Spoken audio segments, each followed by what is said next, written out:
talking to the cream of India.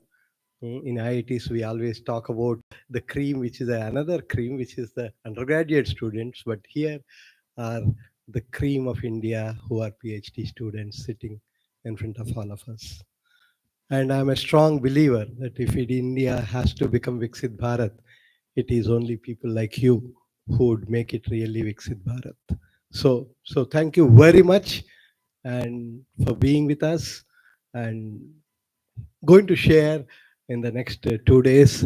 I know that your best work that you have been doing. 1 minute, just.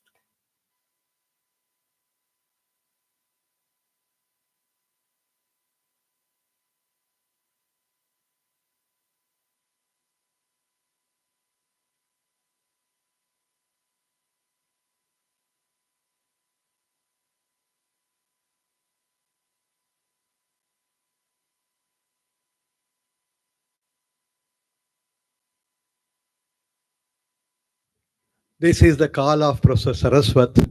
He is requesting me to start the program because he is getting delayed. He's on the ORR. He will join us in 20 minutes. He is supposed to be the first speaker and also supposed to be the inaugural speaker. So please excuse us for that small hiccup. So I thought I will just fill in a little bit to tell you about what are the dreams of IIT Hyderabad, and which is obviously one of the uh, upcoming institutions which want to ensure that India moves towards Atmanirbharta, moves towards Viksit Bharat.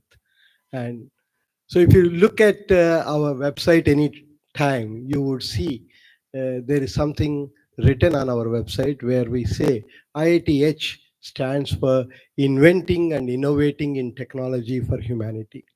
I'm a strong believer that without uh, innovations, there is no Viksit Bharat at all.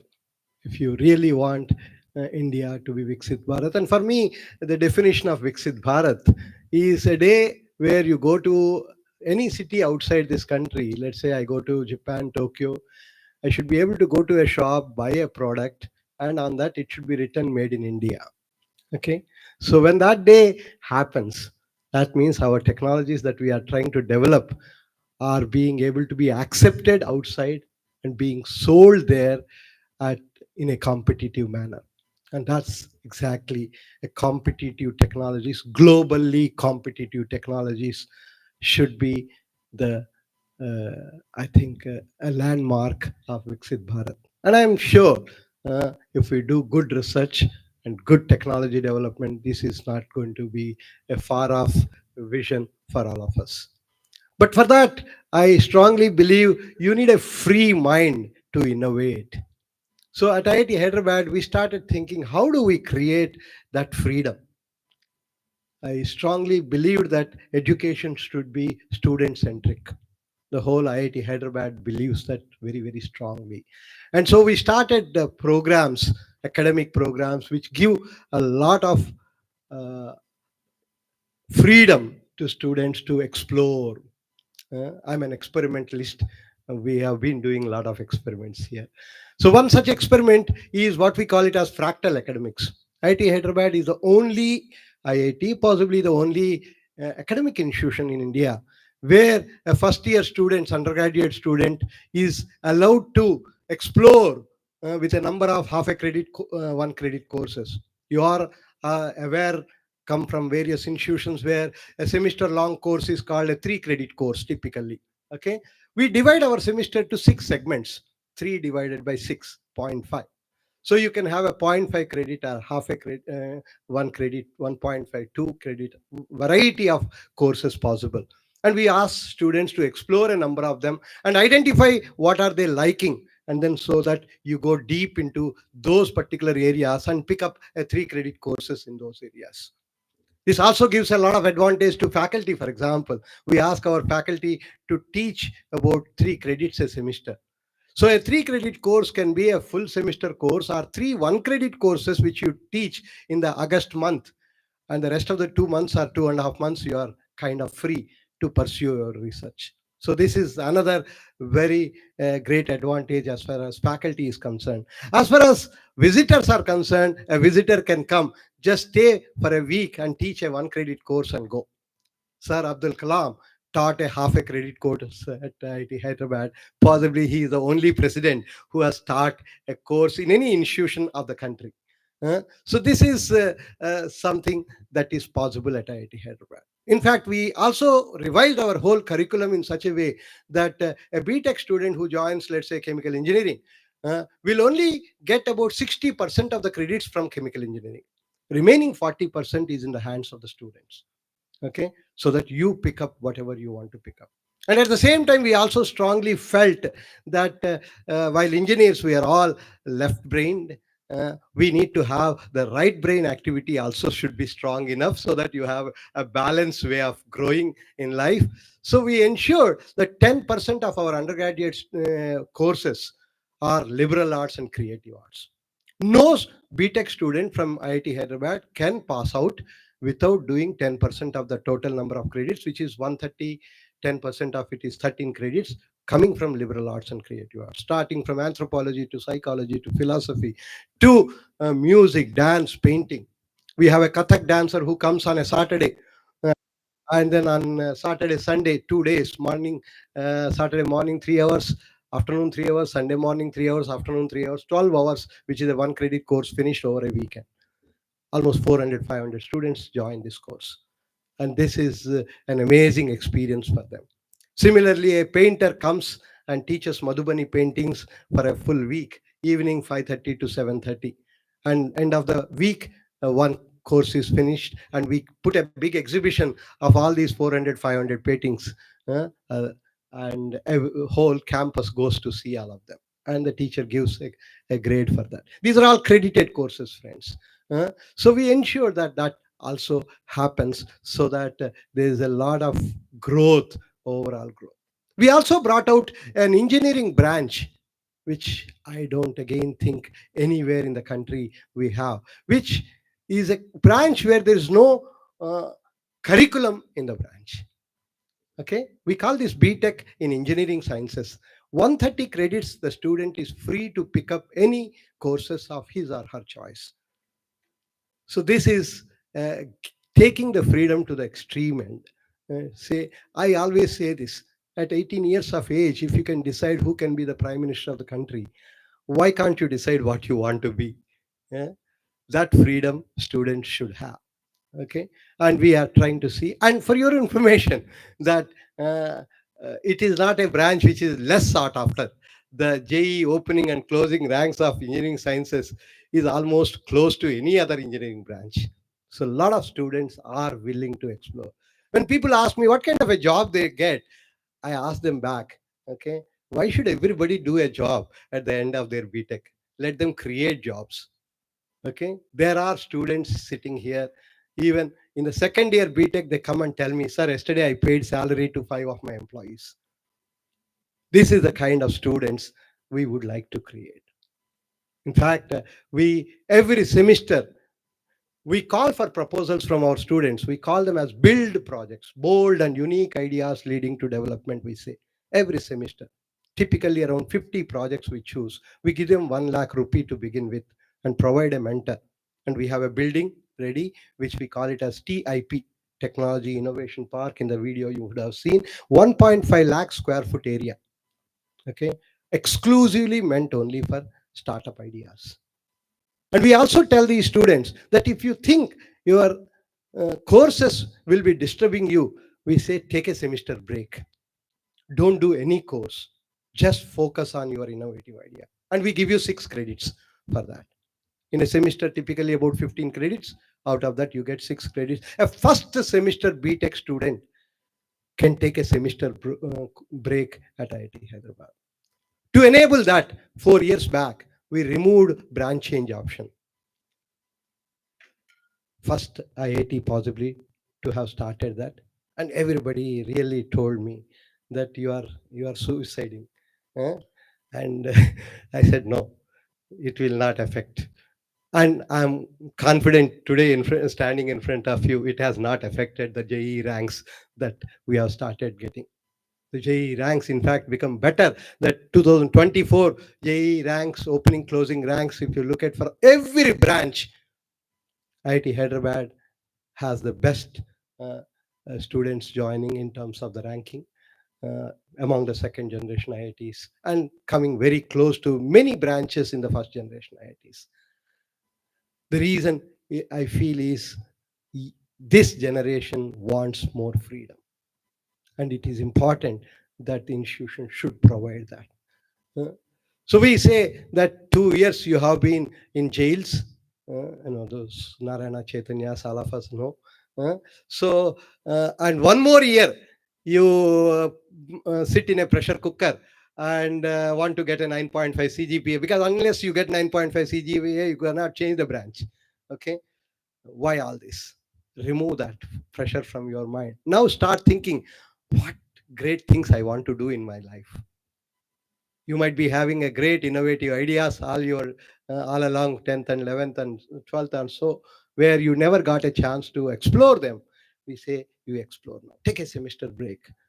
Uh, and we give you money, we give you mentor, we give you space. And we went one more step further. We said at the end of second year BTech, if you don't have any backlogs, you take a break now.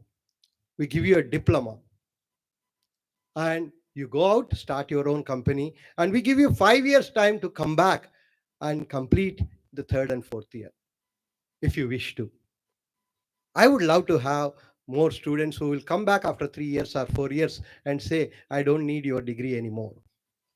I'm already successful.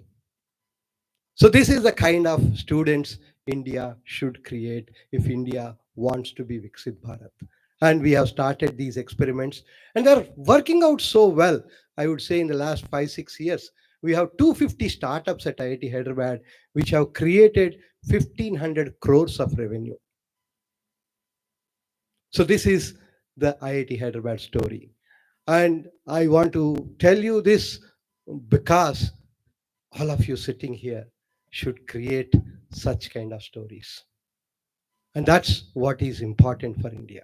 Of course, I do believe without fundamental science, no technological development is possible. So you should all do fundamental science. I'm a researcher for 35 years, and I strongly believe research should be a foundation stone for technology development. And you should do great research and ensure that India uh, becomes not just Viksit Bharat, but a global leader, at least in some fields, if not all. So this is something I want to possibly, give as opening remarks to all of you, that if there is something that India is expecting from PMRF students, it is this that India is expecting. And you all know PMRF 2.0, we want to have more and more such students with higher fellowship also being going to be given. PMR 2.0 is already approved in the budget, and I'm sure that there will be many more such bright brains like all of you who are going to work on. So please ensure that such a culture is created uh, in your own labs, and where, for me, I remember my PhD days. We used to go to room only at around 2 o'clock or 3 o'clock when it's time to call it a day. Uh, that's how we all did our PhD. I still remember IAC days of mine. So please ensure that. At IIT Hyderabad, we also felt that engineering education should be industry centric. Is also very important, friends. When you say IIT, there is a T there. The T is supposed to be technology. So you need to ensure that you are close to the industry. In fact, in that sense, to promote more and more innovations and more entrepreneurship activity, we started a minor in entrepreneurship, then made it into a double major in entrepreneurship, then started a dual degree in entrepreneurship, and now we have a department of entrepreneurship. Many IITs have possibly Department of Management Studies, whereas we have a Department of Entrepreneurship, where we offer an MTech program which is called Techno Entrepreneurship. where at the end of 2 years, the student should have a prototype of a product in hand and a business model in the other hand. We have an engineering or a science faculty and an entrepreneurship faculty co-supervise the student, so that at the end of 2 years, the student not only knows how to make a product, but how to sell a product. We also have another, I would call it as innovation oriented master's program, which we call it as medical device innovation, MTech in medical device innovation, where the MTech student spends one full year in the hospital, full semester in the hospital, sorry, and talks to the patients and doctors. At the end of the semester, picks up one problem. And at the end of the 2 year MTech program, the student should have a prototype of a product, medical device in hand. No thesis need to be written. Your product is your thesis. Okay, so this is another master's program that we have brought out a number of interdisciplinary master's programs, where we thought, how do we come together and create human resources which are really needed for such a Viksit Bharat to happen. And to get closer to the industry, we started what we call it a semester long internship for our undergraduate students to begin with. Okay, most of the IITs have only what we call it as summer internships and without any credits. So there is no seriousness many a times. Here there is 6 credits given. We revised our whole curriculum 5 years back and said, you know, a student is free to go to any industry and spend about 6 months. Even faculty at IIT Hyderabad, if you go and spend time in an industry, we say it is on duty. Hmm. So every faculty is encouraged to go and spend time in industries and come back. And at the MTech level, we even started something called industry lectures as a mandatory course for every MTech student. And so that industry comes and shares their excitement with us. And at the end, we ask them, do you have any problems that our master students can do in 1 year, solve in 1 year? And we collect such problem statements from them, and we ensure that some of our students pick up those and then work on them. As of today, I can confidently say 50% of our MTech students, we have, for your information, friends, 5,000 students. Out of them, 1,500 are PhD students, 1,500 are master students. Our undergraduate students are only 2,000, 40%. We try to ensure last 5 years, we have been constantly watching that, and we ensure that we don't cross 40%. I know for an institution, it is not a good financial model, because BTech students are the ones who pay you more tuition fee. PhD students don't pay. At IIT Hyderabad, it is 5,000 rupees, I think, per semester. Whereas a regular PhD student gets about 40,000 per month. So we give 5 lakhs, we take 10,000 in a year. So this is not going to be a good model if you want to be financially strong. But that's not what IITs should look for.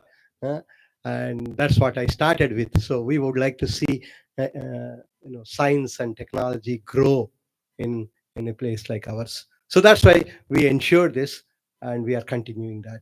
And out of these students, 50% of our MTechs are now doing their master's project, which is industry defined problem, not a professor defined problem. So that's, we feel it's very important. And in order to enable these industry to come forward with such problems, we say that MTech thesis will have an embargo for 1 full year. Okay, 1 full year, other than the student, guide, and the committee which is giving the grade, and of course the company, nobody will come to know the content of the thesis. So that 1 year, the company can do whatever they want to do, technology transfer, patenting, वगैरह. So this is another thing which is helping more and more industries to come forward and give more and more problems. And we would like to see more industries. If you really want to see Viksit Bharat happen, you need industries on academic campuses. That is when you will see very close relations between academia and industry. One such example is a DRDO center, which have been set up, about 20 of them, I think, which are called DIAs, DRDO Industry Academia Centers of Excellence. We have Ram Guruji sitting there. Thank you, sir. Uh, he is the director of DIA Center at IIT Hyderabad, and of course, every IIT has one. and where the academia and DRDO problems are brought together and brought to a certain level where you get connected to industry and ensure that something really of a bigger scale happens. For your information, at IIT Hyderabad, if I just give one example of a 3D printing as a area of research, we do as small as 3D printing cornea in your eye, to 3D printing of a 1 meter by 1 meter by 3 meter size uh, single component. Largest single component ever made in India is happening at IIT Hyderabad. We also, you would possibly in these 2 days would see uh, that we also have an autonomous vehicle running on the campus from August 2023, from main gate up to the hostels, a buggy type, uh, golf cart kind of a thing, about 16 seater. Two of those vehicles continuously running from morning 9 to evening 6. 25,000 kilometers they ran on our campus, and 30,000 passengers they have transported. And this is something which is an example of demonstrating technologies. Uh, this is the only campus possibly where a driverless vehicle runs on the campus. Uh, and we have a test bed, India's first test bed for autonomous vehicles on our campus. If you get a chance, please visit it. It's called THAN, Technology Innovation Hub for Autonomous Navigation. In a few months, we are planning to even bring out an autonomous bicycle like a Ola Uber. You can order a bicycle, the bicycle comes to you where you are standing on the road. Of course, with two balancing wheels, otherwise it will fall down. And then you lift those balancing wheels and ride it and leave it wherever you want. It goes back to its base station on its own. We are planning to develop this more for what we call it as a last mile connectivity.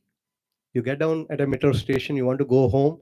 The healthy way to go home, which is around 5-6 kilometers, let's say, is bicycling. Okay, and uh, and if you have a vehicle that is that you can ride and go home and leave it once you reach home, and it should have all the GPS of the city that it can come back.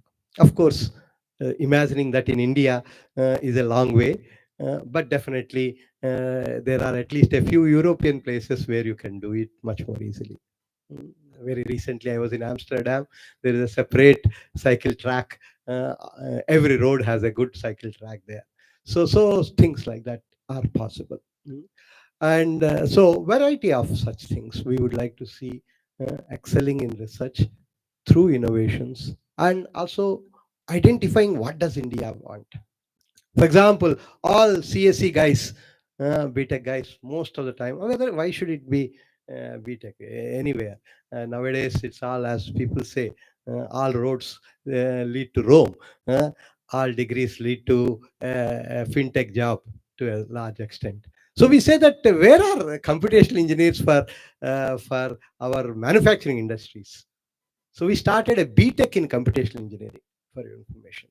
This is possibly India's first interdisciplinary BTech program, where uh, faculty from civil engineering, chemical engineering, metallurgy, mechanical, uh, bio, and also computer science, a few of them, teach the students, where we start with basic mathematics, numerical methods, and teach them solid mechanics, fluid mechanics, multi-scale modeling, first principle calculations, and MD simulations, for example, and genomics, so that at the end of the 4 years BTech program, the student is a CFD expert or a FEM expert or a multi-scale modeling expert or a genomics expert, so that they are more useful for a manufacturing industry rather than a fintech industry. So these are needed needs of the hour, we strongly believe. In fact, we also felt while chemical engineering is very good and chemical engineers are strong engineers, but maybe their chemistry knowledge may not be very strong. So there are so many industries which are looking for engineers with a lot of chemistry knowledge. For example, food processing industry, petrochemical industry, textile industry, and pharmaceutical industries. We started a BTech in industrial chemistry. Again, very few places in India has it. Okay. So we also, the day our Prime Minister Modi ji announced India semiconductor mission, Anybody knows when was this done? Students, early morning quiz for you. Sorry. So this was May 1st, 1920, 2022. Okay. In Bangalore, I was there, and big gala gathering, all industries in semiconductor industries, academia, R&D labs, everybody was there. And we thought, where are semiconductor engineers? If fabs are really going to come, do we have really engineers for them? So we started the same year on August 1st, a BTech in semiconductors, which we call it as BTech in IC design technology. 3 months from May 1st, we have a BTech program. In fact, on that day, I met a very famous professor. Those who are working in semiconductor packaging industry, you would know. His name is Professor Rao Tumala. Professor Rao Tumala is known to be the father of packaging. He comes from Georgia Tech. And he told me on that day, Professor Murthy, I have been in this field for 35 years, more than 100 patents I have. But in Georgia Tech, I could not start a master's program on packaging. Can you think of it? Immediately, I talked to my colleagues. They all said, let's do it, sir. Okay. 3 months from May 1st to August 1st, we were ready with a curriculum, got it approved in the Senate, advertised it, got the student applications, finalized 20 students, and on August 1st, classes started for a new MTech program called MTech in Packaging, semiconductor packaging. So this is the kind of ecosystem that we are trying to develop at IIT Hyderabad. Just want to give you a glimpse of this to ensure that uh, you know you are all aware of the needs of the country. I always tell these friends, first and foremost, that every one of us has to learn is to take a feeling inside all of us that India first. For me, India first. Everything else is next. If really you want, I don't think any country has ever become a developed country with just supporting one particular type of branch. uh, let's say called some computer science. In India, there's so much of uh, you know uh, uh, unnecessary hype for this. And I don't need to talk to about that to PhD students here, but I just want to say that even when you do PhD, okay, you have to keep thinking, where is my work going to be relevant to the country? This is something I think at the bottom of your mind, this should be always there. And if that is not there, it won't, country will never become great. I remember as a metallurgy student, undergraduate student, I used to hear that Japan makes the best steel. Japan does not have iron ore. Japan does not have coal. Japan does not have limestone. Three major ingredients to make a steel. Make a pig iron and then the steel. Okay, and it makes the best steel. When when it was devastated in the Second World War, they have rebuilt it and made it. Uh, I remember 99 to 2001. I was in Japan, and you go to a place called Akihabara, where it's called Electronic City. Some of you definitely would have gone. Seniors sitting here, and they put two cameras, Sony cameras. One they write made in Japan, one they write made in China. They say you can select whatever you want. Okay, the rates are different. This is the kind of confidence that they have on their technology. And that is something that we should all make it. Okay. So friends, I urge all of you to keep this in mind and see how your research will lead to country's growth. Any research that does not really lead to country's growth in some field or the other, in some form of the other, is not worth pursuing, in my view. So please keep thinking every day, every moment. This thought should be lingering in your mind that what am I doing? How can I connect what I'm doing to the country's needs? is something every PMRF student. You are, because you are the chosen ones. You are selected cream of the country. And this selected cream, if they don't think, I always say that if an IITian cannot do, who else can do? If a PMRF student cannot do, who else can do? Okay. So this is something I think I thought I would like to share. I think Kishalai, I think I have filled it enough. You can take over. Thank you very much.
The oyster of excellence, known for the pearls of innovation and education.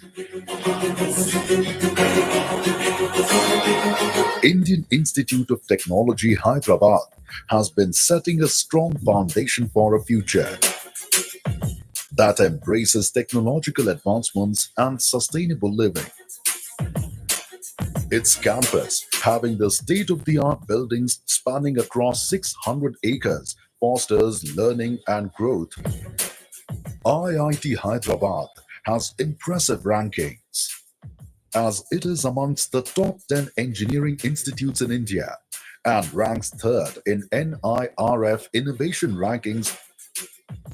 IIT Hyderabad ensures that the institution provides equal opportunities of learning to youth across the state so that its each student can contribute towards the goal of Vikasit Bharat and hence worked on the expansion of its campus.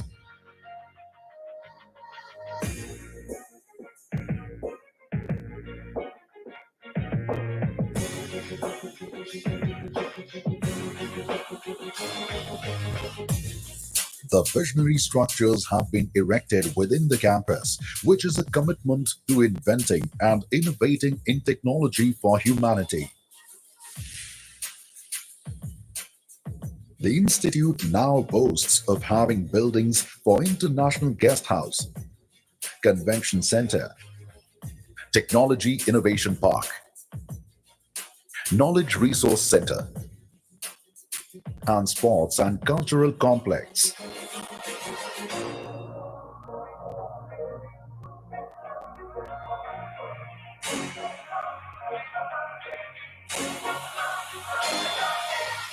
As a part of development program supported by Japan International Cooperation Agency, the international collaboration with Japan under the Friendship Program has enriched the academic experience here.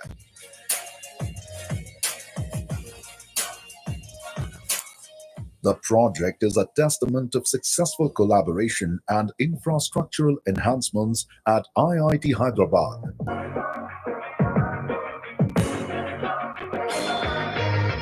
Today, the institute is poised to become one of the prominent centers of learning in this region. To shape up the future of technology and humanity, not only across the state, but in the whole country. Be a part of the history being scripted at IIT Hyderabad.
Good morning, everyone, and a very warm welcome to the PMRF Annual Symposium 2025. We are thrilled to have you all with us today for this exciting event that brings together brilliant minds, researchers, and thought leaders in the fields of science and technology. But before we get started, let me introduce ourselves. I am Anu, a PMRF at IIT Hyderabad, and I will be your host alongside Aloma. Thank you, Anu. I am Paloma, PMRF in the Department of Biomedical Engineering. Yes, it is truly a privilege today to have such distinguished guests and speakers with us. Today marks the beginning of what promises to be a fantastic journey of knowledge sharing and collaboration. But before we dive into the exciting sessions of today, let us take a moment to welcome our distinguished guests onto the dais. So I would heartily like to welcome Dr. V.K. Saraswat, Honorable Member Niti Ayog, Professor B.S. Murthy, Director IIT Hyderabad, Professor Shunetra Sarkar, Nodal Officer PMRF IIT Madras, and Professor Kishalay Mitra, FIC PMRF IIT Hyderabad. I would request all our guests to please take a seat on the stage.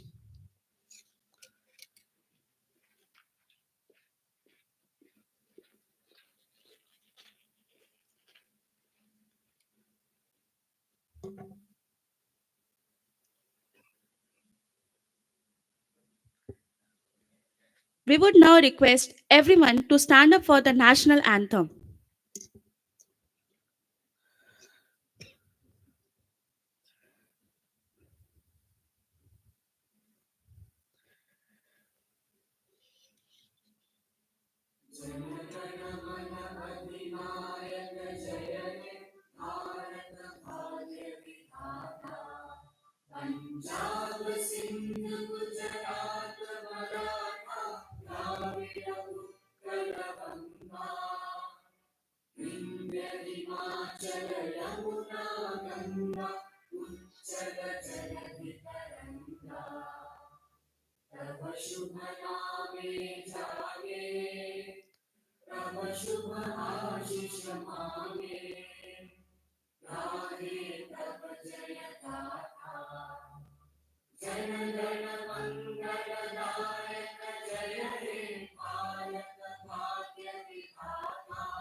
Before we move forward with today's exciting sessions, let us take a moment to officially inaugurate the symposium in a traditional manner.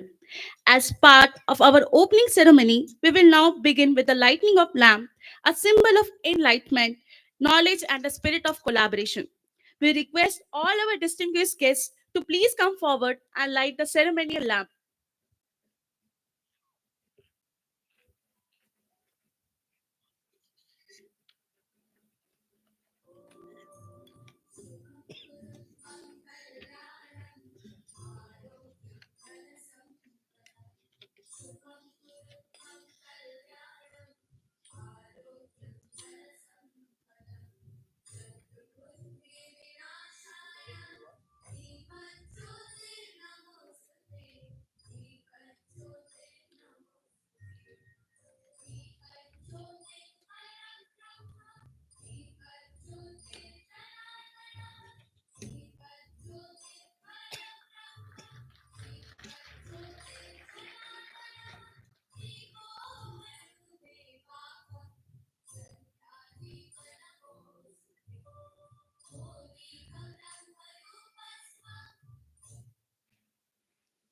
Thank you to our esteemed guests for lighting the lamp and marking the beginning of this special event.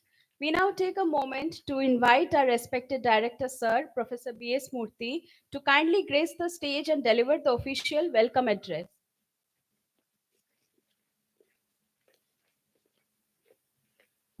Friends, I have already welcomed you. You are aware of that. So we are all eagerly waiting to listen to Saraswat sir. So thank you very much once again. Welcome to IIT Hyderabad.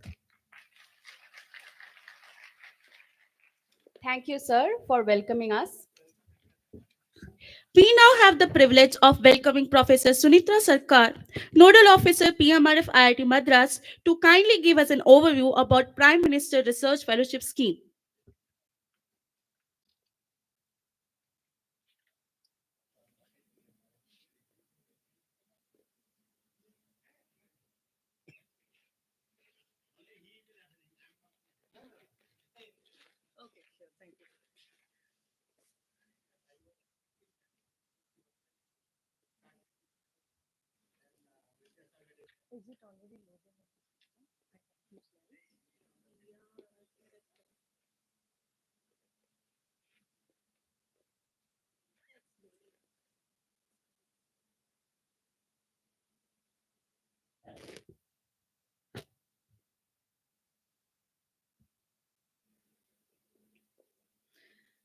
Okay, while we are waiting, good morning, everyone. And it is a great pleasure to be here at the annual symposium this year on this beautiful campus. Before I start, my sincere gratitude to our esteemed chief guest, Dr. V.K. Saraswat, for giving us his time and for being here and honoring this event. And also Professor B.S. Murthy, Director, IIT Hyderabad, for so nicely hosting this event and organizing everything. And this is a beautiful campus. Thank you. We are really glad to be here. And of course, Professor Kishula Mitra, meticulous planning, really thankful. And, you really made it real. Thank you. So I have a few slides today. As a national coordinator at the moment of PMRF, it is my duty to give you an update on PMRF, where we are and where we are going. But before I do that, and while I'm waiting for my slides, let me give you a very hearty and warm welcome to our students, our PMRF scholars. You are the best among the best, and that's why you are here. And I really appreciate your hard work, which is making all the difference. That is what is actually making PMRF at a level higher than the rest. Keep doing that and keep giving us every opportunity to be proud of you guys. Okay, well done. And I hope in the next 2 days you will have a tremendous opportunity to network and maybe possibly forge some future collaboration, have good interactive learning experience, and make good memories above everything. Have a nice next 2 days. And I'm really excited, look forward to nice presentations and also look at your best research work. I'll, yeah, can you please show me? Yes, go to the top one. Okay.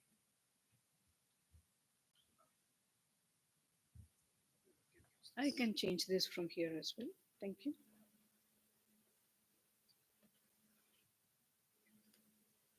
Thank you so much. So, right, as you know that PMRF started as a visionary scheme. It's not changing.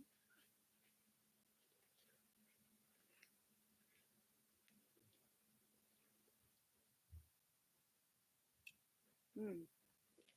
Okay, so it started as a visionary scheme broadly to popularize PhD in India, and it was mandated to create a superior, very high quality research ecosystem in India, not only in terms of the training of the students, but also in terms of building the superior research infrastructure. It was announced in 2018-19 Union Budget, and we started admitting PMRF students from 2018 summer. And as you know, there is a very generous fellowship that this program offers. And this is essentially to give the student community our best students, our best mind, to keep them, free from financial stress. And as Professor Murthy was really very so nicely talking about the freedom of students, so I think it goes a long way in order to provide that. And if we informally compare with some of the best funding programs across the globe, this keeping the purchase power parity in our calculation, this really at a very top level. It also provides a good research grant every year, which is to help your mobility, various types of mobility.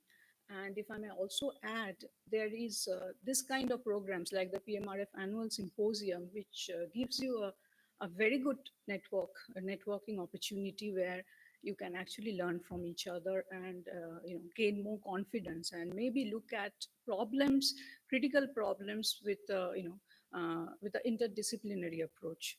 So this also goes a long way, and PMRF is giving you this opportunity. So I hope you will make the most of it. Now, coming to the numbers, we have admitted about 3,700 scholars almost. Out of them, 2,300 almost are active. Some have completed their PhD. And as you know, there are some 10 broad areas at the moment through which PMRF fellowship is provided. And there are 38 granting institutions in India where PMRF fellowships are available. Scholars can get admitted here and use the fellowship. And this includes all our IITs and IICers and also um, also IISc and a few select institutions from the top 25 NIRF ranked centrally funded institutions. So, of course, the primary thing in PMRF that you guys have to, not only the annual symposium, but guys also have to face is the review process. That's the annual review process, and that is where the primary quality control is done. There is a rigorous selection, of course, but there is this, this regular quality checks through the annual review process, and I believe that has been instrumental in keeping you on edge and giving you a higher status in terms of your outcome. So if we compare the numbers, the publications from our PMRF scholars, the numbers, the platforms in which they're publishing, the impact of the publication, and also your international collaborative reach, everything is higher than your other counterparts, which is really a very good news. And this give us a lot of confidence about the future of the program as well, where we are going to expand in a major way. So I would say that in order to give you this aid, our review process has definitely helped, and I'm thankful for your hard work, but I'm also equally thankful for the people who are keeping the review process, you know, um, in its proper standard. That is our the reviewers, our faculty members who are giving their time and effort in these, and my sincere it's to them as well. Of course, you have your mobility grants that also is helpful for you. So this slide shows the number of admissions that happened. Of course, our last admission happened in 23, summer of 23, and we have admitted about 50% of our total cohort in the last three cycles. So last three cycles means which ended in 23. Of course, we have to remember that there's a strong overlap with the COVID period. So a 50% this thing happened during the time when we are just coming out of COVID. And in terms of the numbers under direct and lateral entry, we have about 3 times admission under lateral compared to direct. So that that is not really such a good news, because it looks like we need to popularize the program among our immediate PhD scholars, and also we need to have better competition coming from them in order to get into this program. In terms of a gender ratio, without any intervention, as you can see that the gender ratio is actually very healthy. It's like 35% already, 35-65. And this gives me a lot of hope that in the future stages of their career, we will keep on seeing this kind of healthy gender and participation from both genders, even when you guys, go to the later stage of your career, professional career, either in academia or in industry. So we'd like to see this kind of, more balanced participation, which unfortunately is not the case based on today's numbers. In terms of outcomes, so you can see the numbers in terms of the publications and conference publications and the patents that we have at the moment. And of course, there is this mandate of doing the TA-ship 50 hours a year. I'm sure most of you are not very happy about it, but this actually has a very, huge social impact, which you may not appreciate now. But as we are moving towards 2047, we need to really take everybody along with us. And there are people who, for whom you are the role model, and you can disseminate your technical know-how, you can inculcate better research practices among them, and they look up to you and they learn from you. And it may not be, it's very difficult to have any quantitative evaluation done on this kind of impacts, but the qualitative impact is undeniable. And you will realize it, maybe not now, but your hard work, I mean, no hard work gets wasted, that's for sure. In terms of your own personal growth, of course, you are facing a lot of challenges now. You are working harder and harder, and a lot is expected from you. And that actually is going to make you a tougher person. As you face critical challenges and as you overcome them, you become a better and stronger human being and ready for any challenge in the future. And this kind of people we really need. We need more and more this kind of people, to give it in the strong hands for the future of this country. And so this is also something PMRF is, indirectly help you to become. I believe in any PhD program does, but you guys are doing probably harder. So these are the 38 granting institutions. In terms of our organization, there is a National Coordination Committee. There are 8 institutions. Heads of these institutions constitute this committee. And they are in charge of the policy making, policy decisions, approvals, guidelines, etc. Right now, IIT Madras is the National Coordinating Institute where I come from. And so the director of IIT Madras, Professor V. Kamakoti, is right now the chair of NCC. This is something you all know. There are some 10 broad areas. So for the general audience, I'm just showing the 10 broad areas. Of course, as we go along, the future of PMRF, there's a tremendous scope to widen this, broaden this, fine-tune this, to make our research aspiration, to make it aligned with our future research goals and aspirations of India as we are moving towards 2047. And this is probably going to happen soon. Area-wise outcome, take a mental note, because some areas actually are underrepresented. There may be valid reasons for it. We cannot have uniformity because different departments or different disciplines have different kinds of publications numbers coming out. But still, I believe this can just tell you in which area we can balance the underrepresentation a bit better.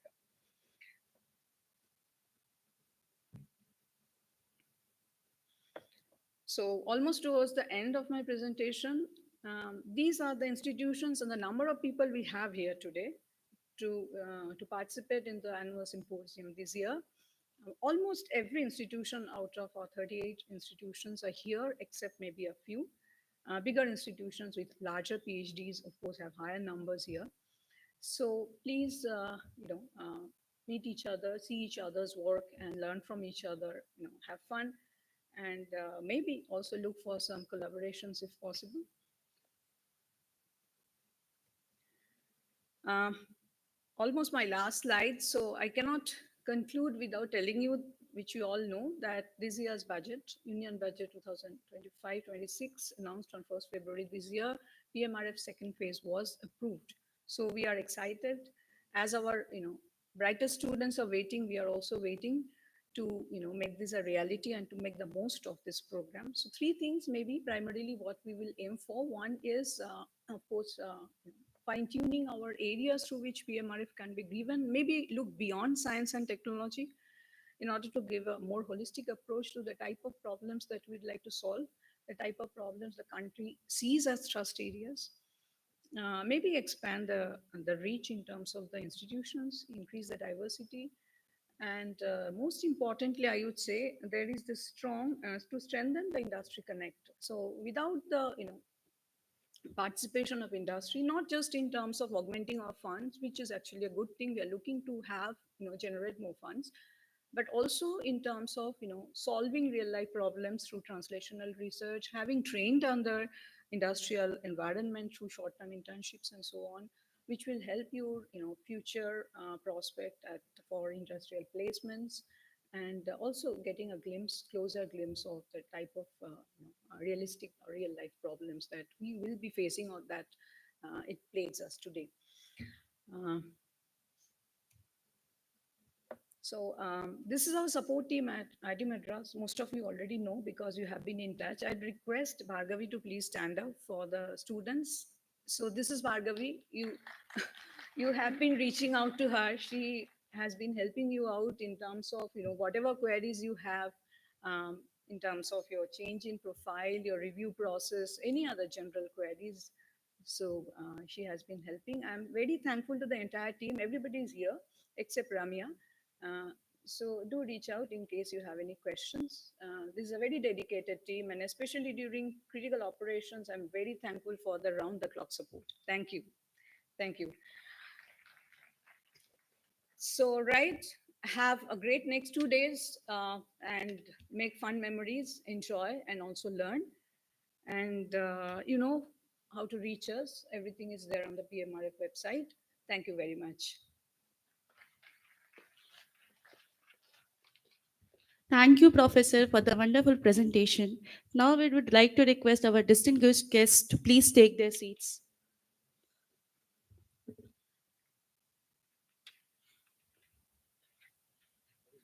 To get things started, we are honored to have a very special guest to deliver the keynote address.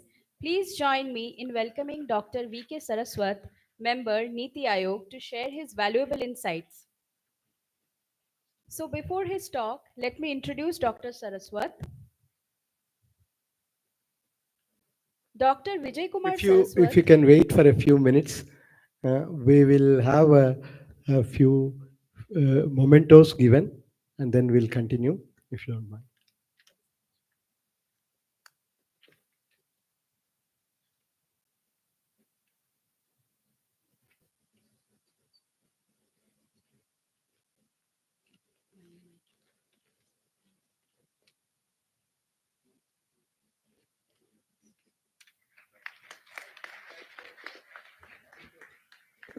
Professor B.S. Murthy is felicitating Dr. V.K. Saraswat.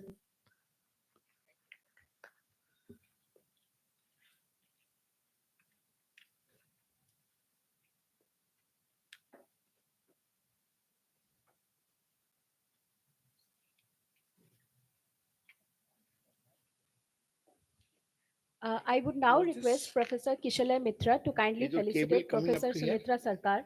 Then I'll just yeah.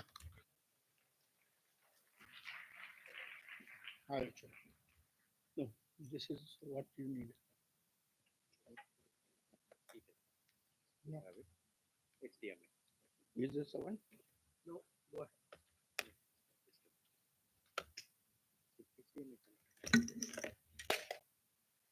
So before Professor Saraswat's valuable talk, let me introduce him. Dr. Saraswat is a highly esteemed scientist and member of Niti Aayog, renowned for his extensive experience in defense research encompassing both fundamental and applied sciences.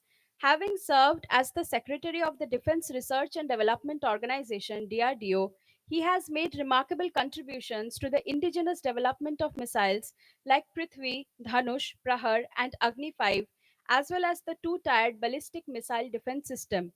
Dr. Saraswat played a pivotal role in establishing infrastructure to support the nuclear doctrine, developing cybersecurity technologies, and enhancing the nation's defense capabilities against ballistic missile threats.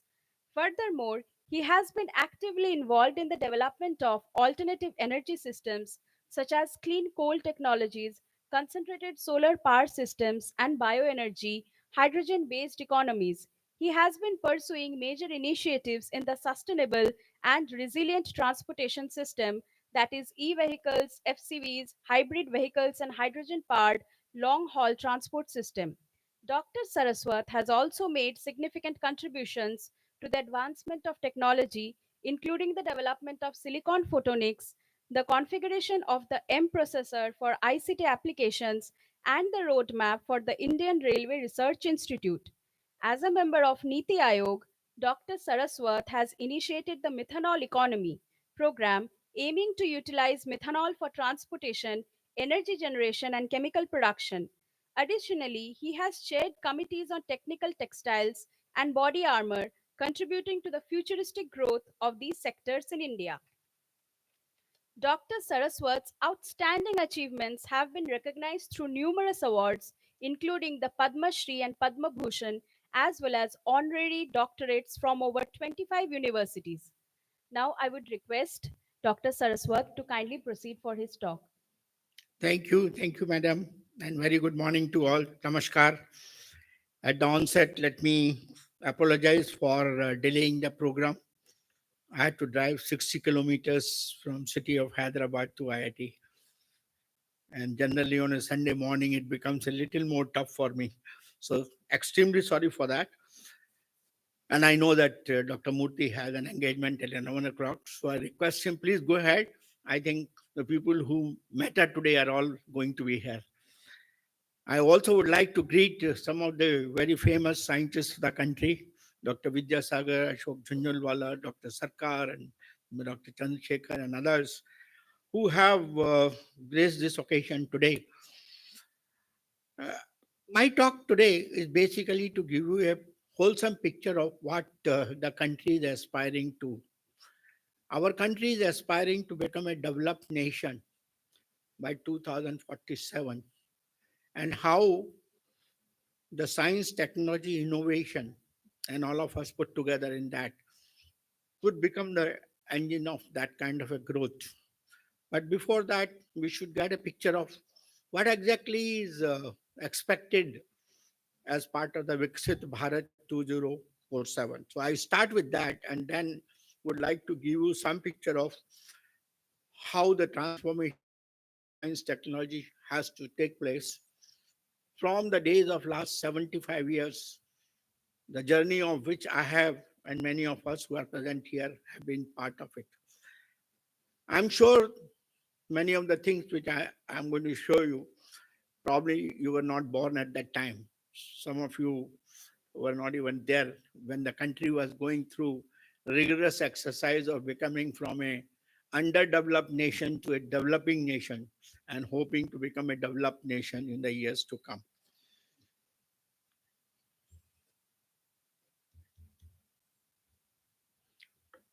So, if we start with the concept of Viksit Bharat 2047, which has been given uh, as a slogan by our Honorable Prime Minister, the idea is associated with achieving sustained economic growth. That is what we are talking of, and poverty reduction. But most important thing which our Honorable Prime Minister has been saying is the innovation in science and technology, environment, sustainability, and inclusive society. Key goals are that our economy should become a $30 trillion economy by 2047. and we should be self-reliant in the science and technology, sustainability, carbon neutrality, job creation, and all the citizens should have access to quality education, healthcare, and opportunities for advancement.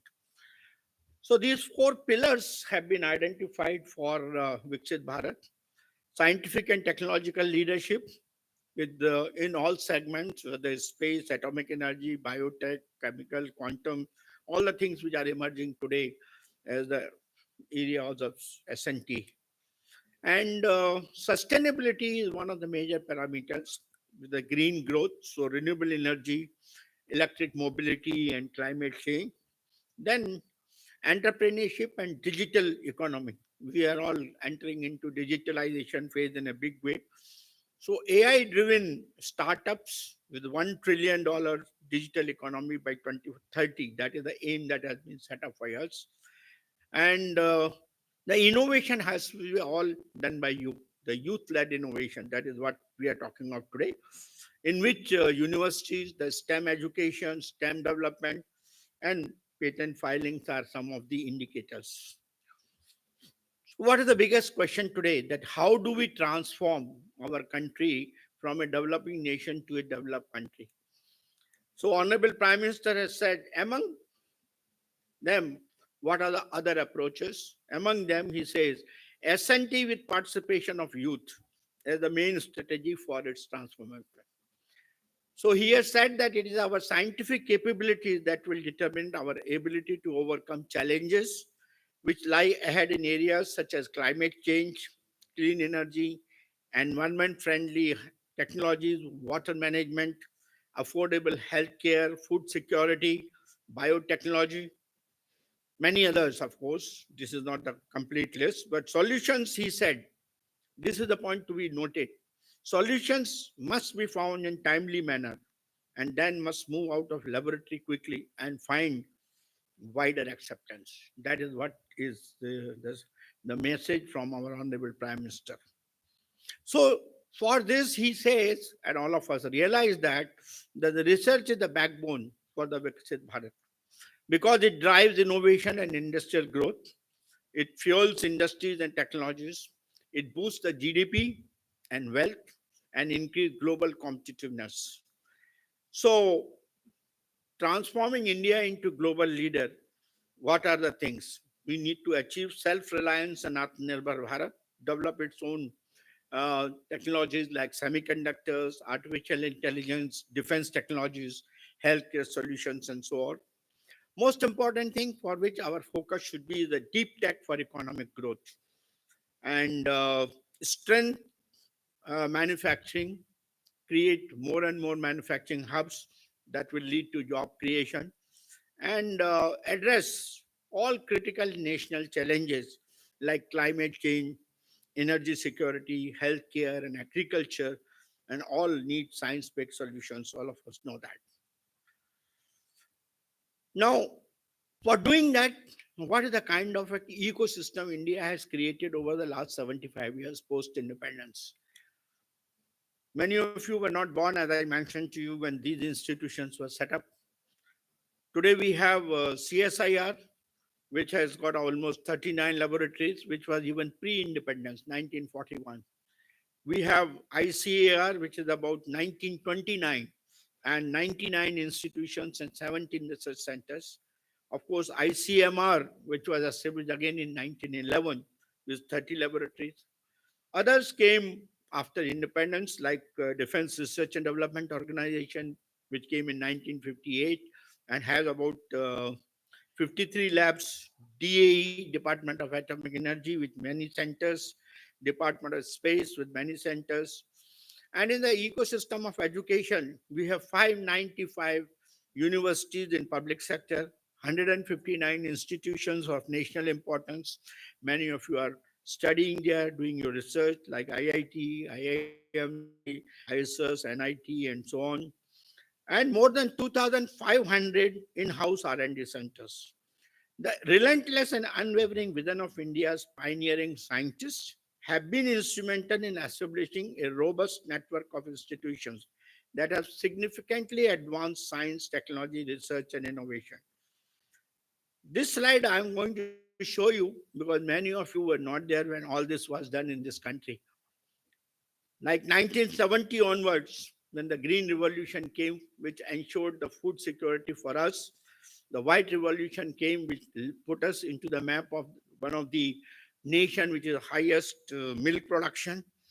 And in the area of science and technology, we were galloping in the form of energy, fast breeder reactors, atomic energy stations, satellites like Arvata, large number of launch vehicles starting from SLV-3 to today's Chandrayaan-3, then large number of missiles from Prithvi to Agni-5, and many others, many tanks, helicopters, aircrafts, and in communication, 5G standards, and again in the area of new technologies which are coming up today.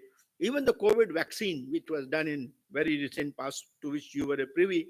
So the country has really done exceedingly well in setting up some greater products and also doing research in some very coveted areas like space, missiles, atomic energy, agriculture, dairy farming, and so on, communication. But not but with the support of these institutions and shifting the focus towards a more translational research, which was actually announced in a big way by our Honorable Prime Minister in 2014, India has successfully gone into the Global Innovation Index from 76 in 2014 to 39 in 2024. That shows the impact of this, what has happened today. And gentlemen and ladies, I would like to mention that there is a huge uh, change that has happened. Today, we have third largest startup ecosystem. We have 3+ startups added per hour in 2023. We have 153,000 startups as of November 2024. $12 billion raised in funding in 2024 itself, 118 unicorns, 16 IP filing, 1 lakh patents granted between March 23 and March 2024. And our gross R&D expenditure is 127,380 crores, which has doubled between 2010-11 and now. So you can see that in the last 2 decades, the number of research publications increased from merely to 20,000 to approximately 150,000 today. That is the kind of growth that has taken place. All this has happened in these institutions which were set up in the last 75 years. All that has happened with the help of you young people who are now instrumental in doing the research in these institutions and the kind of base which has been set up by the previous generations. But despite all that today, India is at the crossroad of innovation. R&D is not just about discovery, it is about creating value. For India to be a $10 trillion economy by $10 trillion economy by 2047, we must transition from an R&D consuming nation. I'm using the word R&D consuming nation to an R&D exporting powerhouse. So what is the reality check? Despite producing the highest number of STEM graduates annually, about 2.5 million engineers per year, India struggles to translate this intellectual capital into globally competitive innovations. India ranks 39th, a significant improvement from 76, but still behind the innovation-driven economies, which is Switzerland, USA, and China. You can see where do we, in this particular graph, where do come. Nations that consistently invest in R&D outperform in the global technology markets. So this is the innovation graph which I am showing you today. So what is holding us back? What are the factors which are holding us back? Why is it that we are not able to come within first 10? Why is it that we are not able to export our technology? Because of these factors which are indicated here. I even today feel the brain drain is one of the major factor responsible for this. I can only give you one example. I used to be seeing IITs and IISc where the best of the brains used to be educated, and then 60 to 70% of the population used to go for the higher education. And about more than 50% of them used to stay back in those institutions. So that is the brain drain. And we used to have a serious problem of finding good faculty for teaching in our universities, particularly in the area of science. So we started ISERs, in Institution for Science Education and Research. And ISER is not a very old system. It's about 7 years or 8 years or maybe 10 years, something like that. And I find whenever I go to any ISER or whichever ISER, I ask only one question: how many of your postgraduates remain and do the PhD in your own institution? The number is abysmally low. And how many of them come back after doing your PhD or postgraduate? She said very few. So that means whatever we wanted ISER to do, that is to provide the best faculty for educating our young undergraduates and graduates in universities, is not happening. So brain drain is one of the major things. Another thing is slow technology transfer. We are very slow in doing the technology. Research publication, of course, we feel that by publication, if we do, our job is over. Inadequate research culture, that is also thing, because recently we did a study in Niti Aayog where we had called almost about 120 state universities. And I want that report is available on our website. And I, to the horror, the R&D spending and R&D output of all the state universities is less than 2%. That is a kind of a number. So that means you have inadequate research culture. Whatever is happening only in the national institutes of importance and maybe some of the central universities. Some private universities, I want to just inform you, have started doing reasonably well, but very few, not many. The limited interdisciplinary research, we are cocooned in our own disciplines. Of course, our investment on R&D is very limited, 0.6% of the GDP, limited funding, lack of autonomy. In fact, one of the things which we identified during this study which we did for the state universities was there is no autonomy at all.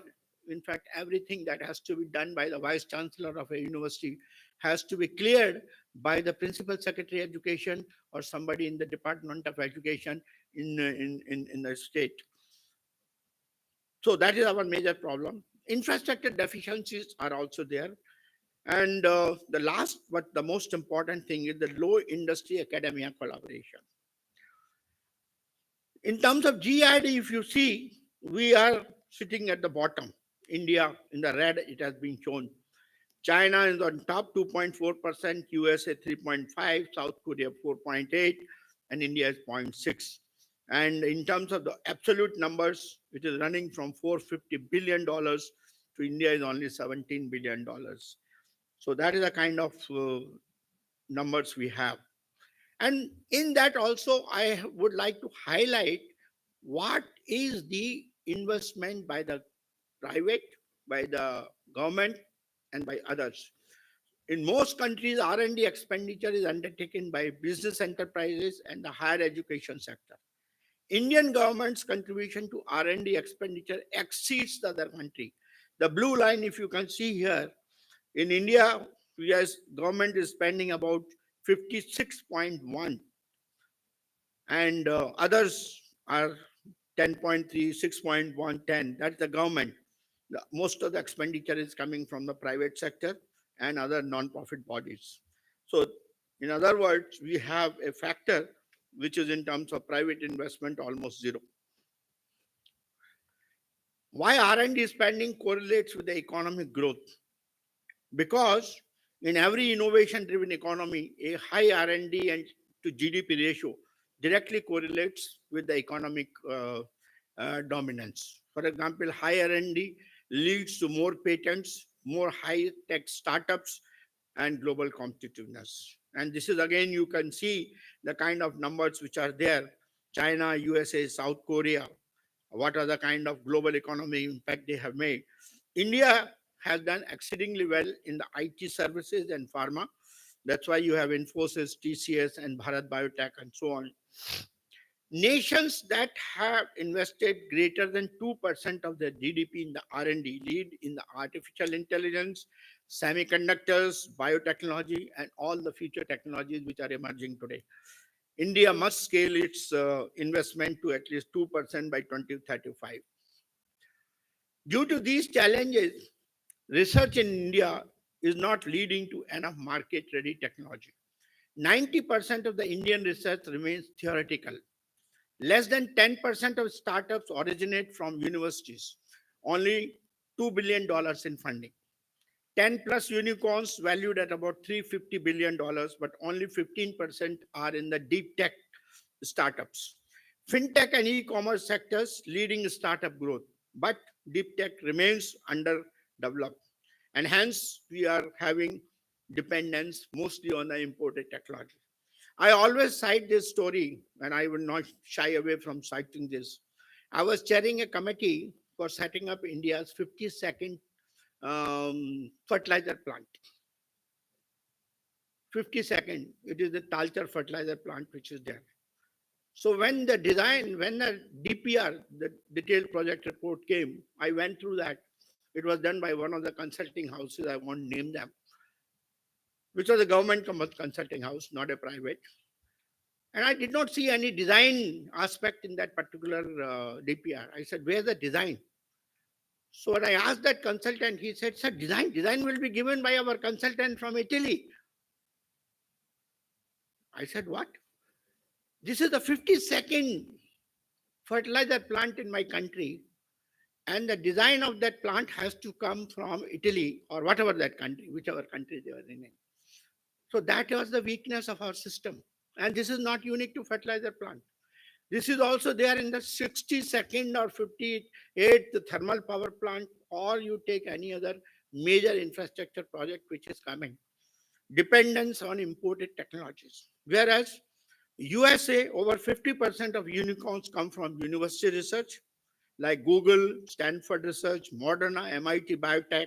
China, greater than 60% of AI startups originate in academic labs and 30 billion in funding, like Huawei, Baidu, and all that. But there is a change of color that is taking place. And your scheme, PMRF, is one such example. Government initiatives are creating a bridge from paper to product. And these initiatives like bridge the gap between academia and industry, more real-world applications, less research work. And on the right-hand side, you can see the number of schemes what the government of India has initiated, like now the latest one is the Anusandhan National Research Foundation. Vaibhav is a Vaishvik Bharatiya Vigyanik, so that we can attract the foreign Indian nationals which are there today. Scheme for young scientists, Inspire, PERS. Many of you are beneficiaries of this. I won't go into details. But the whole purpose is to encourage research in critical fields, reduce dependence on foreign technology, bring self-reliance and global leadership. That is the purpose of these schemes the government of India is doing. Professor Sunetra Sarkar, if I'm not wrong, she did a wonderful job by giving you an overview of PMRF. But according to me, PMRF is a prestigious fellowship program initiated by the government of India to attract the best talent for research in science and technology. And I think the way it is being done, it really speaks volumes of the way we are attracting the best in this particular field. It is basically designed to support PhD scholars. Launched in 2018, 10,000 fellowships will be provided under PMRF scheme in the next 5 years. Basic objectives are the quality of research improvement. Bright students should pursue PhDs. And one thing that I would like to bring is the interdisciplinary and impactful research. I think this is one area which we need to really focus, and also to strengthen India's R&D ecosystem. One such experiment with Government of India did in 2014-15 was to bring in the first scheme on the innovation. That was the Atal Innovation Mission. Many of your universities and IITs have been beneficiaries to that, and the schools have been beneficial to that. Basic idea was to develop a culture of innovation right from the early childhood and take it into incubation and set up startups. And So a critical umbrella structure has been created in that, and see the wide kind of performance that has happened under just one program. 10,000 labs with 7.5 million students, 1.5 million projects. Adult drinking labs are in existence today. Atal incubation centers, about 72 incubators with 33,300 startups, 30% women-led, are operational. 40 new centers like Atal Community Innovation Centers taking the outreach, taking to our setup. All India, Atal New India Challenge, Applied Research and Innovation for Small and Medium Enterprises, ARISE has been launched, where 56 challenges, 55 startups supported, 145 new startups have been selected. And this has not been done in isolation. There are more than 5,500 mentors for each of them. So this is a wholesome program. Today, we have 60 plus domestic partnerships with public private institutions, 20 plus international partnerships, and we are not working in one language. Nowadays, on the TV, there's a lot of debate on language. So, 20 official languages we are talking of. Other schemes are also there, like National Initiative for Developing and Harnessing Innovation Nidhi. In the Nidhi, you have Nidhi Prayas, you have EIR, Entrepreneur in Residence, you have technology business incubators like TBI. We have ANRF, while the initial indication of ANRF was 50,000 crores for a period of 5 years, but the government has said that 10,000 crores for 5 years you can have, and 40,000 crores you should bring in by your interaction with industry and other philanthropic institutions, which is a very tall order. But I'm sure government will come up with more funds as and when required, because our Honorable Prime Minister assured us that the resources for research will never be a problem. So I think we should take that and go ahead with the kind of initiatives that are being taken in the Anusandhan National Research Foundation. NEP 2020 is also a platform. If we implement that, I think we will be able to create an ecosystem for research and development in our organizations, particularly university industry partnership, particularly for interdisciplinary research and so on. And of course, there's a program on Startup India, which helps researchers file patents and intellectual property protections, offers about 50 lakhs to 2 crores seed funding for technology, tech-based startups.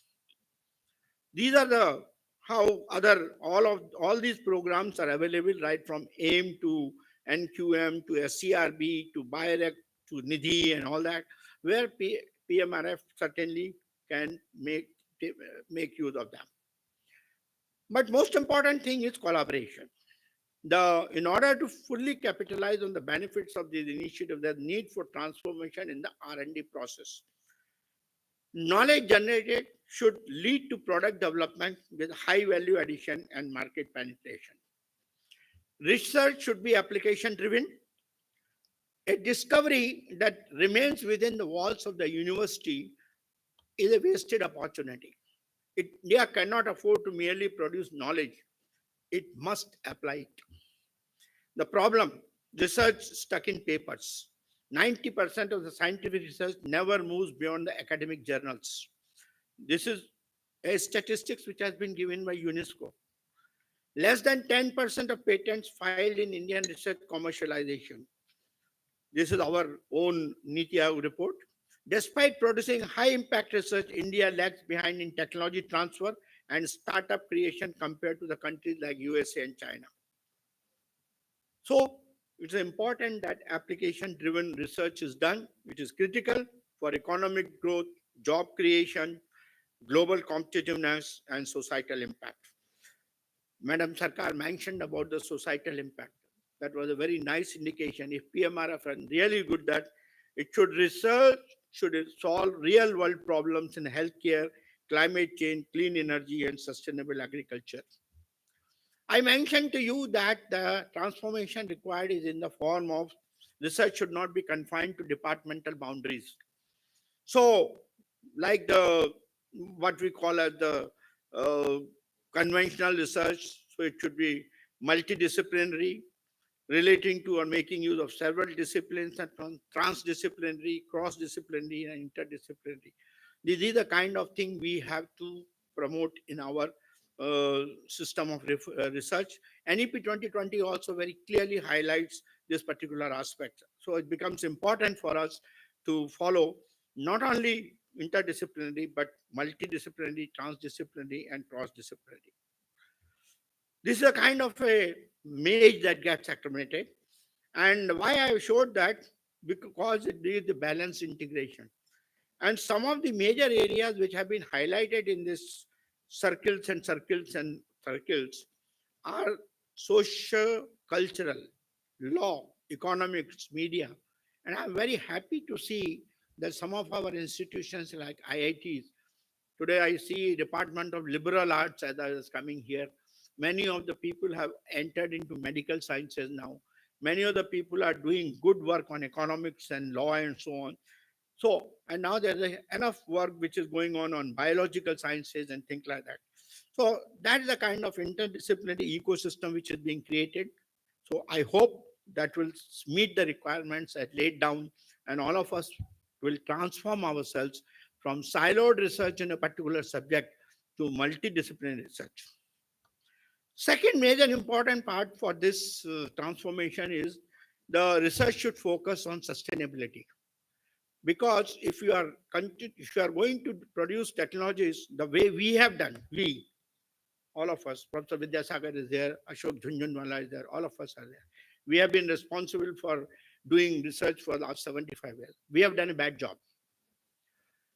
We have done a bad job in the sense that we never bothered about planet Earth. We never bothered about what damage the technologies which we have developed, what resources we have used, and consumption what we have brought in, what impact it will have on the life of future generations.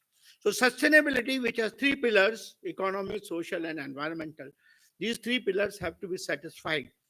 So when I often say that if today's scientist or today technologist, if he is producing a technology, if he is developing a technology, he should always pass it through a filter of sustainability. If the technology can meet the goals or the indicators of this particular filter, then that is the right technology that should be put in practice. And one among them is circular economy, where you should go from recycle, repair, reuse, reduce, refuse to rethink. That is the kind of a portrayal which you have to do, where you will reduce the resources utilization, you can do resource extension, you can do high value products without using much of the materials and things like that. And most important thing is that you will add to the economic advantage and bring in major difference as far as the climate is concerned. Industry academia interaction is another one I would recommend in a strong manner. While a lot of work is being done today, IIT Madras is one of the examples. Professor Ashok Jhunjhunwala, who is sitting here, has been a pioneer in this particular area, who has done a wonderful job by bringing the research park in IIT, one of the first of its kind, and many others have followed it now. But most important thing is the interaction, which is uh, forming a knowledge society, revitalization of universities and development society, and so on, encourage innovation.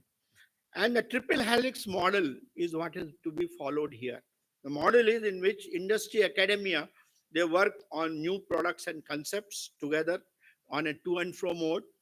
The industry is held by the government in terms of employment, taxes, benefits, and other resources, and whatever requirements are there of the citizens. And of course, government is doing the funding of the academia. But there is one more thing that should happen: is the industry is not only doing the concept and new product, but I think industry also has to pitch in with the kind of R&D effort, as I mentioned to you, that unless the percentage of investment by private sector in industry in the R&D is increased, we will not be able to achieve the kind of thing. Only government-led funding is not good enough. I think it has to be supported by the industries in a big way.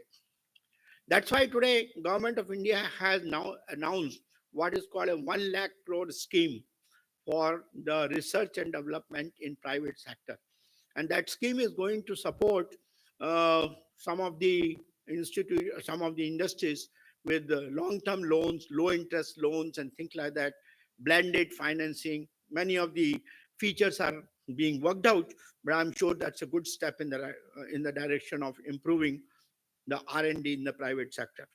We saw in the COVID period, COVID, when the vaccines got developed in Bharat Biotech and so on, the investment came from the private sector, and that has resulted in India becoming number one as far as the vaccine at that time was concerned. Technology transfer, these are the steps for commercialization. Uh, it acts as an intermediate between researchers, industries, and investors. Only 5% of the Indian universities have dedicated TTOs. And even in the TTOs, I want to give you an example. In fact, many of you have been directors, or many of you have been very senior in your own laboratories and in your institutions. Generally, I have noticed that the person who is not contributing much academically, he is put as in charge of the technology transfer facility. He is not the one who is wanted in the mainstream activity. He is given the task. And under him, a similar crowd is collected. And hence, you can imagine the efficiency of that particular group. And then develop the VJ syndrome, because the professors are considered to be the elites, and this group is considered to be not so elite, and hence there is a complete disconnect. So no technology transfer. We have to change that situation. I think that happened in the case of Ashok Jhunjhunwala's case, where one of the brilliant scientists, he went into doing that kind of a thing. So actionable steps: improved policy support, patent facilitation, and industry outreach seeking innovation-driven solutions. That is the TTO. Startup incubation, we should provide startups with access of funding, mentorship, and business strategies. Action is increase university-linked incubation centers, improve public-private partnership, early stage funding allocation. The third one is the venture capital engagement. This is another area I would like to mention. Only 14% of the Indian VC funding goes into deep tech startups, compared to 40% in China and the USA. So this is another area. And even the venture capitalists which are funding some of our startups today, majority of the funding is coming from the foreign venture capitalists. Indian venture capitalists are not putting in because they are risk averse. They are not in a position to really work around that. So we need to give them tax incentives for deep tech investors, government-backed VC co-funding, university VC matchmaking platforms have to be put in place. Now, how you can use these government initiatives? This is for all of you who are here today. Step one is identify a marketable research idea. Step two is secure early stage support through research grants. Step three is connect with incubators to develop a business model. Step four is scale through government-backed startup funding. Step market strategy and industry collaboration. And step six is to scale to high impact deep tech. These are the basic norms in which you can really build your startups. And some examples I am giving you. For example, when you try to identify a marketable research area, focus on translation, focus on commercial potential, patent IP protection. For example, if you are working in AI-driven diagnostics in PMRF, explore how it can integrate into India's growing health tech industry. Step two is secure early stage support. In that, number of these government schemes are there, make use of them. For example, a PMRF scholar on quantum cryptography can apply for SCRB grants before scaling up into cybersecurity startup under Nidhi incubators. In the step three, connect with the incubators to develop business model like Atal Incubation Centers, Nidhi TBI, Birec Bionest, and so on. If you are working in agriculture, you could join an incubator like IIT Madras Incubation Cell and receive funding from the Nidhi TBI. Four is the government-backed startup funding. There again, these are some of the government schemes.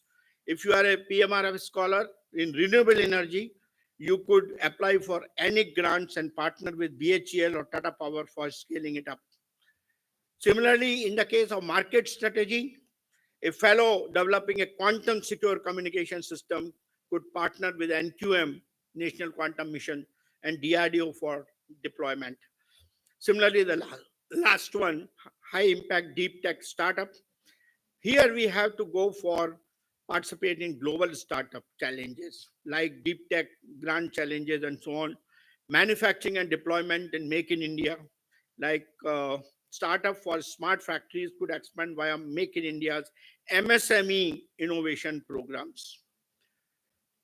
Last point is the global research collaboration opportunities. We have many global research collaboration facilities.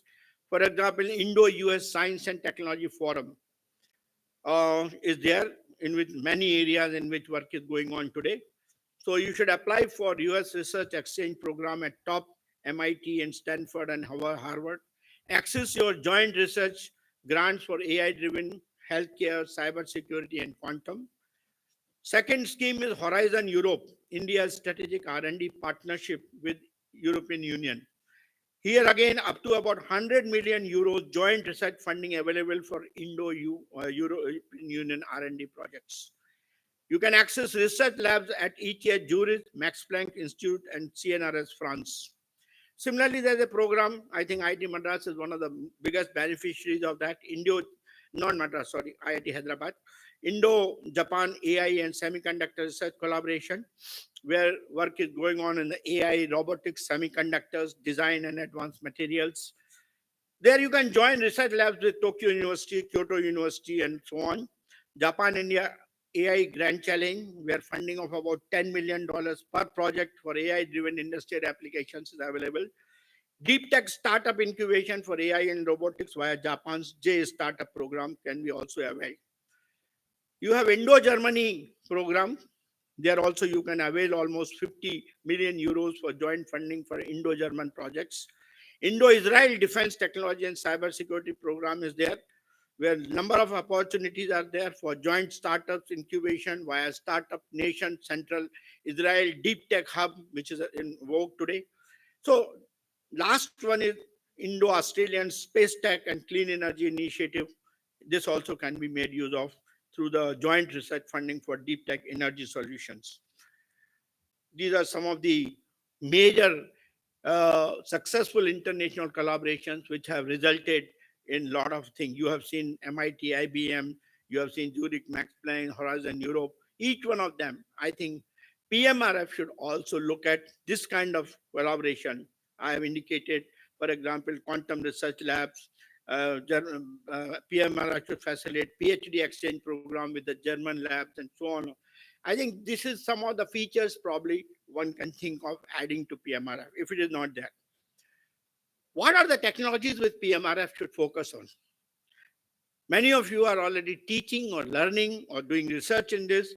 These 25 technologies are the future. If we can take programs in these technologies, I think that will make all the difference. I won't go into details of that.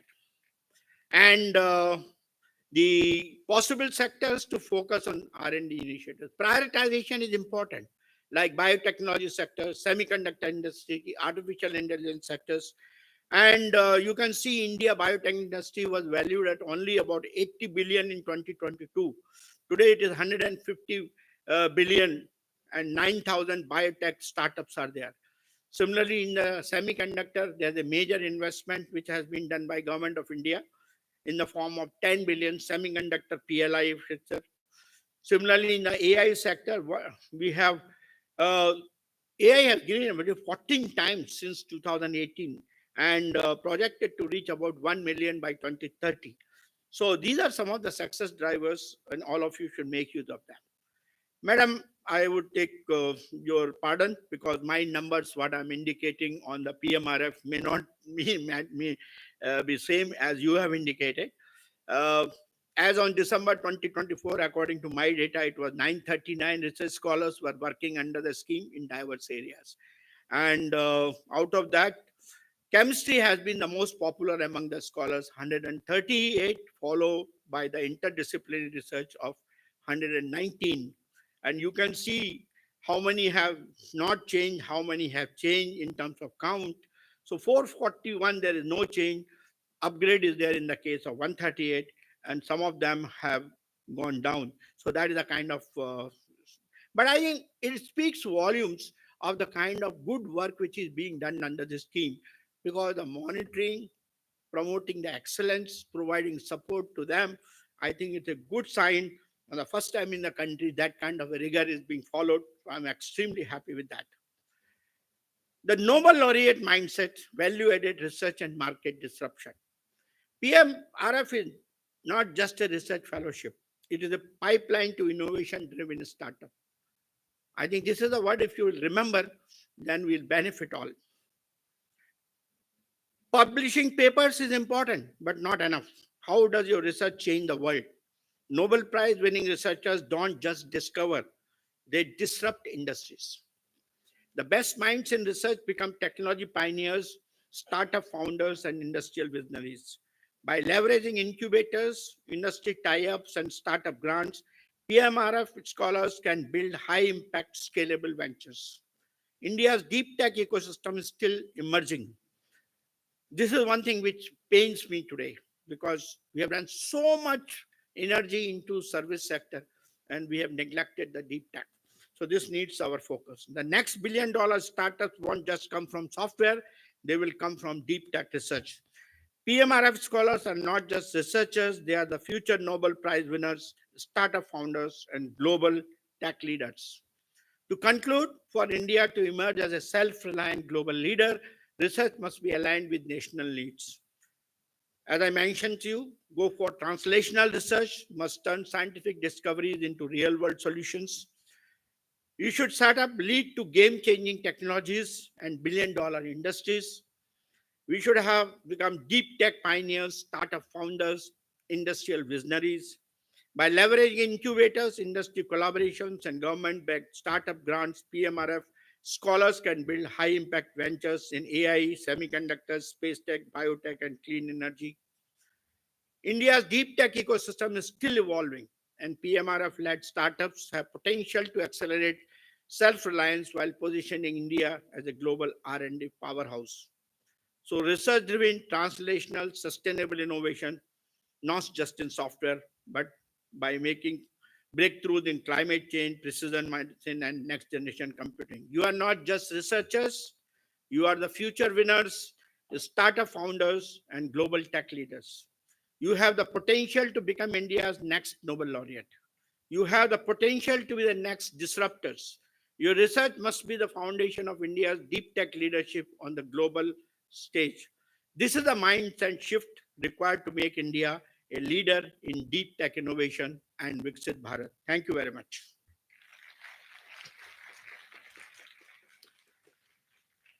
Thank you so much, Dr. Saraswat, for that inspiring address. Your words have certainly set the tone for the exciting discussions that lie ahead. Thank you so much.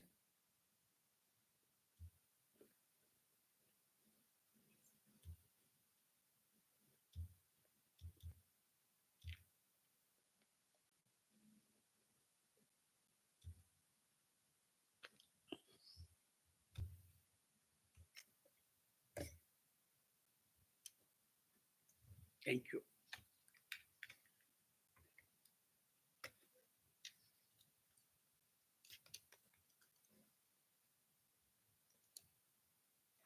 Sorry for giving you trouble. Now I would like to request Professor Kishale to deliver the vote of thanks.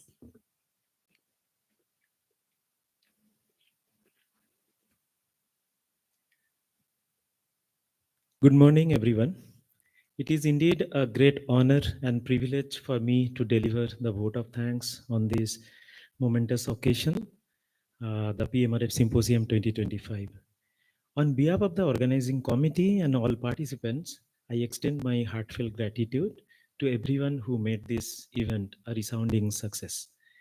First and foremost, I would like to thank our chief guest, Dr. V.K. Saraswat, Honorable Member Niti Aayog, Government of India, for taking time out of his busy schedule to grace this occasion. Your inspiring words and deep insights have truly enriched our minds and set the tone for continuous academic excellence and innovation. Thank you so much, sir. A very special note of gratitude goes to Professor B.S. Murthy, Director, IIT Hyderabad, for his exceptional leadership, vision, and unwavering support in hosting and facilitating this symposium. A special word of thanks to all our distinguished speakers who are going to share their valuable knowledge and experience through the plenary lectures. Your guidance is going to spark thought provoking discussions and motivate us to push the boundaries of research and collaborations. To our PMRF scholars, your presentations are going to reflect the sheer diversity, depth, and impact of ongoing research under the PMRF scheme. It is your curiosity, dedication, and brilliance that lie at the heart of this symposium. A heartfelt thanks to the Ministry of Education and the PMRF National Coordination Committee, led by Professor V. Kamakoti, Director IIT Madras, for giving us the opportunity to organize this year's symposium at IIT Hyderabad to serve you all. A special mention to the IIT Madras team, led by Professor Sunestra Sarkar and Ms. Bhargavi Sudarshan, who extended their help at every moment to let us feel that IIT Madras is just next to us. Thank you all once again. Wishing you continuous success in your research journeys. I wish you enjoy every moment of this symposium. Thank you.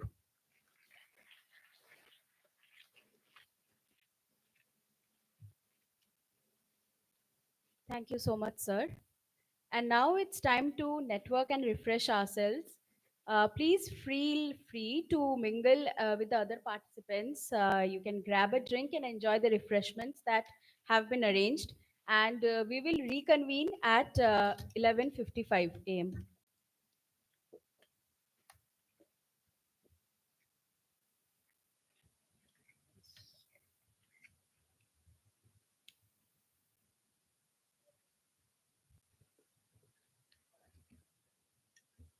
Connected this, I've connected this. Can you connect?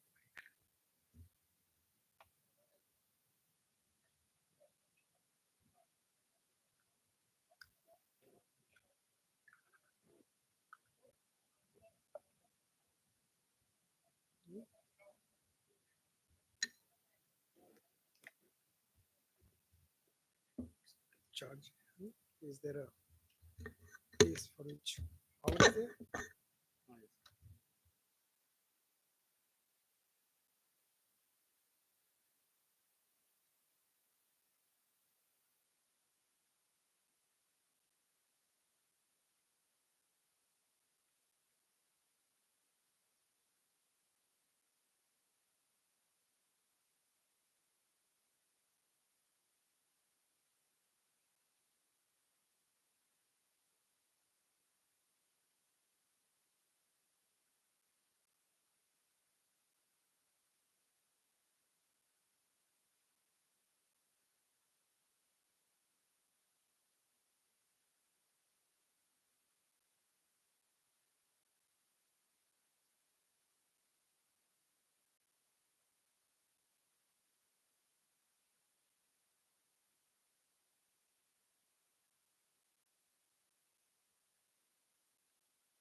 Hello. Yeah, mic is on.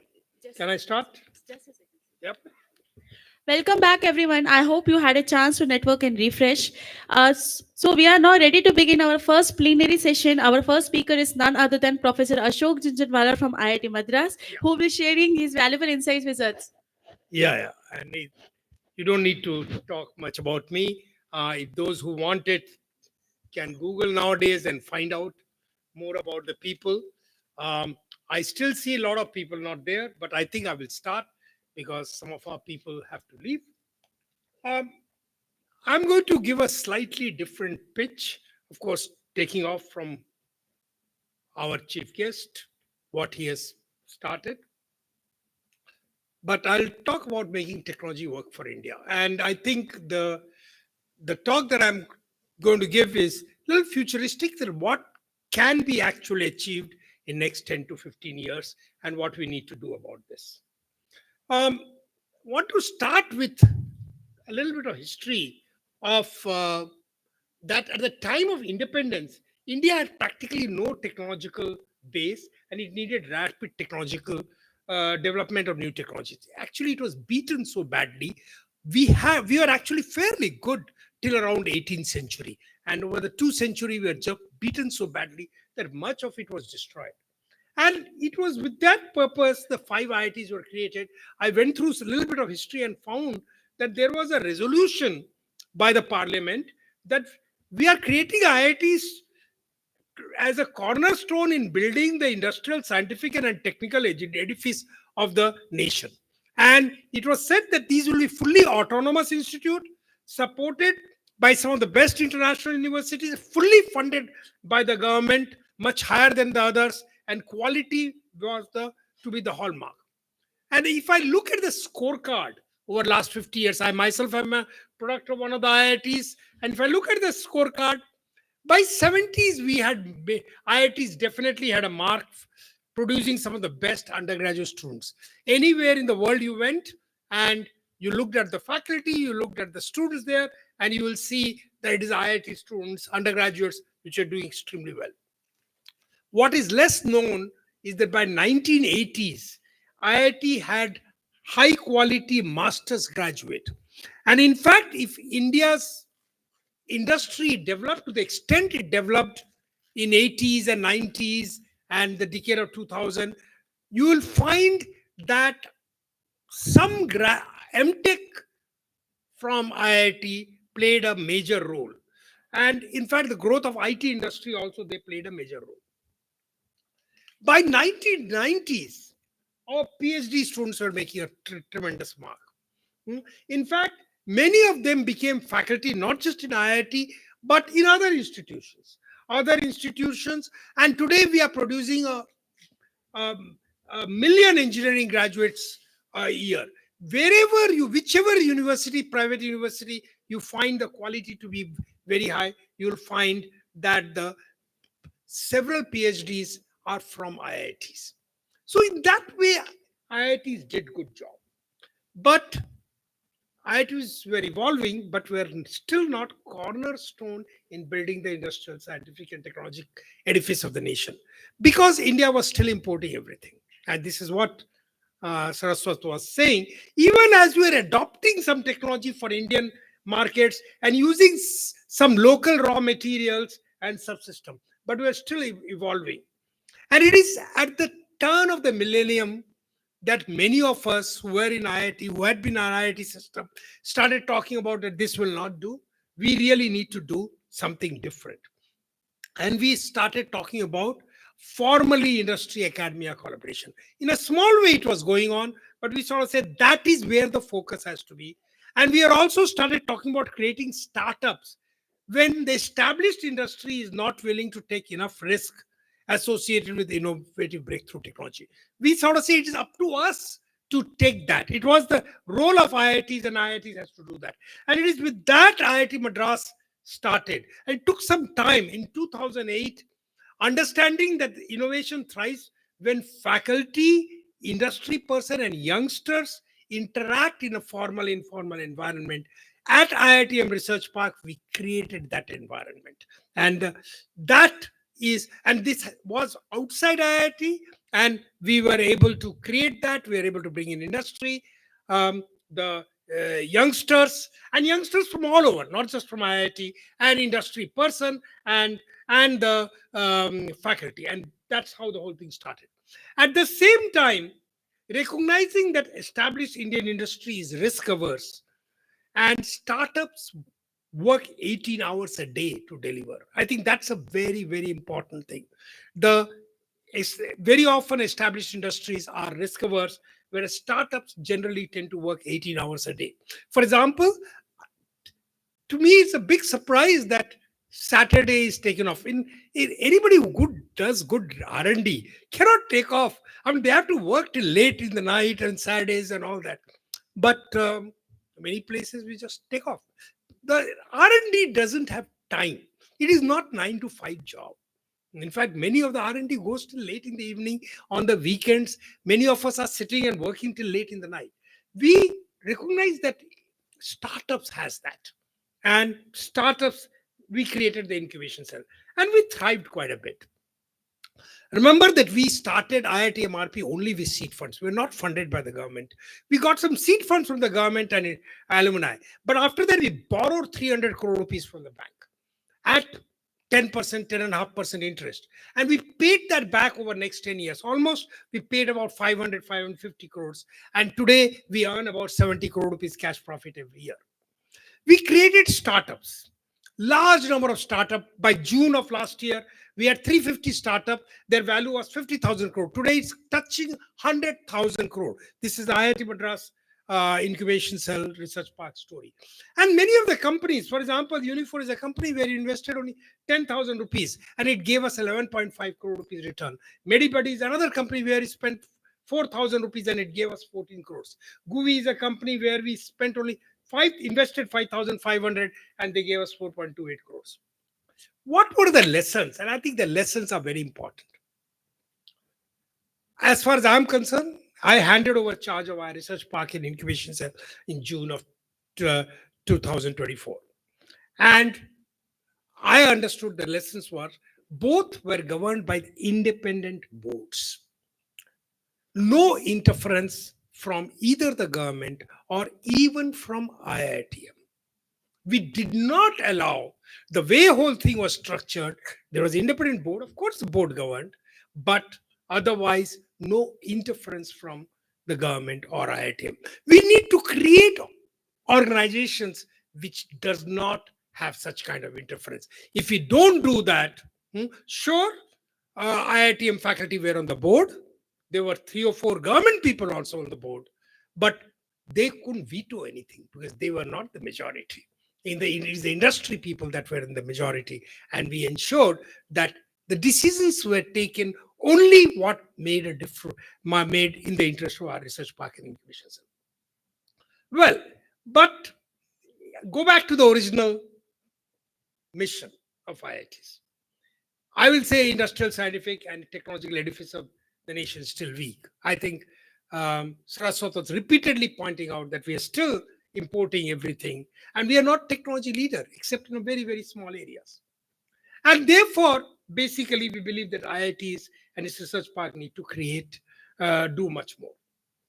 In fact, one of the interesting things that took place, many of the people who grew up NASCOM, and each of them have become multi-billionaire, they came together and called me and said, we are not sufficiently happy with Made in India program because you import everything and assemble. What we need is technology leadership, where we need to design, develop own technologies and manufacture. And we want to create an organization which will take India to a leadership position. And they asked me to be the chairman of that or chairperson of that organization. And this was started in July. Basically, India has 50,000 plus. My feeling is that Saraswat should be able to tell us more. It's about 70,000 scientists in the country. In IITs, ISC, public sector, DRDO, CSIR lab, various labs. Can we at least say 10% of them are extremely good? I think there is absolutely no doubt. 10% at least. There are more. Hmm? Very good. But unfortunately, they publish and occasionally take patents. Very little commercialization. Industry does R&D, but mostly take imported technology and indigenize it. At the same time, on the other hand, we have this large young talent, if nurtured, can do wonders. How do you put these three things together and make a difference? That is what our job was. Now, what we did, we created ITER, and all that I did is that I started going around the country. I believe that youngsters in them had the will and the guts to change the nation. They believe they are good as anyone else in the world. They will never say that we are less than anyone else. They can learn whatever and wherever from wherever. They are not bothered about that. And that's what I actually found. I went to IIT Kanpur.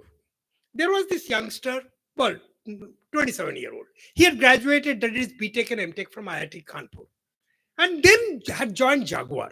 He was posted in UK, in Europe, in Bangalore. Soon he became the technology leader for automated vehicles.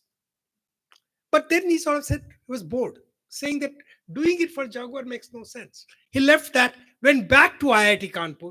He found two of his classmates were doing their PhD, and there was another faculty member who had earlier worked in DRDO. He was a faculty member.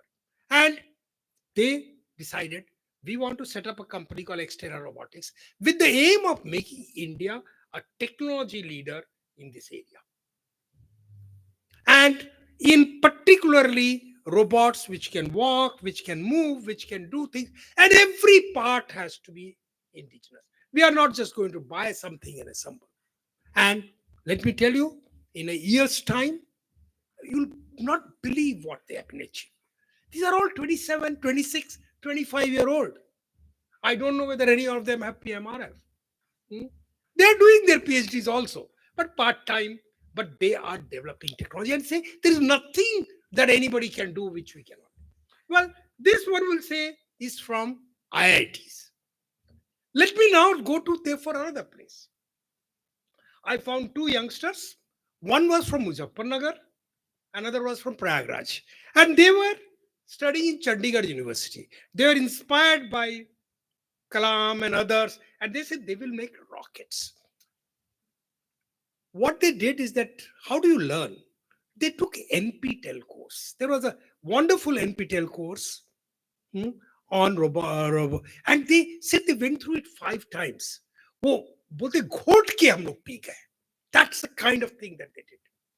And then they started. Fortunately, there was a retired ISRO scientist living in Chandigarh who got well known, Padma Shri. He started helping them. 500 Newton engine they made and test fired. Then they started making 5,000 Newton engine. These were 19-year-old kids. 13 times they failed. Anybody would have given up. What they did is every time, helped by this ISRO scientist, and he got some few friends, they analyzed where they failed. 14th time they succeeded. They made the 5,000 Newton engine sitting. Total expenditure, total money that they had is 4 lakhs rupees. And now they have set up a company and they are doing 25,000 Newton engine. And they believe they will be number 1 in the world in engine, specifically in engine stage 2 engine first and maybe stage 1 also. Well, these are not from IIT. Then I found another person, Atul, from some unknown college. Fortunately, he had a professor who had done his PhD at IIT Madras. He started teaching various chemistry, particularly about coatings and diffusions. And they made some wonderful coating and diffusion. He graduated, started a company. He found the results to be fantastic. He went to all the test labs, got great results, but nobody was willing to buy it. He went to Middle East. All the oil companies started lapping up. And now he set the company and is doing Wonderful. Another three youngsters went to some small college, wanted to do something in the area of space, didn't learn enough, wanted to do MTech. That also they did not get in IIT. They went to MIT Crumpet, learned their aero engineering, but they interned in Agnikul, in ISRO long enough, and came out and said, in satellite, the fuel that is used is highly toxic. We will make a non-toxic fuel and we will be leader in the world. And let me tell you, these three youngsters have started doing this. Another person, some from West Bengal, some college. Fortunately, he did well and was given a job in Microsoft Hyderabad. In 4 years, he was well known at Microsoft. In fact, people had introduced him to me at Microsoft. Very, very good. But he sort of said, fine, I'm bored with whatever I'm doing. He left that, went to IIT Bombay, did his MTech in speech technologies, all the Indian language, Bhashini. Came back after that to IIT Madras and started heading the Bhashini program. And then he started this company called Shabd. Now, and said, I will make in language technology India leader. One of the questions that he asked, that why do I need all these very powerful server computes? How much can I do it on handset itself? Handset is very, very powerful. Laptop is very powerful. Can I do 80%, 70%? He started saying, can I do 50% of the work here so that I need 50% less GPUs? Then he says, can I go to 70%? Can I do 80%? Can I do 90%? He has made products called Bolo, Pucho, kind of things in Indian language, in 12 languages today, will go to 22 languages tomorrow. The point is, you don't always have to have those powerful GPUs. And there are several other people like this. I'm not going to get into this. And this, sir, with my apology to you, sir, but this last slide is very important. Entrepreneurs are becoming highly successful in India today. Have introduced, and I'm talking about deep tech. I'm not talking about non-deep tech. But in contrast, all our labs, IITs, triple IITs, ISC, have done things, but not that well. Why? Huh? Okay. The basic reason is, and I have seen is, entrepreneurs work 16 hours a day to make impossible possible. They are risk takers, would fail and fall, get up and try again fail. Research is all about failing, falling, getting up and doing it again. If nobody gets it first time, they are funded mostly by venture capitalists who are themselves risk takers. VCs do not fund easily, but once they fund, they give the freedom. Entrepreneurs have full freedom to take all decisions, decide how they will spend money, what to buy, when to change track. And sir, as a scientist who have taken government funds all the over years, I can say that, others can also say that. If I write a proposal for the government with any government body, including various schemes that we have talked about, it may be a 4-year proposal, but I have to define every single thing. Even 2 years down the line, what will I purchase and from where? I have to even give a quote as if that thing is meaningful. And we have not been able to change that. I remember talking to the Prime Minister about 7 years back in a meeting. And he told all his officers that ये research तो कोई road बनाने का काम थोड़ी ना है कि जो हम पाई का हिसाब मांगते हैं. हमें तो कुछ ऐसा सिस्टम निकालना चाहिए. We should come up with another system which gives them freedom. And freedom to fail is very important. Today, no research proposal, no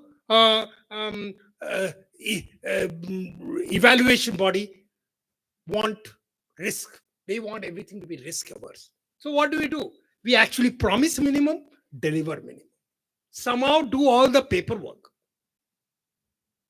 This is what you need to change. And I think all our people here who are bright youngsters will flourish only if they change. And I've been talking to faculty members, they are all complaining about this that this is a continuous problem. And sometimes the worst, sir, institutes go one step forward. Already government is giving this. Institutes sort of say, I will add something, our CFO. That, sir, you have to trust in scientists. I'll say trust scientists, give them the full freedom. Let them fail. You need to have very light governance, that they are not taking away or siphoning of money. That's all that we need. So, sir, what we need is directed research, a lead technologist. If you want to lead in an area, you need a lead technologist as well as a lead commercial person working together from day one. They need to get 5 to 7, maybe 10 scientists from across the country, not from one. No IIT, no CSIR lab, no DRDO lab will have the right expertise in one place. You need to collect together 7 to 8. And then you need to, around them, create 8, 10, 12 startups. Focus on large Indian problems and win there and take leadership. That's the kind of thing I was asked that ITIL need to do and what we are doing. So what are we doing? Today in Chennai, you travel 12 kilometers from Sholingnallur to IIT. Distance is not much, 12 kilometers. Takes 1.25 hours. 2.5 hours we are spending on road. And this is not Chennai. Bangalore is worse. Mumbai, I thought Pune would be better, but no. Ahmedabad is getting as bad. Every city. What are we going to do? What is our next 25 years, next 50 years? We therefore sort of said, we will do the impossible. We will say, we want to make travel possible in 20 minutes. We want it to be only using green energy. So the environment point that you made must be highly energy efficient, cannot waste energy. Therefore, flying, etc. is out. It must be comfortable. It must handle peak traffic. It's not just for the elite. Handle the peak traffic. 5 lakh, 7 lakh people in a peak hour. It should be buildable in existing cities. We're not going to create new cities. It must be affordable. Not much more than a two-wheeler. Impossible.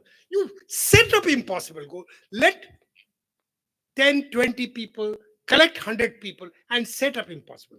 I'll set up another impossible goal. Today, from Chennai to Chandigarh, it takes 5 days to transport goods. And it has a huge GHG emission. Rail takes less, but takes as much time, takes even more time, and transports only minimal. As our GDP grows, what will happen? How are you going to transport goods within the country?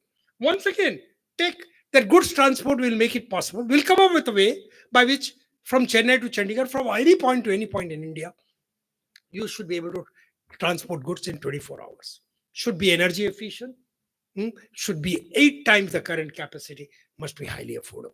That's the kind of goals are needed. And they will not be easy. They will be impossible. You will fail. Perfectly all right if you work hard and fail. And this is exactly the kind of things that we have started doing. And some people, including one of our professor here in IIT Hyderabad, I'm co-opting him, they are saying, we will make something possible that will make in Chennai or in Hyderabad 20-minute travel at a very, very low cost. Now, you have to take risk. But one can talk about tens of bigger problems. Let's take another problem.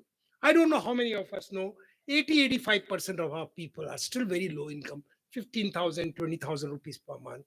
And if they want to start a small venture, if they go to the market, they borrow at 40, 50, 60%. If they go to microfinance, it's better, but that's also 26%. I went to microfinance and say, why it is 25, 26%? He says, 12% we borrow from bank, 13% is our cost of risk and collections. I say, why? He says, well, for a small loan of 40,000 rupees, we have to first visit at least 2 times to assess risk, then visit 2-3 times for collection, because sometimes they won't be able to do. Then only we are able to get the money back. So I said, well, can we not challenge this to AI? That AI creates a human bot, which will go on WhatsApp to each home. talk to them in Indian language, talk to them like as if a human being is talking, getting all the data, asking the right question, do the risk assessment, and also help in collection. Impossible goals. I put together 10 microfinance companies, put a bunch of researchers. Let me tell you, in 6 months, we are starting to get early results. This is way if we start sort of saying, oh, China is doing AI, US is doing AI, let's also do that. They are spending $500 billion. What are they going to spend? But go to a slightly different area where they are not doing things, become leader there, take it all over the world. I'll say when I came to Chennai, it used to get flooded once in uh, 10 years. In 90s, it became once in 7 years. In 2000, once in 4 years. Now, every year, once or at least twice. 3 days, the life is paralyzed.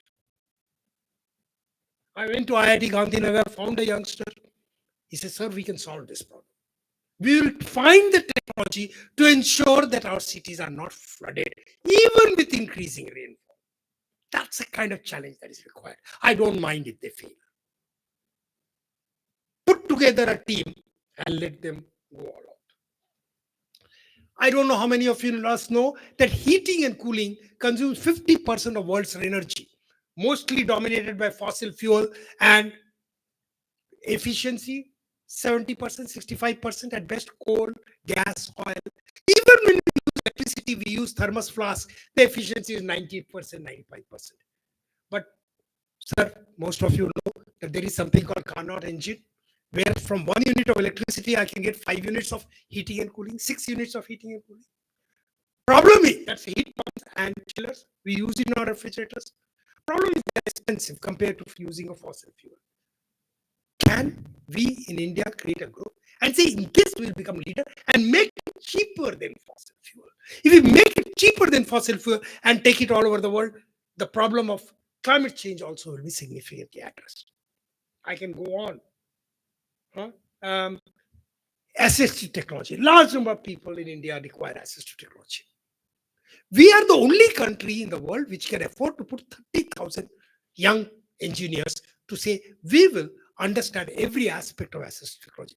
We of course require from Murthy help in material. Material technology is going to play a very important role. But can we become leaders in the world in this area? So the approach that we are taking at IIT is slightly different. We are not saying, oh, you are working in quantum computing? Well, of course, you work also in that area, not that you give up. But in sufficient number of areas, you become world leader. As far as I'm concerned, IITs were created with the vision that they will build technological edifice. Our task is very much unfinished. Yes, we have talented scientists and engineers, and our youngsters, unbelievable. They may come from any college.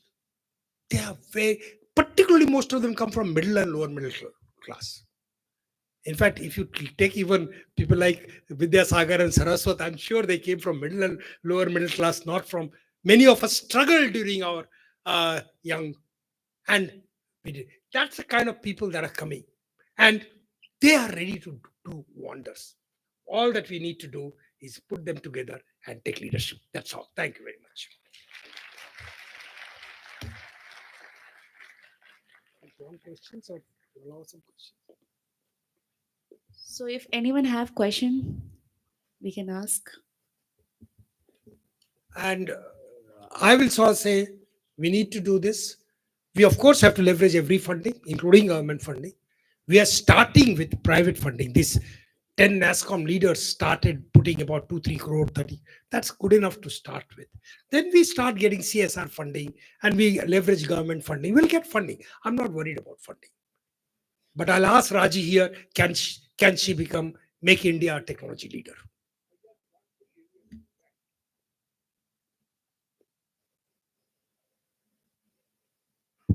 I just want to give a feedback. You talked about accounting for every pie and the kind of hassles which the researchers go through. This has been, not only you outlined it to Honorable Prime Minister, I have done it a number of times. Yes, sir. Finally, we are now working in the direction with great effort to come out with a GFR, the General Financial Regulation, which is the Bible for everything in India today, for research, development, and innovation. Very We are working in that direction. Thank you, sir. We are Thank you. hoping that we will get inputs. In fact, I have written to all labs, give me inputs as to what are the take areas in which you want modifications to be done, because you can't get everything absolutely without any zero thing. But we can make modifications. And Sure, sir. so We inputs can- are needed. I'm I sure request everybody. scientists, I had once called a meeting of 7 of our faculty member in IIT Madras and IIC Bangalore, and they talked about 10 things that can be done. So we certainly can put together and give that. Sure. Thank you. Thank you very much, sir. Any quick question? Yes. Yes, sir. Maybe state your quick name and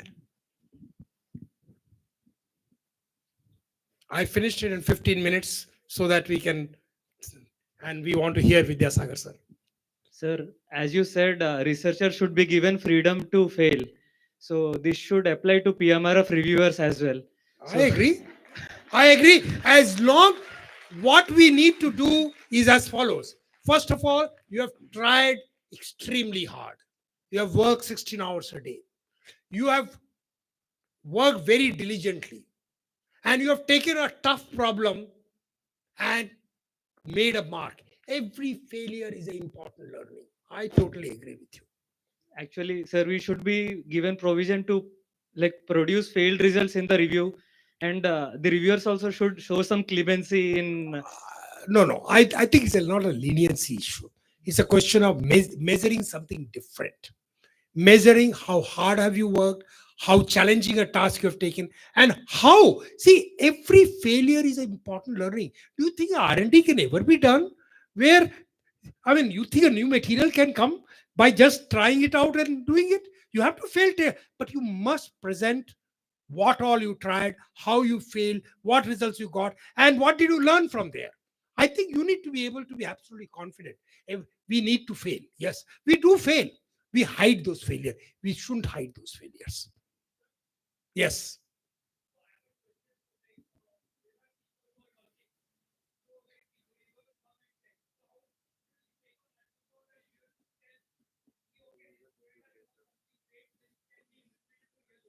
I think this is I think what should be the process of evaluation?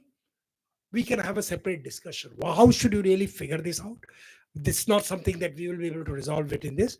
But if you are not failing, then you are not taking a challenging task.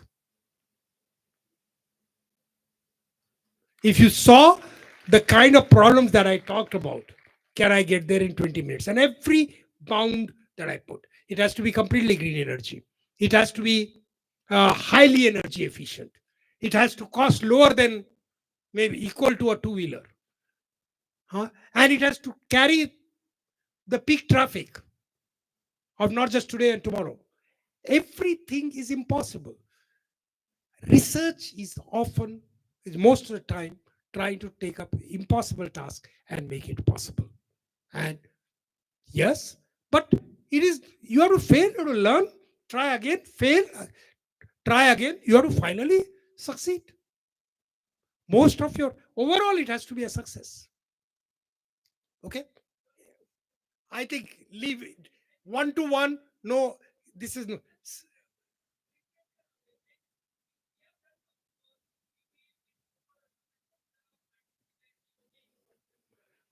I'm not a part of the evaluation. I don't want to comment. Any other quick question about what I presented India should do and technology leadership? Otherwise, we'll stop here. Yes. Sir, myself, I'm Dheeraj from University of Hyderabad. From? University of Hyderabad. Yes. Yeah, we through our masters and through PhD, we have been looking for the research problems, and we were capable in finding the supervisors to solve the research problem. But the market problems, I think there is a gap to find a mentor and how to fill this gap and how to find a proper mentor for the problems what we can address in the market. So my experience is limited to some area. I can only make one statement, that any success, especially in technology development, comes from interdisciplinary work. And any success comes if you have a group working together. Individuals may occasionally present absolutely wonderful result. If you see the PhD thesis that Vidyasagar wrote, I don't remember now how old he was. I think 22 or 23. I mean, it's a class work. But that happens one. That's not the norm. It's a group which will work and interdisciplinary and produce great results. And I think in PMRF also you should kind of try to see that they are working in groups rather than individual. Silo working can get you very limited results. I think that's all. Thank you.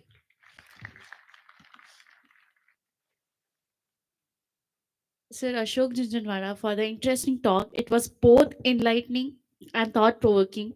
Now I would like to request Professor Sudarshan Iyengar, PMRF Nodal Coordinator for the broad area Computer Science and Engineering, Data Science and Mathematics, IIT Roper, to please come up the dais for facilitating Professor Ashok Jhunjhunwala.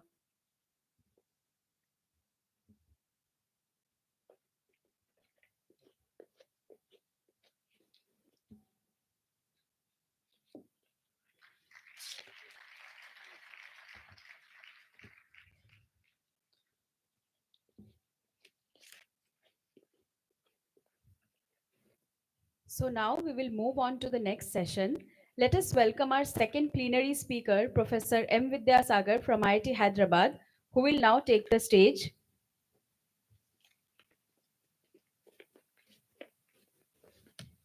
Yeah, that's all I need.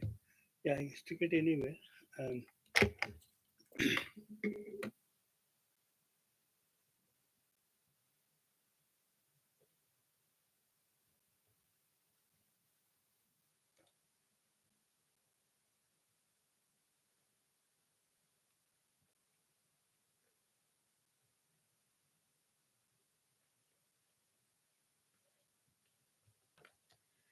In the meantime, let me introduce Professor Vidyasagar to all the audiences. Professor M. Vidyasagar is a leading control theorist and a fellow of Royal Society. He received the BS, MS, and PhD degrees in electrical engineering from the University of Wisconsin in Madison in 1965, 1967, and 1969, respectively. Between 1969 and 1989, he was a professor of electrical engineering at Marquette University, Concordia University, and the University of Waterloo. In 1989, he returned to India as the director of the newly created Center for Artificial Intelligence and Robotics, CARE in Bangalore, under the Ministry of Defense, Government of India. In 2000, he moved to the Indian private sector as an executive vice president of India's largest software company, Tata Consultancy Services. In January 2015, he received the Jawaharlal Nehru Science Fellowship and divided his time between UT Dallas and the Indian Institute of Technology, Hyderabad. Since March 2020, he is a served National Science Chair. His current research is in the area of reinforcement learning with emphasis on using stochastic approximation theory. More broadly, he is interested in machine learning, systems and control theory, and their applications. Professor Vidyasagar has received a number of awards in recognition of his research contributions, including Fellowship in the Royal Society, the IEEE Control Systems Award, the Rufus Oldenburger Medal of ASME, the John R. Ragazzini Education Award from AACC, and others. He is the author of 13 books and more than 160 papers in peer-reviewed journal. So now over to you, Professor Vidyasagar, for your talk. Yeah, thank you very much. So, as Ashok pointed out, I did get my PhD when I was 21 years old. So, that's from a different era. So, I am actually going to give a quasi technical talk, but it's not fully scientific.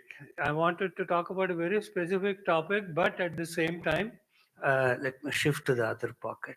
Uh, but at the same time, it's not absolutely precise. If I was giving a proper technical talk, I would not be cutting corners the way I'm going to do now, because my aim is really to give a broad general idea about what is AI? What should India stance be in future? So here's a quick outline. Early days of AI, then recent advances divided into two parts, deep neural networks and statistical language models, and then one section on the way forward.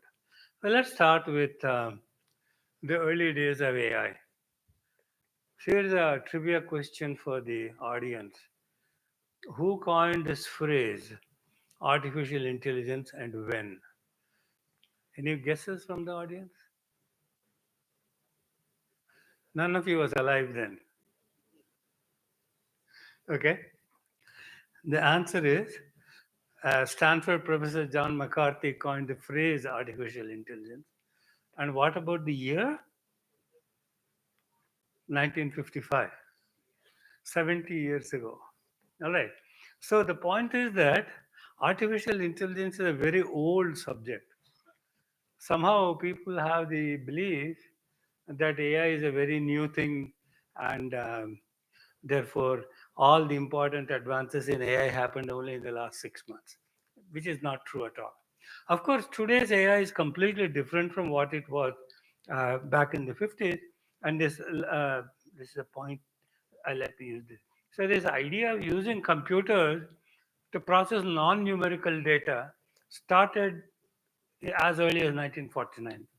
So the modern computation was introduced in the Manhattan Project, and you can say culminated in 1945. And but even then, people were thinking, can we use the same computers for, pardon me, for processing non-numerical data? So the earliest days of AI, I put that as 1949 to 1986, and you will see why. So the very first AI systems were called rule-based expert systems, and they were based on propositional logic and predicate logic. Now, what was the reason for using mathematical logic? The use of formal logic ensured that the reasoning used by the computer had two key properties. One is called completeness, and the other is called consistency. So consistency meant that any conclusion that the computing system drew from the data was in fact correct. You didn't have to disbelieve what the computer was saying. And completeness meant that all the possible conclusions of the data were found by the computer program. So think in terms of a medical doctor trying to diagnose a patient. A patient comes with a bunch of symptoms. So you want both these properties to be true. First thing is, if the doctor says, if the system tells the doctor this patient has some disease XYZ, you want that to be a logical consequence of the symptoms. Second, completeness means that it doesn't miss out any possible condition that the person can have.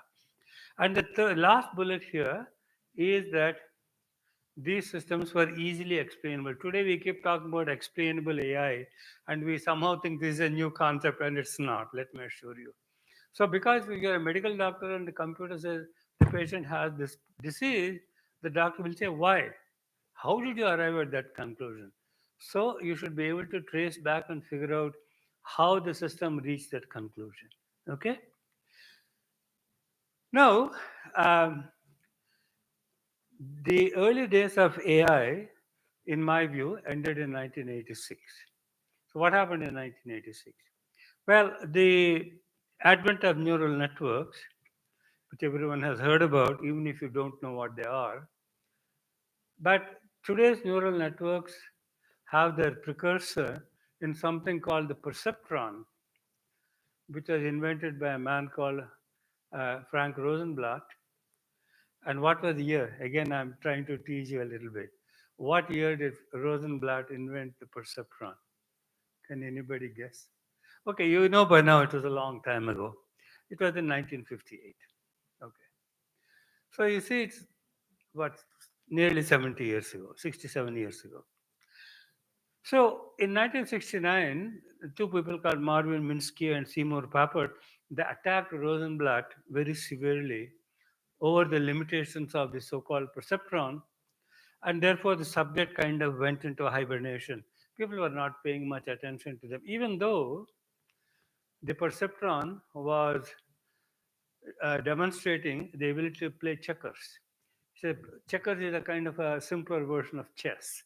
So that was the forerunner of today's chess playing machines. But then in 1986, there was a paper by three people, David Rumelhart, I apologize for that. That is That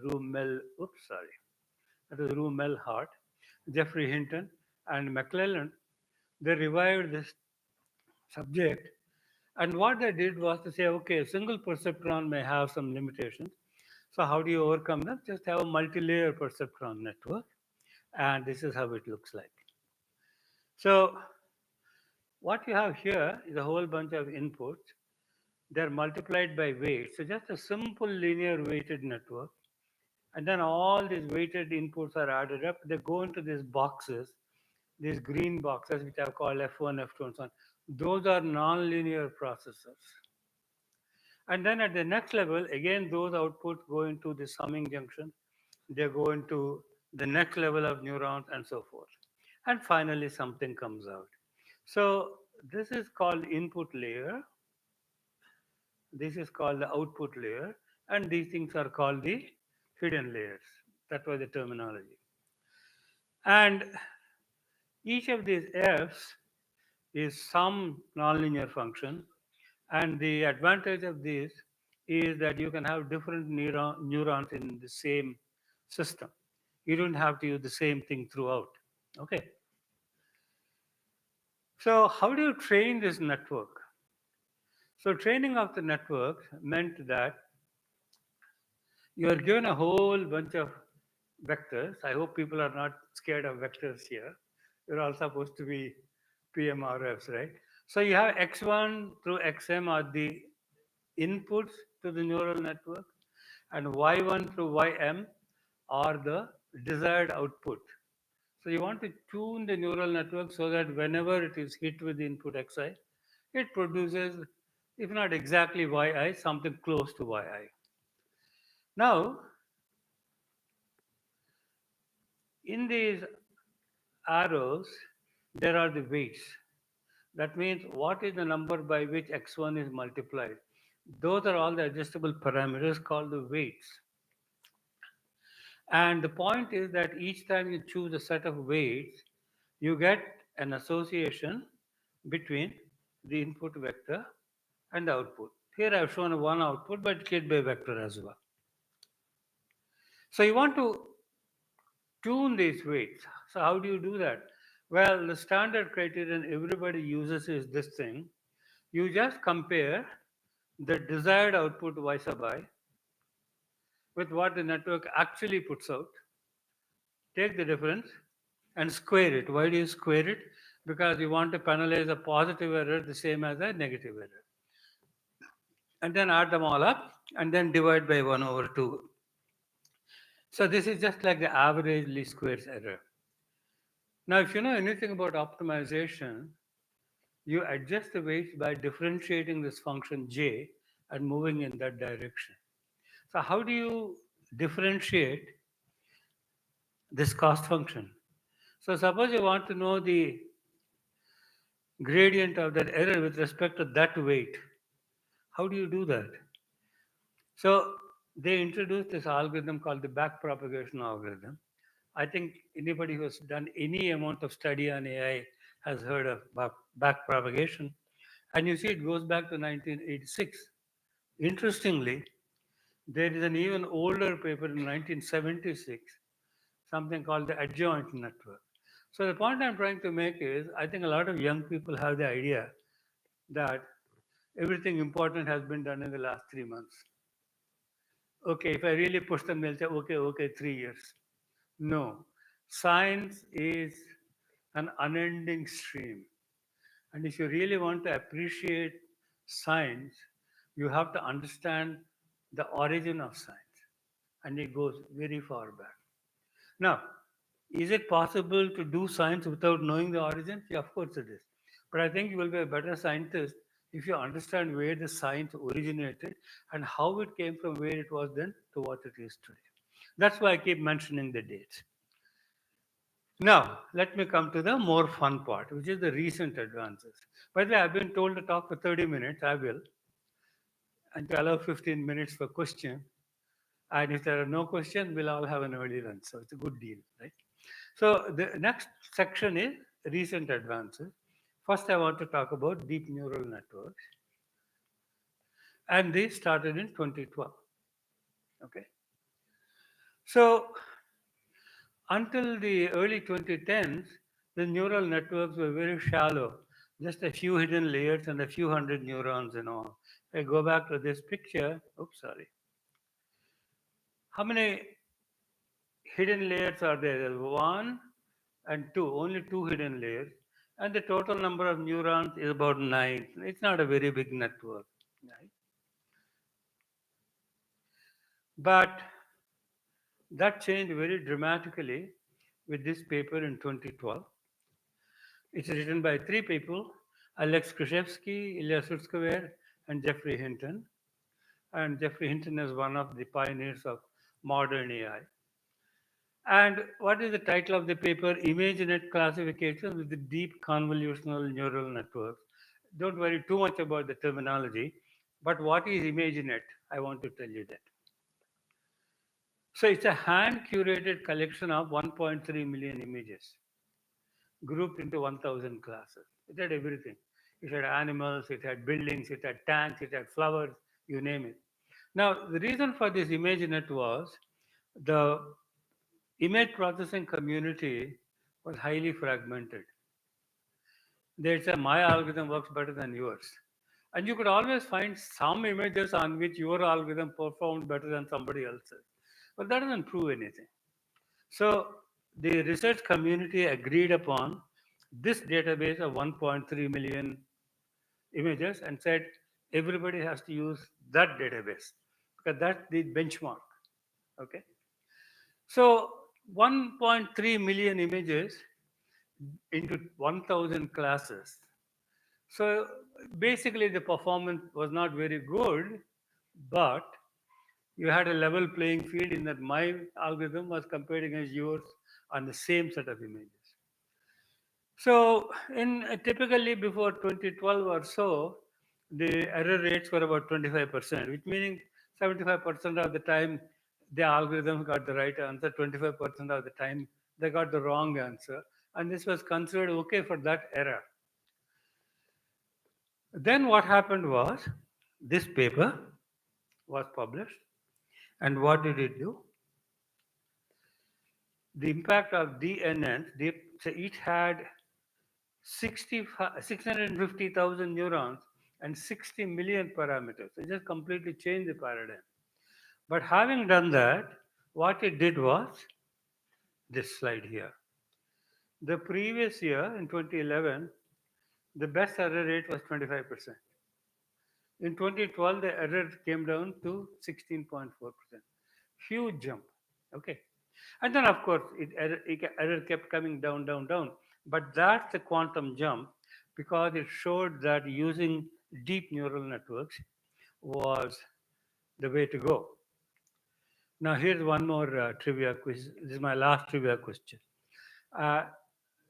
In 2012, when these people did their computations, they used an NVIDIA GPU. Today, NVIDIA is the most valuable company in the world, having overtaken Apple.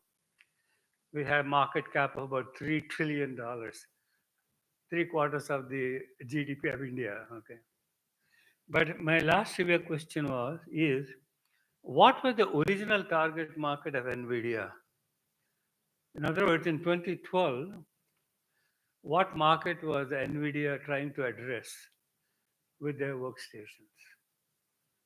Who wants to take a guess? This is easy, huh? Well, image processing is a bit too general. I said, to whom were they planning to sell the machine? What is the market, huh? I can't quite hear you. What did she say? No. Researchers are the poorest people in the world. Nobody is addressing researchers as a market. I can guarantee you that.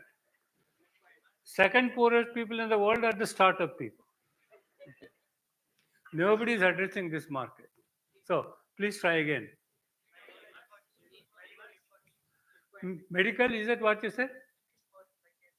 No, no, no, it is none of those. Okay, I think people are not going to get it. So let me tell you the answer because I think it's a somewhat surprising answer. They were trying to build gaming system. So, you and I want to play a game against each other. The graphics had to refresh very, very quickly. So they had built this GPU to accelerate those computations. Okay. Then, because the team from University of Toronto used this NVIDIA GPU, basically everybody says, now we can use it for building AI systems. Now, let me assure you, at the time when NVIDIA was doing this in 2012, there were so many other companies in gaming. How many people have heard of Silicon Graphics? Some of the older people are saying yes, yes, but nobody in the audience with a young person has heard of it because it went bankrupt. There is no market in gaming. Even NVIDIA would have gone bankrupt if it had stuck to gaming. But this paper allowed them to reinvent it themselves as a AI company. Okay. So I sometimes joke that Professor Hinton should go to NVIDIA and say, your company is worth 3 trillion, at least half of it belongs to me. Okay. And he would be quite right in saying that. So now I'm going to come to the more interesting part. These are the so-called statistical language models. Okay. Now, everybody has heard of LLMs, even if you don't quite know what they are. The whole world is talking about large language models. Okay. So what are they? Believe it or not, some people are even talking about small language models. So far, nobody has said small LLM, which will be a complete oxymoron. But somebody will say, so what is a statistical language? I personally call it statistical language model. See, the difference between a small language model and a large language model is not the size of the model, it's the nature of the model. And what's the difference? Well, these LLMs or SLMs are statistical as opposed to what was there before. They're called syntactic language models. Okay. That syntactic model is based on grammar. This is the correct statement, that is the wrong statement. Statistical models don't care about that at all. They only look at the frequency of occurrence of pairs of words or triplets of words and so on. So what they do is they take a text and they break it up into what are called tokens. Okay. Now, for the purposes of this talk, I'm going to assume that a token is a word and a word is a token. It's not true, but it's good enough for this talk. Okay. So a text is analyzed for the frequency of occurrence of doublets, of tokens, triplets, quadruplets, and so on. So given the preceding n tokens, where n is the number chosen by you, that is called the context length, you have to predict the next token. That's how these models work. Okay. So if you know anything about this bullet, probably very few people will understand, but I felt I had to put it in anyway. A statistical language model is just a Markov process with memory where the state space is a set of tokens. Okay. Mathematically, that's what they are. That's what leads to our understanding. And the larger we take n means how many preceding tokens do you look at to make the next prediction, the better will be our prediction. Now, there's a problem, which is that these models are huge. Just for the sake of argument, suppose our language has 10 to the power of 4 tokens. It is a reasonable number. Say if you think of a token as a word, 10,000 words is very good vocabulary.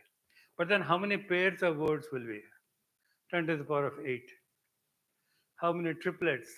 10 to the power of 12. If you want to look at the preceding 10 words, now you're talking about 10 to the power of 40. There's no way in the world you can deal with that many numbers, right? But fortunately, the overwhelming majority of these combinations do not occur. Okay. Now, I'll just tell you a small joke about language models.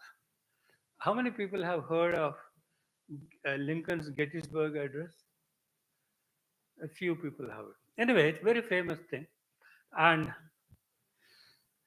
in one part, Lincoln says, we must ensure that that nation does not vanish from the earth, something like that. So that comes twice. It's apparently the only known instance of that coming. So statistical language model will say this is wrong because I've never found it except in this one instance. Okay? So because the overwhelming majority of these combinations don't occur, you can actually reduce the memory requirements dramatically. Now this third bullet is very important. Given the preceding so many tokens, you can get a probability distribution of what the next token would be. Okay. So what should you do? Should you just put out the most likely next token? Then you get a highly unnatural speech or text because each time this preceding set of tokens comes, you get exactly the same output. So what people said was, no, we won't do that. So we look at the probability distribution and we generate the next token at random using that probability distribution. That's the secret why today's language models give very, very natural looking outputs. Okay. Now, here, this is an example, a little bit contrived, and as I said, not entirely precise, but I'm trying to illustrate the difference between a syntactic model and a statistical model. So suppose you take a sentence, there was coming, and you give it to a syntactic model. What will it say? It'll say, no, they is plural and was is singular. So either it is they were coming or he was coming. Can't be they was coming. The statistical model will say, well, unlike billions and billions of text, I've never seen they was. Therefore, they was is wrong. It has no conception of plural, singular, past, present, nothing. It just says that this particular combination doesn't occur. Okay. Therefore, in a certain sense, these language models don't have insight, but they're very, very good at predicting natural outputs. Okay. Now, why is it important to know the context? So let's look at this first sentence. Complete this sentence. The capital of India is. Well, do you need a language model? No, just any old database. It will tell you the answer is Delhi, right? But now I change this sentence to this. Delhi is the blank, blank, blank of India. How do you fill that up? Well, there are many possible valid completions. And if you know the previous sentence, then you can make a better guess as to what goes into the blanks. So, for example, suppose the previous sentence was Mumbai is the commercial capital of India. Then you would say, Delhi is the political capital of India. But if the previous sentence is Hyderabad is the second largest city in India by area, which it is, by the way, I don't know how many know that. Then the fill in the blanks is Delhi is the largest city in India by area, like that. And by the way, you should also notice if that sentence comes after this sentence with the blanks, it is equally useful. It's not that only you have to look in the past, you can also look into the future. So these preceding tokens or even succeeding tokens, those are the context. Now, this is this very famous paper in 2017. It introduced a concept called transformers, and it is called Attention is All You Need. A whole bunch of people from Google, couple of people from Toronto, and I don't exactly know where he was from. And what they did was they introduced this architecture. It's pretty intricate, so obviously for a general audience, I won't even attempt to explain what the transformer architecture is. But what it does is it makes it relatively insensitive to word order, and there's encoding, decoding, query, response. But unless you're really serious about it, I won't tell you what a transformer is, other than to say it was a transformative paper, if I can make a bad joke. Okay. So every model today uses transformers. So that's how important that paper was. Now, so what are the current large language models? There are many of them. So many of them, with one or two exceptions, are open source. Uh, like Google has a product called Gemini. Facebook AI Research has Llama. The Chinese companies have DeepSeek 3. A whole bunch of China seems to be releasing a new model every week, actually. These are all open source, meaning you go to GitHub and you download the code. That's it. The open AI companies' products, the Chat GPT family, they are the best known closed LLMs that are available only via subscription. So whether it is Google Gemini or any of the closed products like ChatGPT, they are trained on a huge corpus. Typical size of the corpus is about 100 trillion, 100 trillion, 10 to the power of 14 token. Okay. But even in a so-called open source model, you only get the result of the training. You don't know what it was trained on because that's their proprietary information.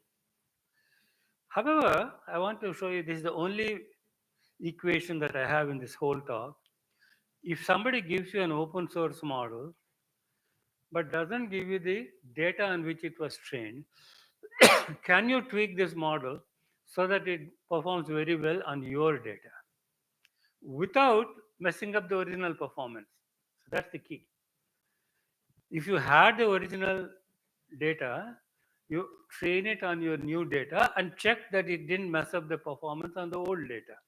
But you don't have the old data, all you have the model.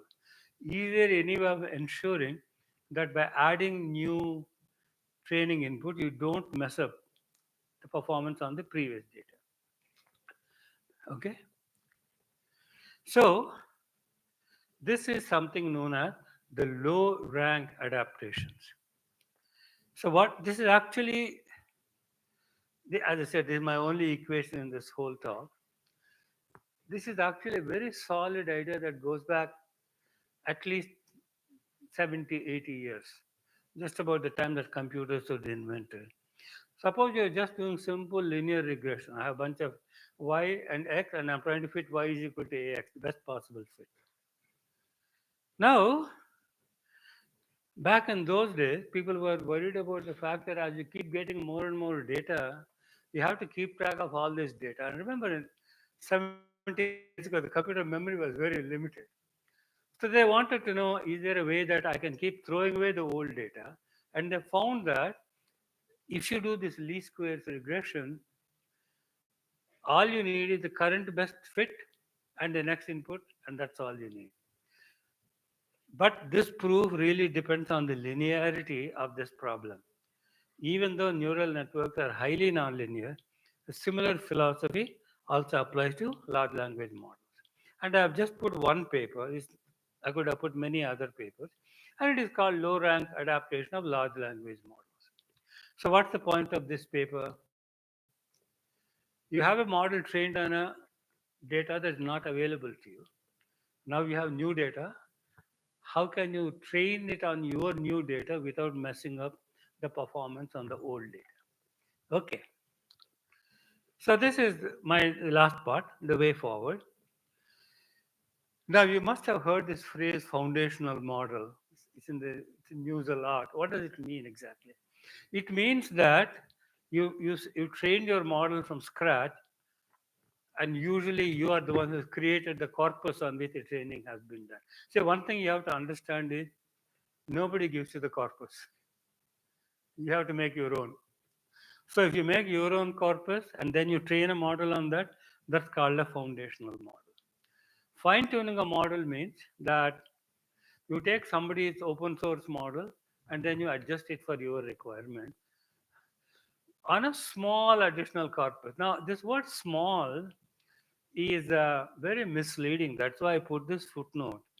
They're small as a percentage of the size of the original corpus. Now remember, I said all those open source products are trained on 10 to the power of 14 tokens. So if you have 10 to the power of 11 new tokens, that's only 0.1%. So that will be considered as a small perturbation. So this kind of a technique will work quite nicely. Okay, so which is better for India? This is the question I want to discuss. Now, you have to understand that there are two aspects to language development. One is algorithmic, one is software engineering. Algorithmic is what is the set of calculations that you need to do. They're basically just literally a few equations on a sheet of paper. How do you program them into a computer? That is the algorithmic aspect, right? Software engineering is how do you make this code run efficiently? Now, if you have a model, say 10 billion parameters or fewer, you can just write a reasonably simple Python code, maybe 500, 600 lines of Python code. Throw it onto a machine that supports this PyTorch environment, and PyTorch will take care of all the parallelization, memory management, all the stuff. You don't have to worry. That's the good news. The bad news is with only 10 billion parameters, you can't do anything interesting. To do something interesting, you need much bigger models. So, for instance, the largest model from Facebook has about 700 billion parameters. The DeepSeek model is 670 billion parameters. OpenAI's ChatGPT-4 is 1.5 trillion parameters. Now, if you want to train a model with that many parameters, you have to understand how to bring things in and out of memory.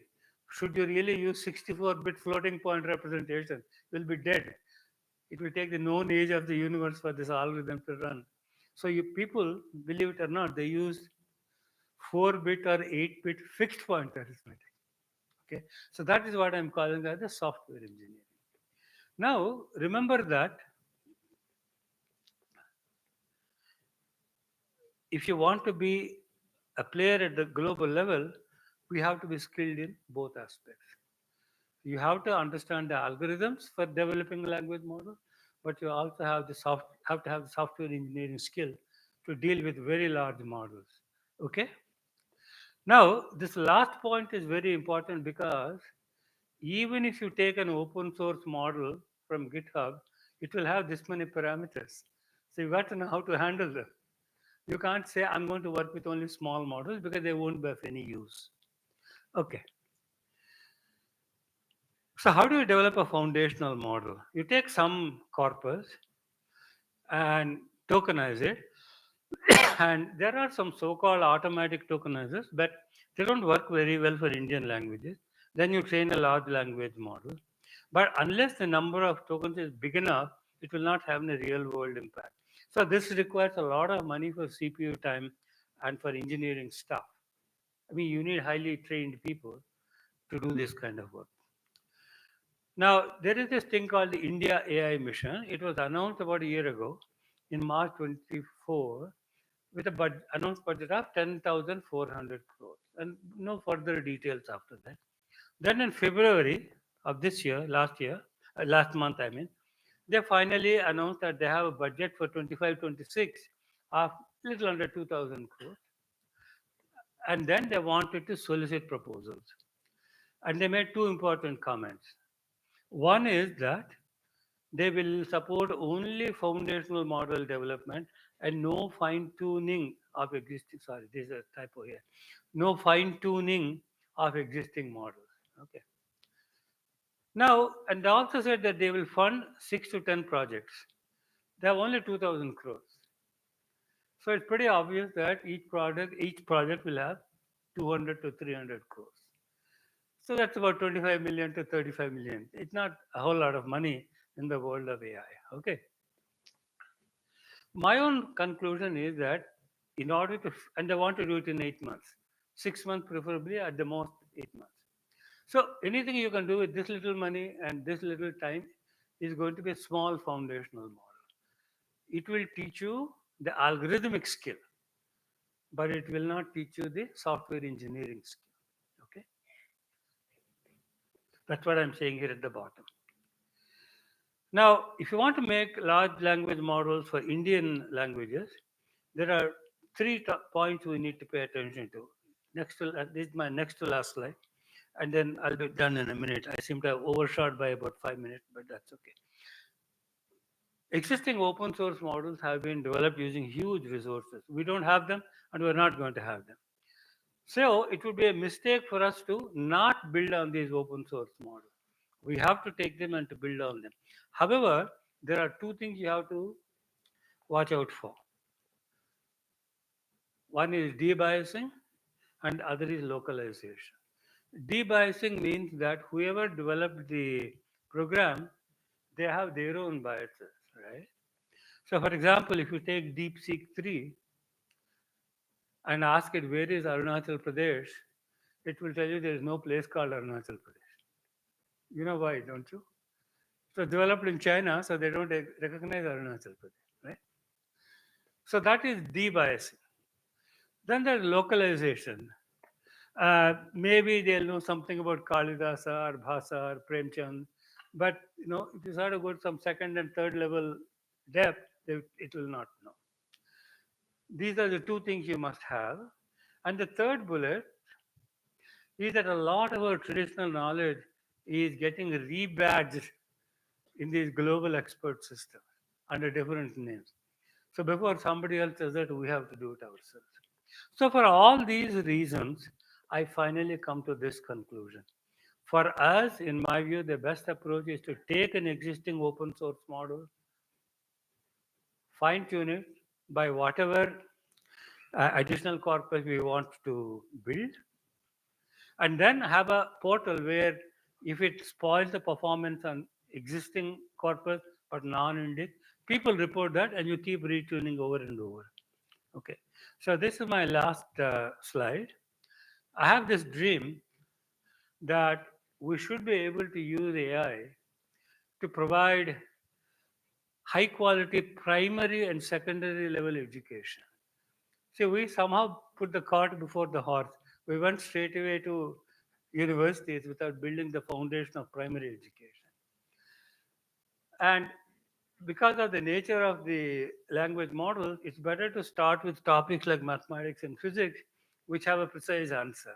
Avoid subjects with a vague answer. But the point is, you can have a whole bunch of things. First of all, you can have instruction in the mother tongue of the student. You can have personalized instruction. And in subjects like mathematics, you don't just say to the student, what is the answer to this question? Student says something, no, that's wrong. No. Student hasn't learned anything other than that his answer is wrong. You have to go into why it is wrong. You should also encourage the student to put in a partial answer. This is where I'm going.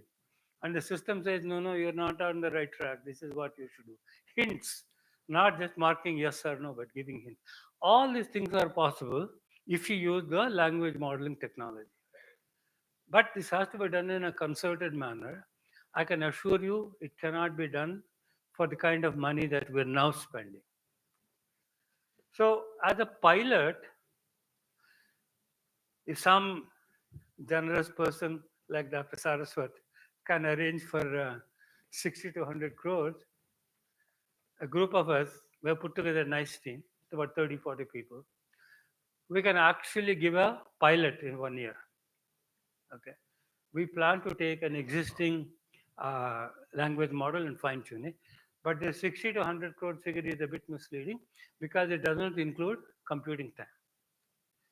Fortunately, this India AI mission has arranged for some subsidized rates for computing time. But with this kind of money, we can give a proof of concept of this dream. At the moment, there is no GOI funding. Maybe some private entities can step up with CSR or something like that. And I've discovered once I started looking at this project, there are lots of small groups working, but in isolation. If we can somehow bring them together and pool our effort, we'll be halfway to this goal already. Okay, that's all I have to say. Thank you so much, Professor, for your interesting talk. Now the floor is open for the audience to engage in a Q&A session. Okay, see you then. Oh, thank you. Huh? Sanskrit will be the best. Absolutely. I'll send you a letter on this. Yeah, any question? Have I left you confounded beyond redemption? Looks like. Yeah, somebody in the back. You have to talk a bit louder, or maybe just come forward. Just him and then you. Yeah, the pink shirt, can you just come a bit closer? Do you have any? Ah, here's a mic.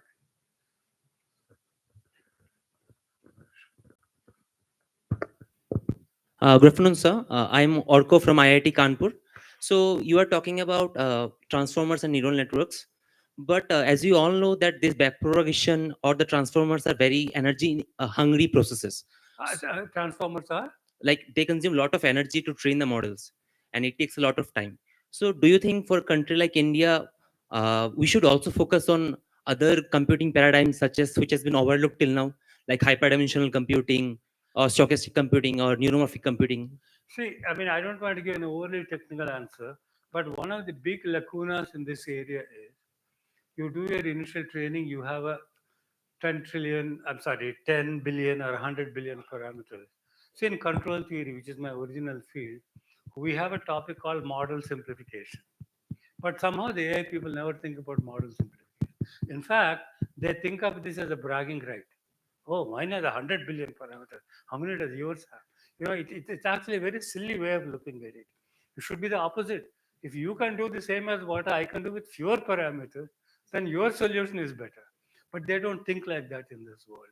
So somehow we have to change the paradigm, which is what you are also saying, to introduce the simplicity of the model coupled with the performance, not just putting more and more computers and then making it bigger and bigger, which is what all those models are doing. I think that's what you're also asking. And somebody back there, yeah, that's it.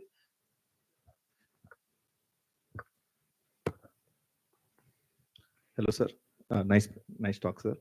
Sir, I am Shakti Swarup Chaudhary. I am from IIT Madras. I am a mechanical engineer. So my question is, when we talk about when we are developing an AI, this much investment is needed. So in terms of investment, where and how it is like splitted. For example, computer resources is consumed, so money is needed, and like how we distribute the money. See, the reason why I put the CSR and parentheses in the slide, let me get go back one slide. I put CSR in the next to last bullet, is because now every company has the CSR obligation. But unfortunately, the fraction of CSR spending that comes for scientific research is very small. So that's one of the best ways of tapping money. When you talk about investment, I think that's the best source. I think that was your question, or have I misunderstood? My question is, suppose we want to develop an AI model. Let's say we this much amount of money.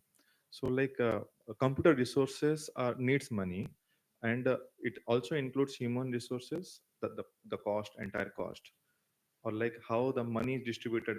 I see. How you mean the breakup of the budget? Breakup of the budget, yes. Well, no, unfortunately, here almost all the money goes for computing resources, database access, things like that. Even in foreign countries, unless you work for OpenAI, which pays you $5 million a year, I'm told, in most companies, the salaries are smaller part of the budget, and the computing are the larger part. That goes back to that previous question. Do we really need such an elaborate model? I believe firmly you don't. But then till I actually do it and show it, nobody will believe me. Right. So here, 95% goes for the computing, no doubt. Does it include quantum computing? Quantum computing, very costly. Quantum computing is still in the proof of concept stage. Okay, people think that all crypto systems are going to be insecure because somebody has built a 100-qubit quantum computer. You need at least 250 to 300 qubits to make, for example, RSA crypto system to be insecure. And so adding each qubit roughly doubles the complexity. So we're little ways away from having a quantum compute. That doesn't mean we shouldn't do research. All I'm saying is that we're not going to see practical applications immediately. Now, where quantum computing has been extremely effective is in what is called key exchange. Suppose you are here at defense headquarters, there are all these people sitting in the field, army commanders. How do you send them the key? Sorry, how do you send them the key over an insecure medium? That part of quantum is very well established. But cryptanalysis, not yet there, in my opinion. You have to control the time. Tell me if they wish to take more questions. Can you just give, yeah. Good afternoon, everyone. So it was a nice talk. So I am Varnit Kapoor from IIT Delhi, and I have a very general question. Like you talked about biased and unbiased kind of thing. So is there any national or international norms to be set up? Like you give an example of Arunachal Pradesh, China doesn't consider, and in their model they have not accounted for like for the deep sea call. So are there any norms going to be set up in the future for the biasness in the models? They tend to be very small. So, for example, as Dr. Saraswat, you might have heard in the microphone, it was live. Yeah, do you use Sanskrit? I said, yes, we can use Sanskrit. There are a bunch of Sanskrit databases curated. There's huge amount of scanned Sanskrit text. Now, there are some research groups, especially at Kanchi University, but not the only one. They can convert the scanned text into parsed text. See, it's hard with Sanskrit because unlike Roman alphabet, it's not discrete. So to parse it and to take care of the vibhakti and all these complications, those people have a good solution. Some others also have a good solution. So if you can parse all this text, for example, the Bodleian Library in Oxford claims that they have 9,000 Sanskrit kavyas. If we just could get a hold of that and parse all that, that will give a huge corpus. But that's where we need a concerted effort. And you won't get it for 2,000 crores. That's my complaint. That you have to spend really much more money. By the way, there's another interesting point I discovered. Supposedly, just in the state of Tamil Nadu, there are alleged to be 1 lakh palm leaf manuscripts. Now, what state they are in, God only knows, because they're just here in some go down somewhere. But even if you assume that half of them are in workable shape, you have about 50,000 palm leaf manuscripts, and they're not very big. Some are small also. So this is another corpus. In other words, even if we just simply did a catalog of resources, forget about processing them, even that doesn't exist today. You understand my point? If you wanted to build an Indic corpus, what are all the things you can tap? Even that we don't have today. It's kind of unfortunate, but that's the reality. So, Kishle, you tell me when we should stop. It's up to you. So one last question. Can you? Okay, after him. Yeah. Sir, I'm Aman Srivastav from IIT Kharagpur. Thank you for your talk, sir. Sir, given the fact that now our society is transforming into AI. Given the fact that I'm not getting you. Oh, yes, sir. So, sir, given that we are now shifting from the traditional models to AI models, and sir, do you think that in the coming time the field-based investigation will get eradicated because of the AI? Field of linguistics will get eradicated? No, sir. Field-based investigation. For example, sir, if I am a researcher visiting a given study site and conducting some experiment and generating the data out of it, sir, in the coming time, do you feel that this field-based investigation will not be needed, given that the AI will be there to? Well, I'm very skeptical about that. See, in other words, so suppose you're asked to, I see, I keep getting these things in my email all the time. PDF reader, it will read 100 pages of PDF and produce a 1-paragraph summary. Well, it's already there. Every paper has something called the abstract of the paper. It's not very clear what exactly this AI system is contributing. And don't forget, if you have a paper, the abstract is written by the authors. So it's what the author think are the important points in that paper. If you have some AI system abstracting a paper, how do you know that it's an accurate abstract or summary of the paper, right? So I don't really think it will be um, completely replaced by AI. I think of AI as a kind of a time-saving device, but not as a substitute for actually reading yourself. So in other words, suppose somebody sells you a 100-page paper, and you say, should I spend my time reading this thing? So maybe your chat GPT can give you a quick summary. Then you make a decision, yes, I should invest the time or no. But then what happens if you made a mistake? You should have read that paper, but chat GPT told you not to. This is Ram. Sir, thank you so much. It has been a very wonderful, lucid, informative lecture for me.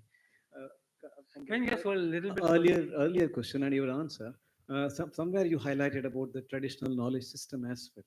Also, you touched upon a lot of things which goes across the world because this is a universal system, like knowledge flows.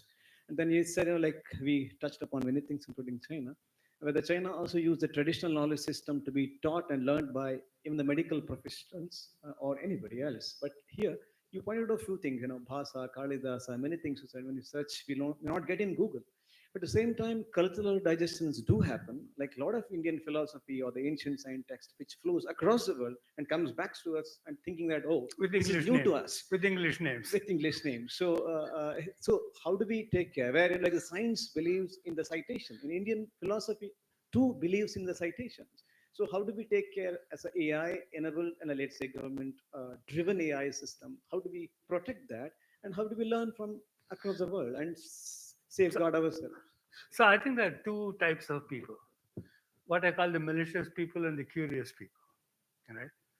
The malicious people are those who don't want to give us credit for anything. They'll say, oh, there's nothing new in India. It's all from. So if you look at A.L. Basham's book called The Wonder That Was India, now he was supposed to have been an India hater. I didn't get that impression from reading his book. A.L. Basham called The Wonder That Was India. So he says in his preface that there are two kinds of Indologists. Those who claim that nothing good ever came out of India, that's number one. Number two, those who claim that everything from the ancient India came from the Greeks and everything in modern India came from the British.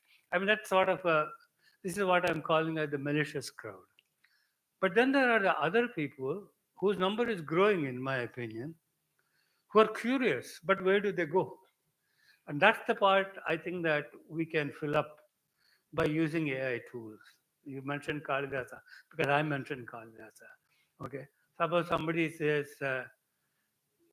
can you write a poem in the style of Kalidasa? You ask a linguistic tool. Compose a poem in the style of Kalidasa. Okay, good. It will do something. Now you say, now compose a poem in the style of Bhasa. Very different. Bhasa, I don't claim to be a great Sanskrit scholar, but Bhasa Sanskrit, even though he was before Kalidasa, I find it actually easier to understand. Yes, and the style is very different. So there's no reason why we can't create these kinds of tools, and how people use it or misuse it. To my mind, that's a bit of a secondary issue. I would like to just create the tools and give it to the general public. I hope that was the question you asked. If not, please ask a follow-up. So I think Krishna is getting up. So I think time for me to stop. Thank you, sir, for taking the questions. Now we would like to request Professor B. Pradhan, PMRF Nodal Coordinator from IIT Guwahati from the broad area Biomedical Engineering, Biological Sciences and Agricultural Sciences to kindly come up on the stage for felicitating Professor Vidyasagar.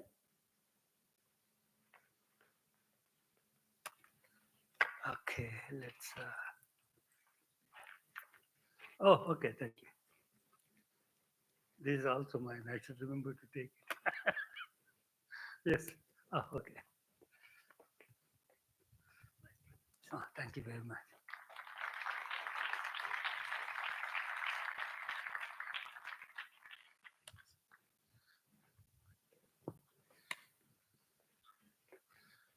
Now I should give the microphone back. I already have a bag.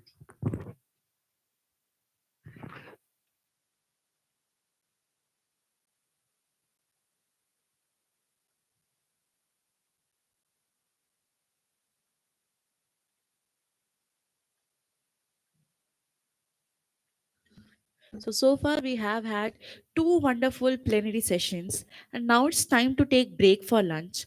So I would request everyone to reconvene here at 2:40 p.m. For the next plenary session. I request all the students to please board the bus for the lunch.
Hello, hello, hello, hello, hello.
Hello.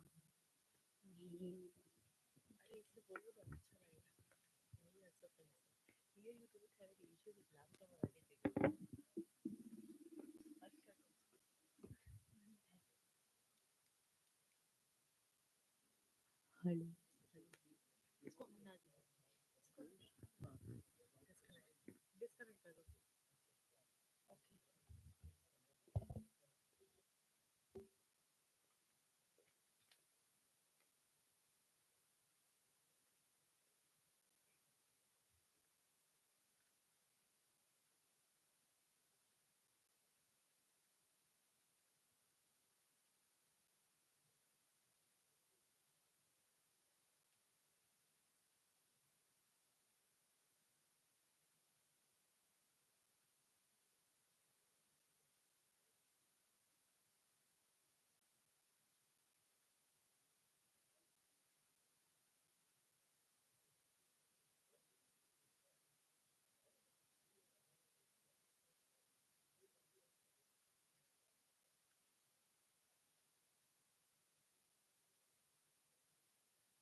Welcome back, everyone. We hope you had a chance to recharge. Now let's dive into our next plenary talk. We are thrilled to have Professor B.J. Rao from the University of Hyderabad with us today. Professor Rao's expertise and research are bound to provide us with fascinating sights. Now, while the presentations are getting ready, I would like to provide a very brief introduction about Professor Rao. Professor Rao, currently the Vice Chancellor at University of Hyderabad, served as a senior professor, chair of biology, dean faculty at the Indian Institute of Science, Education and Research, IIT Tirupati, Andhra Pradesh, and was associated with biology department at Tata Institute of Fundamental Research, Mumbai, for about 24 years and served as a senior professor and chair of the biology program before moving on to IIT Tirupati in 2018. Professor Rao is a fellow of all three National Academies of India, Sir J.C. Bose awardee from the Department of Science and Technology.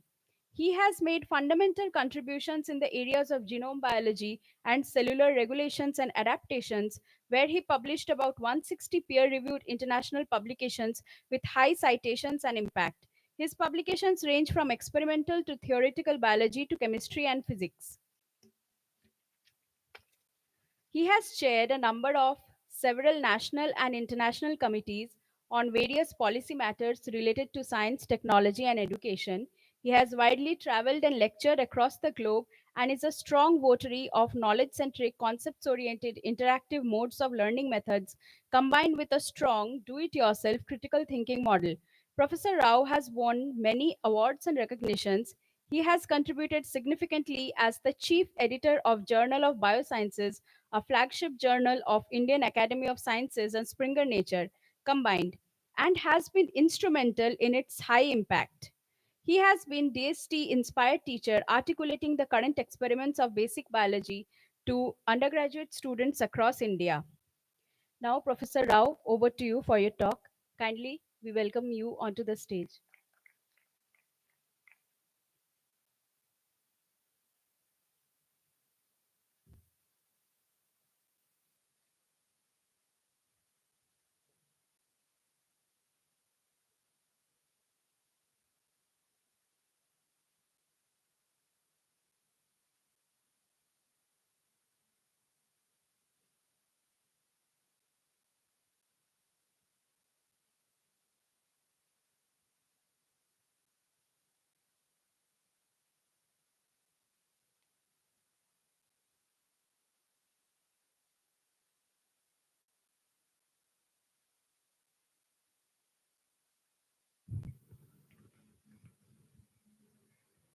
Yeah. Good afternoon to all of you. It's a real special pleasure to be here with all of these young scholars who are the Prime Minister's Research Fellow awardees. The title of my talk today is actually PMRF is for Bharat. That was the title. It's not for all of you. It is for Bharat. That's the title I gave.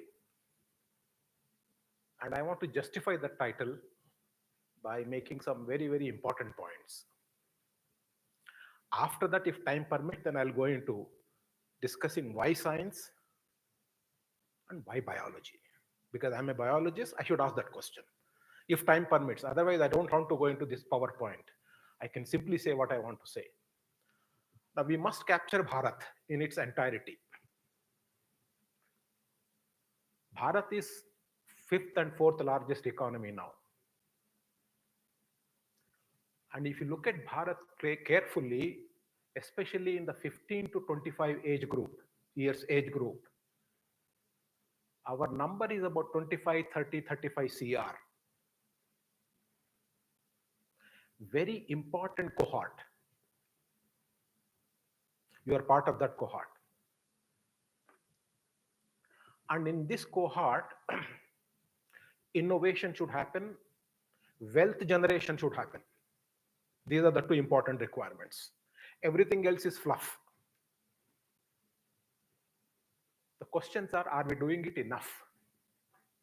So we should compare ourselves vis-a-vis other peer group countries. Our peer group countries now are large: China, Germany, UK, etc., etc. because that's how economy is. So if I look at our undergraduate population now, numbers are important. We are about 4 to 5 CR, which is about 25% or so of that cohort, 15 to 25-year cohort. So our penetration into higher education from that cohort is about 25%, 20-25%. Is it good? Maybe it is okay, but it is not good enough. You need to improve your Maxwell distribution. One of the important requirements of NEP is to improve that. At least double up. At least 50% of 15 to 25-year age cohort must be entering into higher education. I think that's a very important requirement, because when law of mass action kicks in, more the merrier. Then ultimately you will have enough chance of a good peak, maybe different peaklets, right? So that is one purpose of NEP. You must wonder why I'm telling all this. I'll connect it to you finally, because you are the doers. Now, when we have such large population of undergraduate number, this is the same number in China almost. We are competing well in terms of number. Almost 4 to 5 CR students enter into undergraduate education even there, same numbers. In this number, very small fraction actually excel. This is the problem. The elephant in the room is large enough number, maybe much larger number should enter, but much smaller number actually hit the high ranking seal.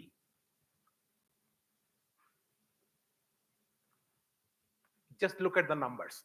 How many students in the country annually register into PhD programs? Let's assume that PhD is a doorway for innovation, high quality work, discovery mode work, etc., etc., etc. Let's make that assumption. About 2 to 2.5 lakhs of students enter into registering for PhD programs all over the country.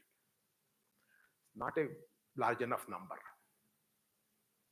Not at all. We have a lot more undergraduates entering into the hallway, but much less number actually go on and register for an innovative activity called PhD program. Let me assume that it's an innovative activity. Some assumption I have to make.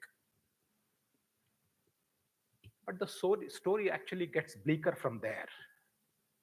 You may not know that about 70 to 80% students who register for PhD do not graduate out. This number is shocking. The number of students who actually graduate out from PhD program every year in the country is about 30-40,000.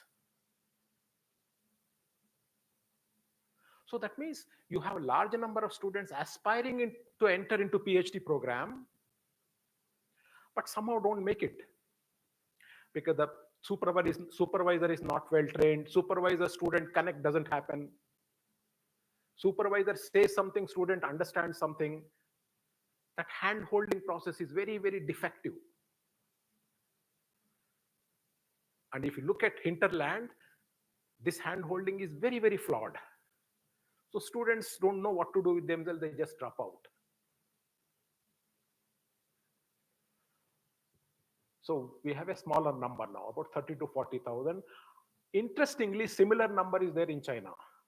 There are problems like this. Even in USA, about 50% students who register into PhD drop out.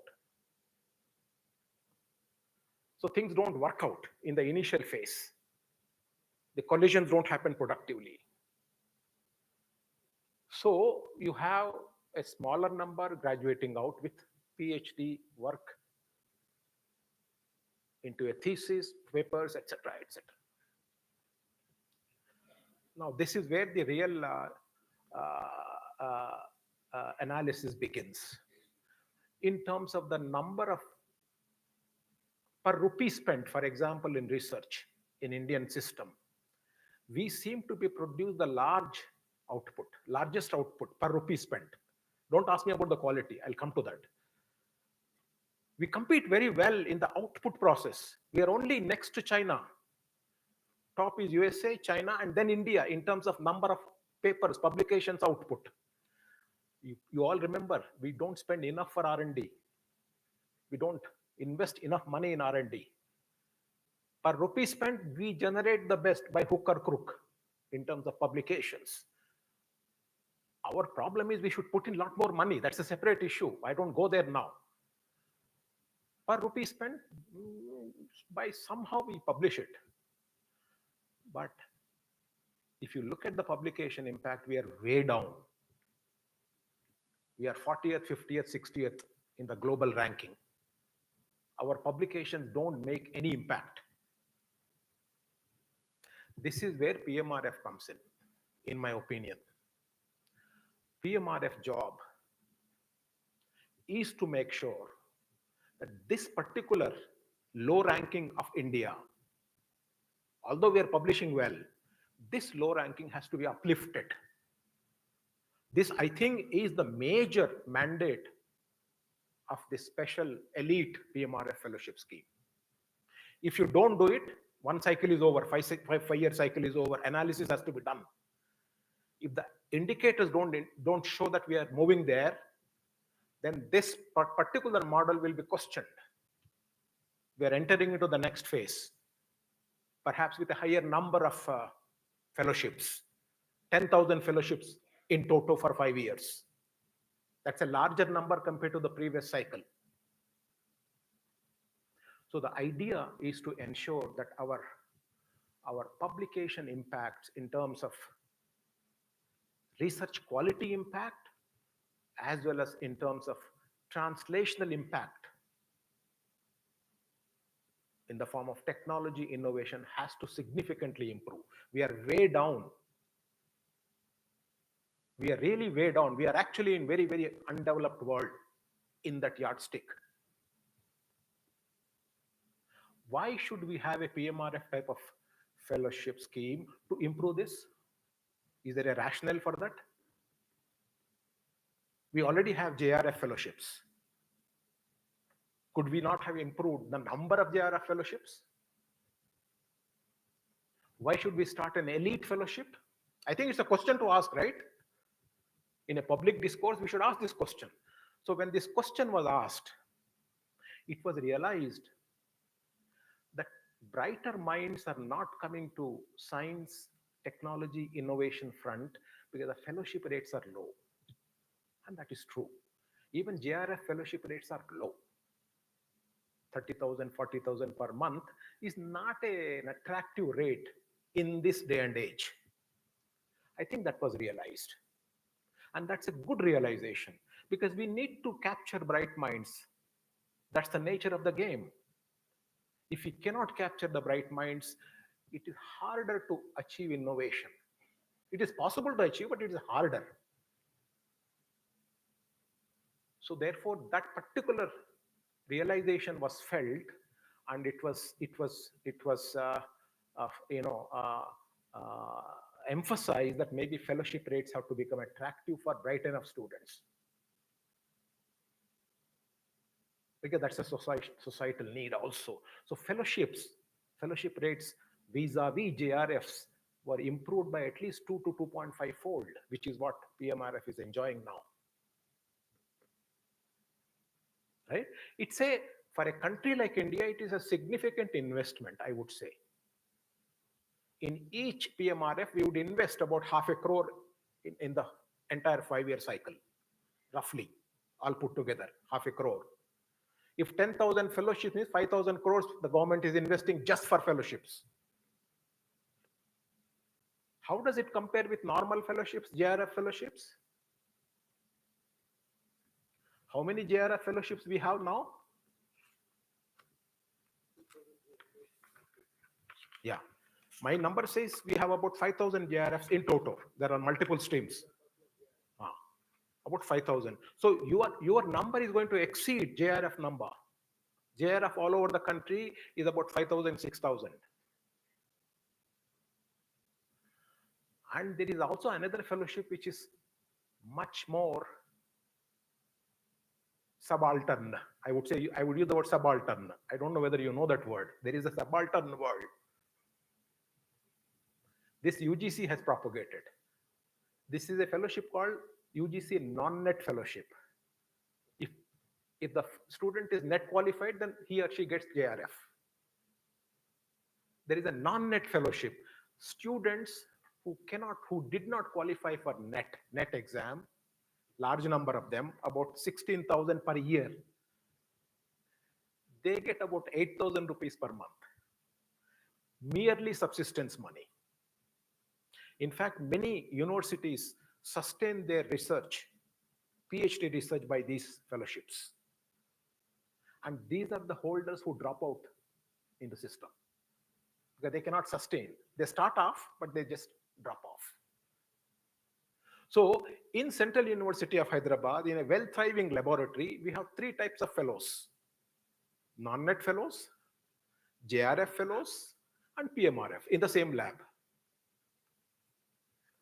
So this is a special challenge that some of the universities have to face.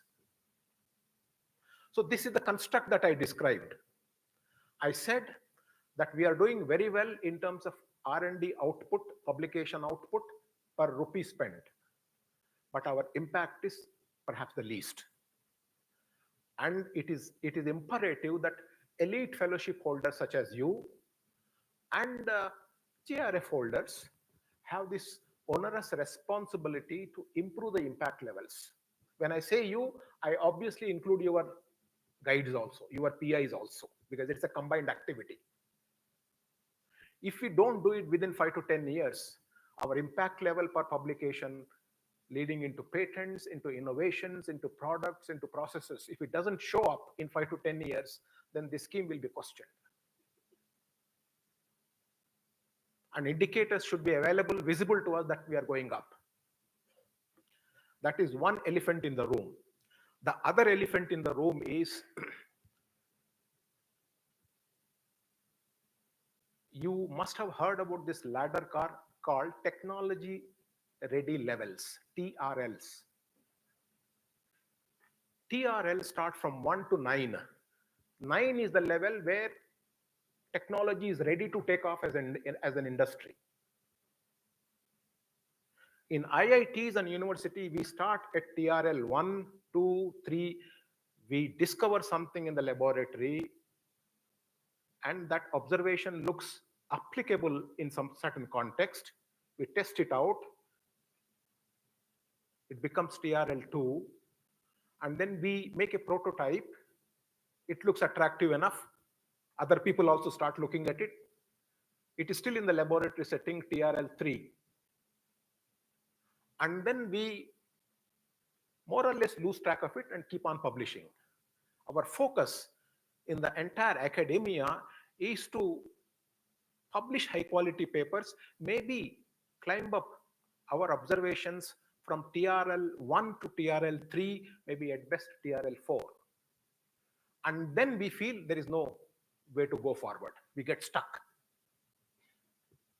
And industry needs TRL 8 and 9. Otherwise, they say, don't talk to me. Don't waste my time. 8 and 9 is what they want. Now, who will fill up this 4, 5, 6, 7? We need innovation moving from TRL 3 to 4 to 5 to 6, 7. This is the death valley in the academia industry framework. This is where most of the innovations in IITs, in IISc, in central universities go to a hibernation and finally die off. We don't have enough products reaching to the top where industry says, aha, I'm ready, I'll take it now. So this death valley, TRL level 4 to 8, is a void that some innovative, energetic cohort should fill it up, and that's you. That is why government is more or less emphasizing on IITs for this. Explicitly, they say these fellowships are for IITs and IASC. We sneak in. ICERs and Central University somehow sneak in. We get small number. But it is explicitly meant for technology institutions. So the hope that we cover TRL 4, 5, 6, 7, 8, that gap, band gap should be bridged. And this is very important. And I think the unspecified, unarticulated agenda is that PMRF fellows must contribute very actively towards mitigating this valley of death. Are you with me so far? My points are clear? Yes? So 2 points again, take home for PMRFs. This is for Bharat, not for individuals. You will, of course, enrich yourself. You will become big, all that is fine. You will publish high impact papers. You will innovate. But at the end of the day, Bharat has to get enriched by your output such that per publication, per patent impact must rise. And this gap of TRL 4 to 8 must be filled up. I hope the PIs involved in PMRF and the institutions involved in PMRF are aware of this requirement. If these two requirements are not met, I can assure you there will not be PMRF in future. This is very clear. Now, I have said whatever I have to say, but I want to now share with you some slides about excitements in science.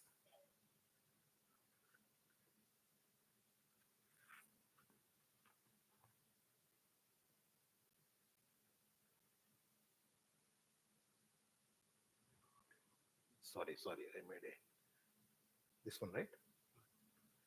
Yes.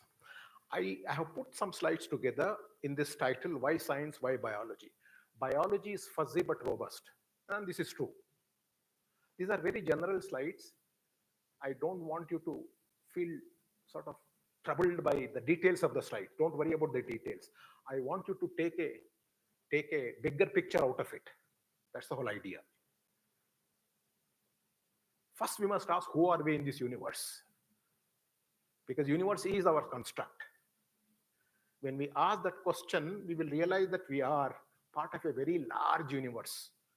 100 billion galaxies, 100 or so billion stars, and we are part of a small system called solar system, Earth. We are almost invisible in the universe. If we disappear today, nobody will. It is as simple as that. When I say we, I say human beings. We are so inconspicuously invisible. When did we come about? The universe itself came about at 14 billion years ago. These are real numbers. Life started about 4, 5, 6 billion years ago. But human beings only came few hundreds of thousands years earlier. We are 100K to 200K years ago. So we are extremely recent entrant. We are invisible, we are very, very inconspicuous, and we are very recent. We don't really have to boast ourselves. It's as simple as that. Universe is too fascinating to ignore.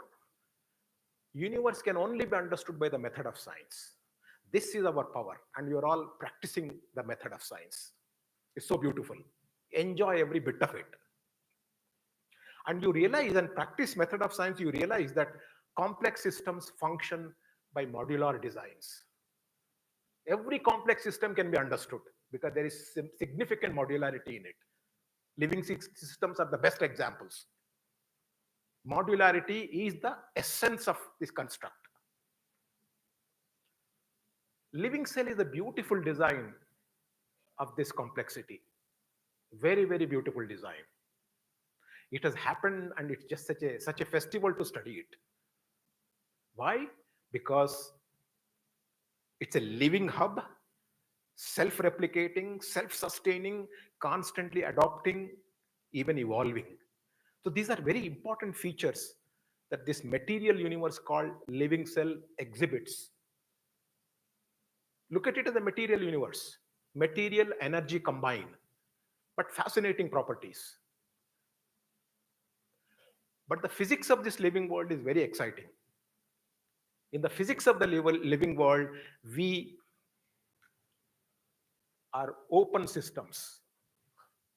Why are we saying open systems? Because we exchange material and energy with the rest of the world. We are beautifully open. We are just out of equilibrium, beautifully open. We exchange constantly material and energy. If we stop exchanging, we are dead. That's how death happens. And we are sustained by energy all the time. All our organization is sustained by energy. We have to constantly pumping in energy. Right. Many molecular players sustain us. That's not very surprising, but what is surprising is this. All the molecular players that modulate in us, the living systems, operate very, very non-linearly at the level of interaction system. What do I mean?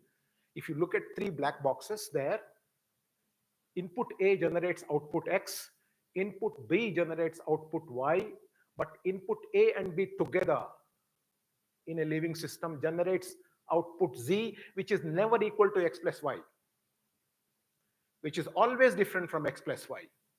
Completely non-linear. My black box with the same inputs will be different from your black box with the same inputs. It is never same. It is never same in all these. So much so that all of you are processing systems which are uniquely different in every processing that biochemical systems do. That is why you are all different. And the beauty of biology is to understand how non-linearity works within boundary conditions so that you are a human being and you are still non-linear in your processing. You don't go somewhere else. Within the confined system, how is it that you are so beautifully non-linear that your output never matches with my output given the same inputs? That I think is a beautiful design. And chemistry does this. And if you look at chemistry, there are some privileged elements which have occupied us. Carbon, hydrogen, nitrogen, oxygen. These are highly privileged.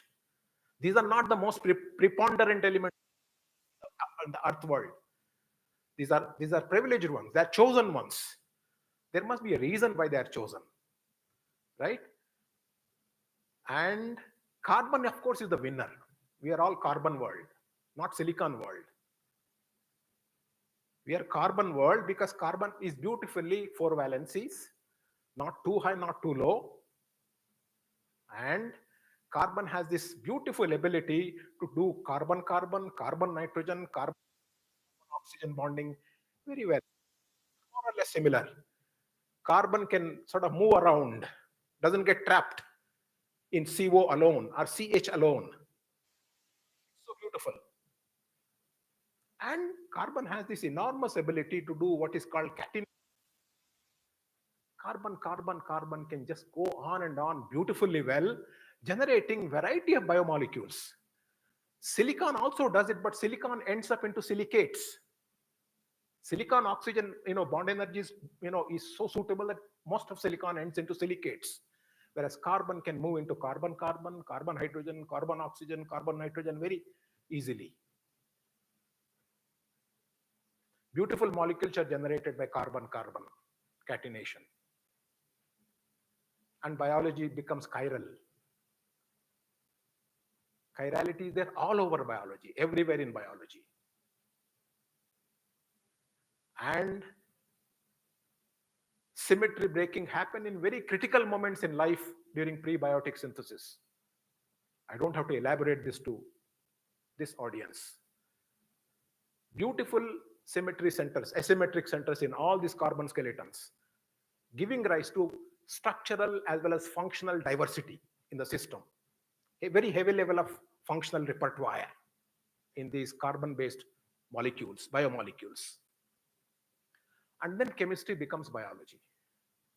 This I find is a fascinating transition. And if you take an example of DNA replication, you can understand how chemistry becomes biology.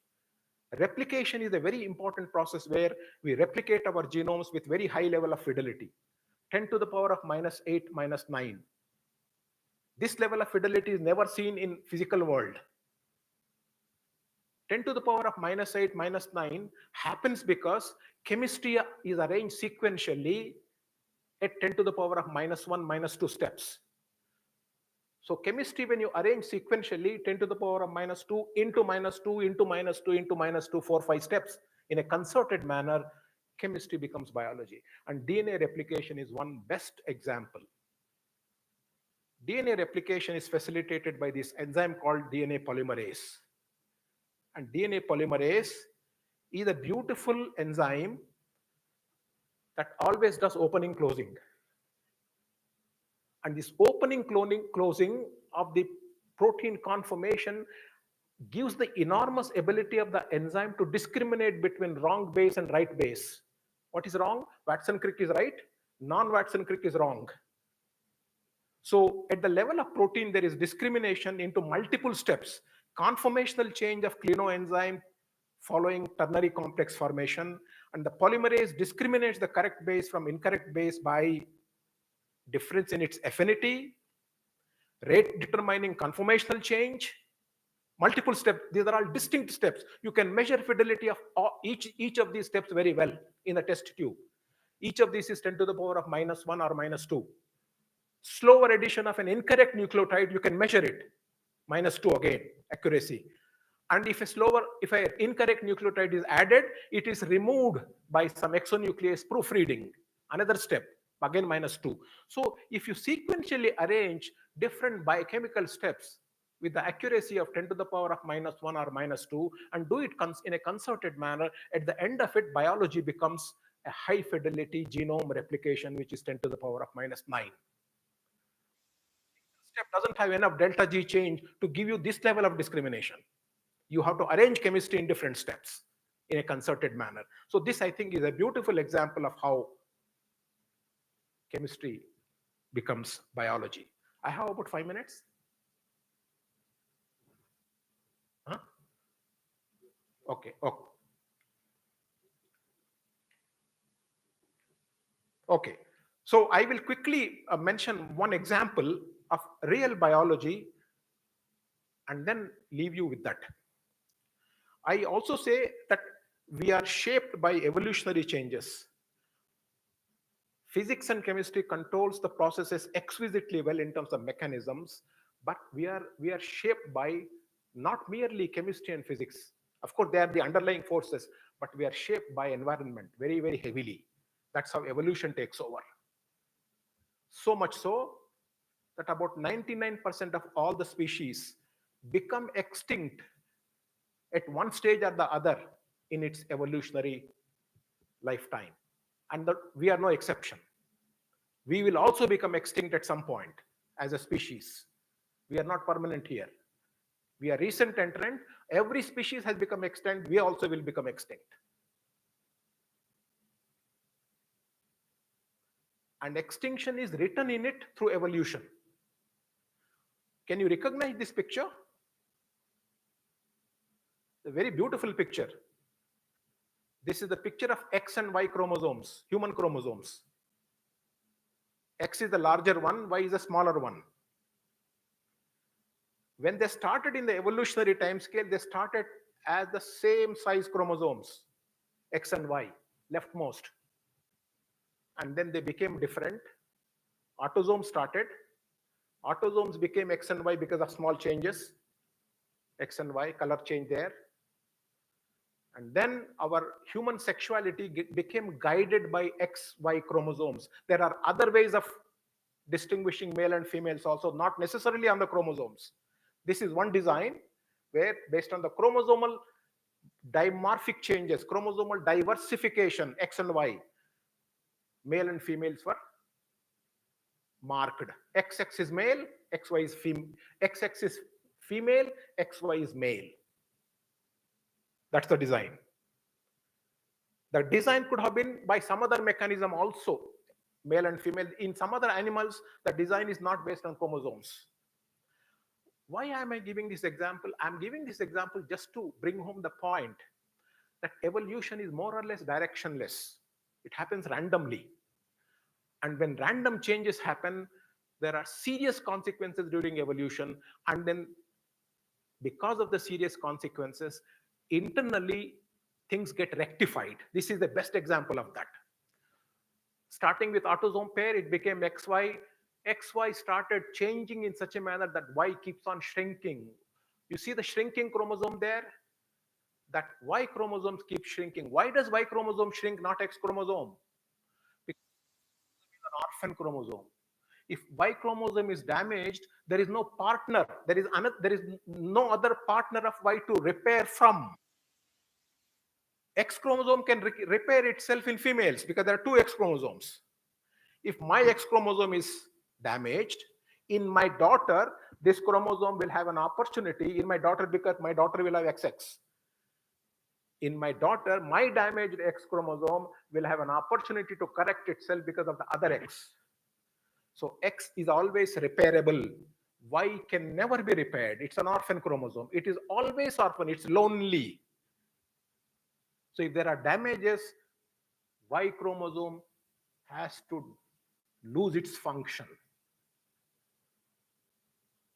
And damaged DNA is never retained. So therefore, the damaged portion is always shrunk, removed. It's serving no purpose. So it's removed. So Y chromosome kept on shrinking, and Nature genetics paper were written that human males will disappear after 10 million years later. Males will disappear because the Y chromosome is shrinking. So evolution did an accident by deciding XY as the male, and Y happens to be orphan, and Y cannot repair itself. There is no partner, therefore the male has to disappear. Sorry, that's the design problem. Later, when Y chromosome was sequenced completely, it was felt that Y chromosome has already duplicated itself. So if this is Y chromosome, it has a way of, if this is a Y chromosome, it is one half, the other half, it can pair itself. It can bend and pair itself, bend on itself and pair itself. So therefore, Y chromosome, although it's a single chromosome, it is equivalent to a pseudo two chromosomes. So now we know as geneticists that Y chromosome, although it has shrunk, it has stabilized itself, and Y chromosome will not disappear after all because it's able to repair itself. So this was an accident of evolution, and evolution corrected itself. And that is how evolutionary trajectories are. Nothing is predictable, but if there are internal solutions, look for an internal solution and go with it. If there is no internal solution, let that species become extinct. Doesn't matter. Nobody is not sacrificable. So that's the nature of the game. So finally, I will summarize this particular slide and sign off. This is a very important slide. Our collection is shown there, human diversity. And if you sequence all this human diversity samples, all of you, you are 99.9% similar, identical. You are very, very dissimilar in a very small fraction. If I have to show the dissimilarity, I have to work very hard. It is as small as 0.01%, 0.001%. But when I look at all of you, phenotypically, you are all distinct. So much so that a person like him probably was never born in the past, will never be born in the future. Is a singular event, as physicists say. All of you don't have to look at him. In fact, you are also singular event. How come biology does this? This is like a stochastic, chaotic system, right? It's actually a chaotic system. Very small changes are amplified into large phenotypic differences. All of you are phenotypically different. So biology is a chaotic system where very small differences are captured, non-linearly processed, so that output is distinctly different in all of you. I think it's a beautiful nonlinear physics to look at, experimentally as well as theoretically. And that journey of theoretical physics in living system has just begun. You're all welcome. It's a beautiful, never-ending festival. Entire biology is to understand how the processes are so well tweaked and so well dynamically tweaked as per the requirement of the environment, that you put out a difference, you put out an output that is so distinctly different and so distinctly adaptable as required by the system. I think that actually is a very beautiful process to study, using all the tools of physics and chemistry, computation, simulations, and mathematics, if you can, to understand any part of biology. You can pick and choose. This is what is called now active matter physics. And a lot of people are working on it. It's a useful science to study it. It's a self-organized criticality. Complex behavior in nature reflects the tendency of large systems with many components to evolve into a poised critical state, way out of balance, where minor disturbances may lead to events. That is us, called avalanches of all sizes. Most of the changes take place through catastrophic events rather than by following a smooth, gradual path. There's nothing smooth about biology, if you look at data. The evolution to this very delicate state occurs without design from any outside agent. At least you don't have to invoke. The state is established solely because of the dynamical interactions among individual elements of the system. That critical state is self-organized. Self-organized criticality is so far the only known general mechanism to generate complexity. So this is my last slide. We still don't have all the answers, but we are beginning to ask the right questions. I think that captures it. Thank you very much. All the best to all of you.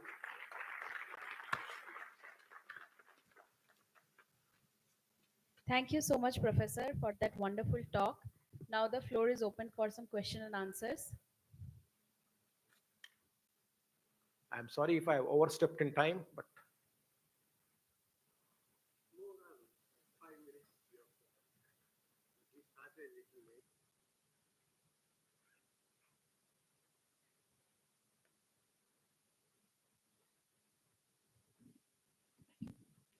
Thank you, Professor. It was a very fantastic presentation. Sir, I have one doubt. Sir, 70,000 years ago, there existed 6 types of human beings. And of that struggle, only one left, which is us. Sir, I want to understand what would have happened if not only one, but 2 would have survived today. Or if only one survived today, so what is the chance that now we do not have any opportunity to continue this species, and maybe in the future we will also get eradicated? But let's look at the brighter part of this negative question. The brighter part is that lineage of human being who disappeared, Denisovans, they passed on very useful genes to us.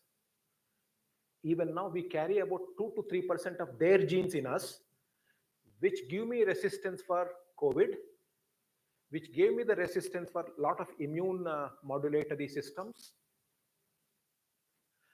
also gave me cognitive advantage, so that I'm performing well. They actually gave us very beautiful advantaged genes before they disappeared. This is a hard fact. This is the Nobel Prize winning work. Now, why did they disappear is the question. Everything in biology will disappear at some point. It's only stochasticity. Maybe the conditions for them were not suitable.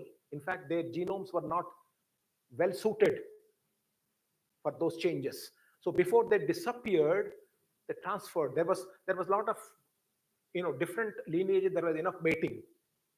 So we took useful genes and they disappeared because they were less fit, quote unquote, in evolutionary terms, Darwinian sense. Anything that is less fit, tissue, cells, Organisms, species will have to disappear. This is the Darwinian rule. Nobody is creating this situation, these things simply happen. But before the catastrophe happens, before something disappears, if the useful traits are transferred on, there is a benefit. That's the take home. And then what if two would have survived instead of one? At some point, I think conditions would have enabled only one to survive. We actually go through a narrow path finally. If you look at all the evolutionary changes. But before somebody disappears, some other changes will happen. So that is useful. So it is hard to answer, but based on the history of evolution, things which are less fit will have to wither away. Thank you, sir. Thank you.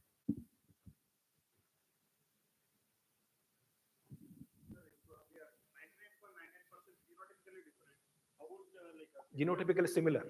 Genotypically similar, but phenotypically different. Then how medicine, particular drug molecule interacting with particular protein as inhibitor or antagonist, will be suitable for all the phenotypes? It's a very, very good question. You are hitting on the nail where it hurts most. Most medicines don't work very accurately in most human beings. If you take your BP medicines, the medicine that work for me don't work for you. It has to be tweaked for you. It has to be changed and shuffled. So finally, if we understand biochemistry of individuals very, very well, we need to design individual-centric drugs, but they're expensive. The cost is prohibitively high. We can't go there. So what we have done so far in the medicine is that we have succeeded in coming up with formulations which are generally useful, and they are working very well. But individual-centric medicines have to be called in for specific cases, and their cost becomes prohibitively very high. That effort is already going on, individual-centric medications. But only Western countries, only rich individuals can manage it. Most of us cannot. But that's fact of life. I have one more question, sir. Yes. This technology ready levels, what you have mentioned, how to bridge the gap? What are the infrastructural setup we have or training that students need to undergo? Very good question, but I would say a pointed answer. We must work very closely with industry. We have shied away from it. Industries don't like us, and we don't like them. This love-hate relationship should stop, and we should start really working together now. We need to design an ecosystem. Places like this are the best designs, where industry people should come in, should sit with us, in person, look at our conditions, and we should understand their problems. If we start working together very productively, this gap will vanish, or at least will mitigate. Thank you. Sir, I have a question.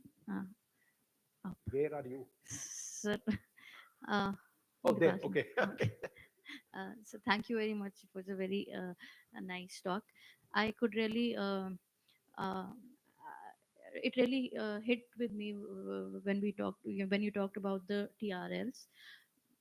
My question is that I'm from a family where most of the people are doctors. I'm the only engineer, and my question is, in medical field, if we want innovation and like I know people that are very innovative and they have the ideas about medical instrumentation, and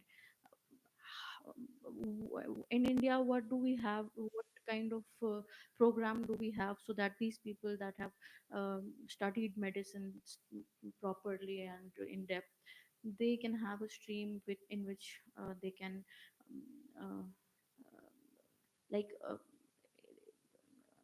the medical technology, like they can then go towards technology field. Yeah. I understood your question. The question is, how do we use technology to transfer medical benefits, real benefits? Yes. In some sense, that's the question you are. Yes. So it's a very relevant question what you are asking. But there is a very important change that is happening in the system. Artificial intelligence has come in a big way, which gives us enormous opportunities to digitally clone ourselves. Our medical condition can be digitally cloned into a system, and many things can be tried there technologically. Yes, I This thing understand. has simplified the way medical problems can be intervened. Many people are trying this now.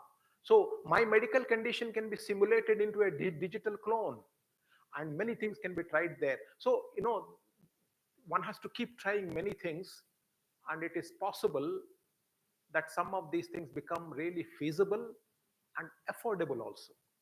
But this is where technology, science, and society have to really work together. That area, that interface area has to really work together. Science, society, and technology. That interface has not done so well so far. I think we should sort of strengthen that particular interface. Yes, sir. I uh, I wanted to know what are there some like study Maybe paths? maybe we can discuss this later because I don't want to Sorry, run into. sorry. Thank you very much. Sorry. No, no, Thank no, you very sir. much to all of you. Thank you. Thank you, sir. I would now request Professor R.G. Bhatt, PMRF Nodal Coordinator from IISER Pune, to kindly come up on stage and felicitate Dr. Rao.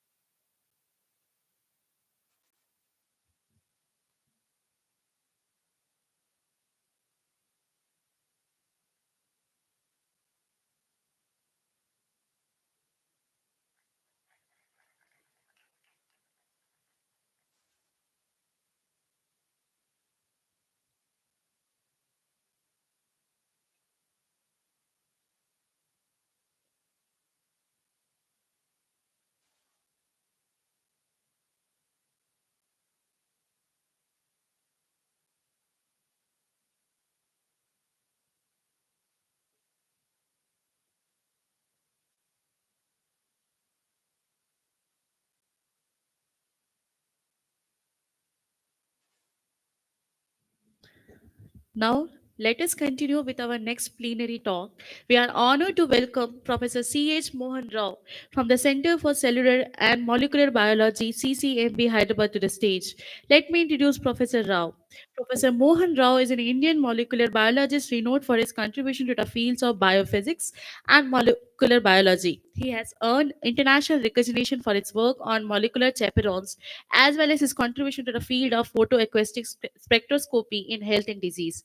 He is currently a senior professor emeritus and the head of the Department of Biological Sciences at Hyderabad campus of Birla Institute of Technology and Science, Pilani. He is a former director of the Center for the Cellular and Molecular Biology and served as a CSIR distinguished scientist. So I would like to request him to the stage.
Well,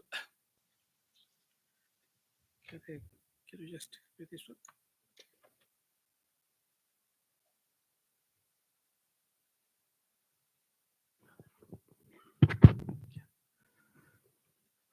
Thank you. Uh, when I was asked to come here and give a talk to you people, I was not very sure what I should be talking about. As informed, I worked at an institute called Center for Cellular and Molecular Biology, almost 3.5 decades, and last decade, or little less than last decade, as its director. So I work in basic science research. That was my cup of coffee. But the last 10 years of my stay there, I was trying to move from basic biology to innovation and translation, product development for the country. So I thought maybe that will be one of the areas that I can talk to you. And then there was a discussion about various aspects, and I also had chat with the previous speaker just on our phone. And today you have been hearing since morning what country needs, what are the major requirements of the nation, and what and how you can help. I thought I will talk to you not really major national needs, but talk about fun of doing science. I studied MSc in chemistry, PhD in chemistry, did spectroscopy first 2 years of my PhD, and then got excited and started doing biology. And towards the end, I became a medical scientist. So I covered reasonable area. So I thought I will, because since you are here from biology, physics, and chemistry, and also engineering, I thought I will tell you a few stories of how one can connect to innovate.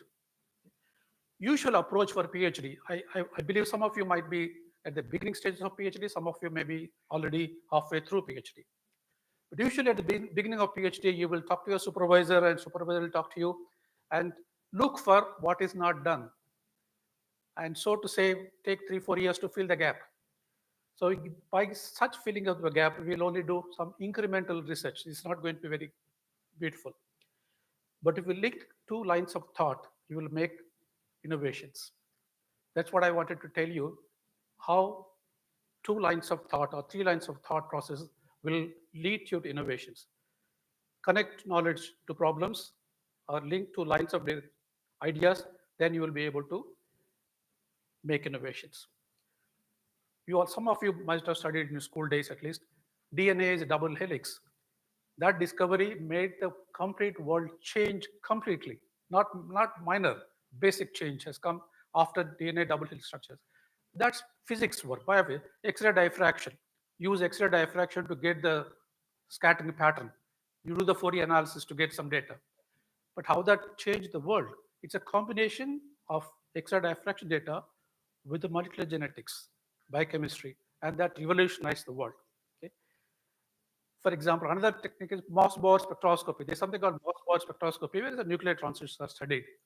For the nuclear transitions are fixed, you need energy which will vary with that period. So you have to give a various types of energy, various levels of energy to look for transition. This energy transition variation in UV visible, you can use a spectrum, you can use a grating concept rate. Here that's not possible, so there is no spectroscopy. But Doppler effect, if you use a Doppler effect, same thing, you just move back and forth, it will change its energy pattern. So just combining Doppler effect with a nuclear transition, Moss-Bohr spectroscopy came into existence. A Nobel Prize winning work, second Nobel Prize winning work, came into existence by combining 2 different ideas. All that, for example, internet itself can be taken as a combination of 2 ideas. Internet was packet switching between 2 computers. You connect the computers, connect them physically, and the data transfer to the packet switching can be done. But connect that with the telephone network. When you connect with that communication network, then internet has come into picture. So if you look at the science, all basic things, all major things happened with the science. Big Bang theory, for example. Big Bang theory, Einstein was talking about some quantum mechanics, mathematics, where there's a possibility that the universe should expand, but there's no proof for it. It's nobody worried about. Hubble's experiment showed that the planets are moving away. Hubble's observation and Einstein's theory were combined by Lemaitre to propose Big Bang theory. So Big Bang theory comes from idea joining 2 ideas. So science basic developments have always happened when 2 different thoughts have combined. So that's what I think you should keep in mind. Don't work on one particular direction of research. Just keep thinking, keep learning, keep imbibing, and connect ideas, connect problems to really solve anything that we need to do it. This is For example, I hope this pointer works there. Pointer will not work. That's okay, no problem. That mathematics is a fundamental subject. If you want to learn mathematics sitting at home, you can learn mathematics without knowing anything. Very important fundamental science. But if you want to learn physics, you need to learn mathematics. Okay? You have to learn mathematics to learn physics. Okay? But if you want to learn chemistry, you have to learn both mathematics and physics. Okay? Now, but today, if you want to understand modern molecular biology, you have to understand chemistry, physics, mathematics, all. All you have to understand understand molecular biology. It's becoming a very, very interesting area. Now let us have some random thoughts. Not connected, some random thoughts I'll throw you at. Now, for example, this is a database. How much data we are going to use it? Twitter is only using 1.5 petabytes. Okay? YouTube, very big YouTube, is only 1 to 2 exabytes of it. Genomic data by 2025, by now, is already using 2 to 40 exabytes of information. So massive data, whatever we call it, is only in genomics. None of anywhere else. Astronomy also doesn't come near to genomic database. So huge data is coming in genomes. And what do we do with the genomic database? How do we analyze that data? Okay. Genomic data is very big. How do we make sense out of the database? All this, you are more familiar than I. There's neural network, you have input, you have output, you have hidden layers. You keep increasing layers, you make a deep learning possible, neural network and things like that. Can we use all that AI to make sense out of the genomics? That's a future problem that you guys would have a future to look for. There are some beginnings done. For example, what can I learn from a genome? That's the data. Forget about the other chart. Look at the right side chart. That's plotted about the height of a person, predicted, and genome, a real. It means if I give a genome, you are able to predict the height of a person. Okay? Now just take a drop of blood and genome is given to you from somewhere, and I can predict the height of a person. That is a fantastic, I mean, when he grows up. So that is a fantastic information. So how this is a large data processing information is done. So such a things can happen in future. This, as I mentioned, random thought is one thought. And let's say other techniques of physics and engineering coming into biology. Pulse transmit time. I was very fascinated with this. When you measure blood pressure, you need to put a cuff. Cuff this, increase the pressure so that your internal blood flow pressure is counterbalanced. They will not pulse anymore. You hold it so tight that it is not going to pulse anymore. Then release it. Then you will know what's the pressure. This is the only way which everybody measured blood pressure since it's first time measured. But now if you want to measure through electronic device with my watch, how do I do it? Now there's no cuff. I'm not closing it. How do I measure this?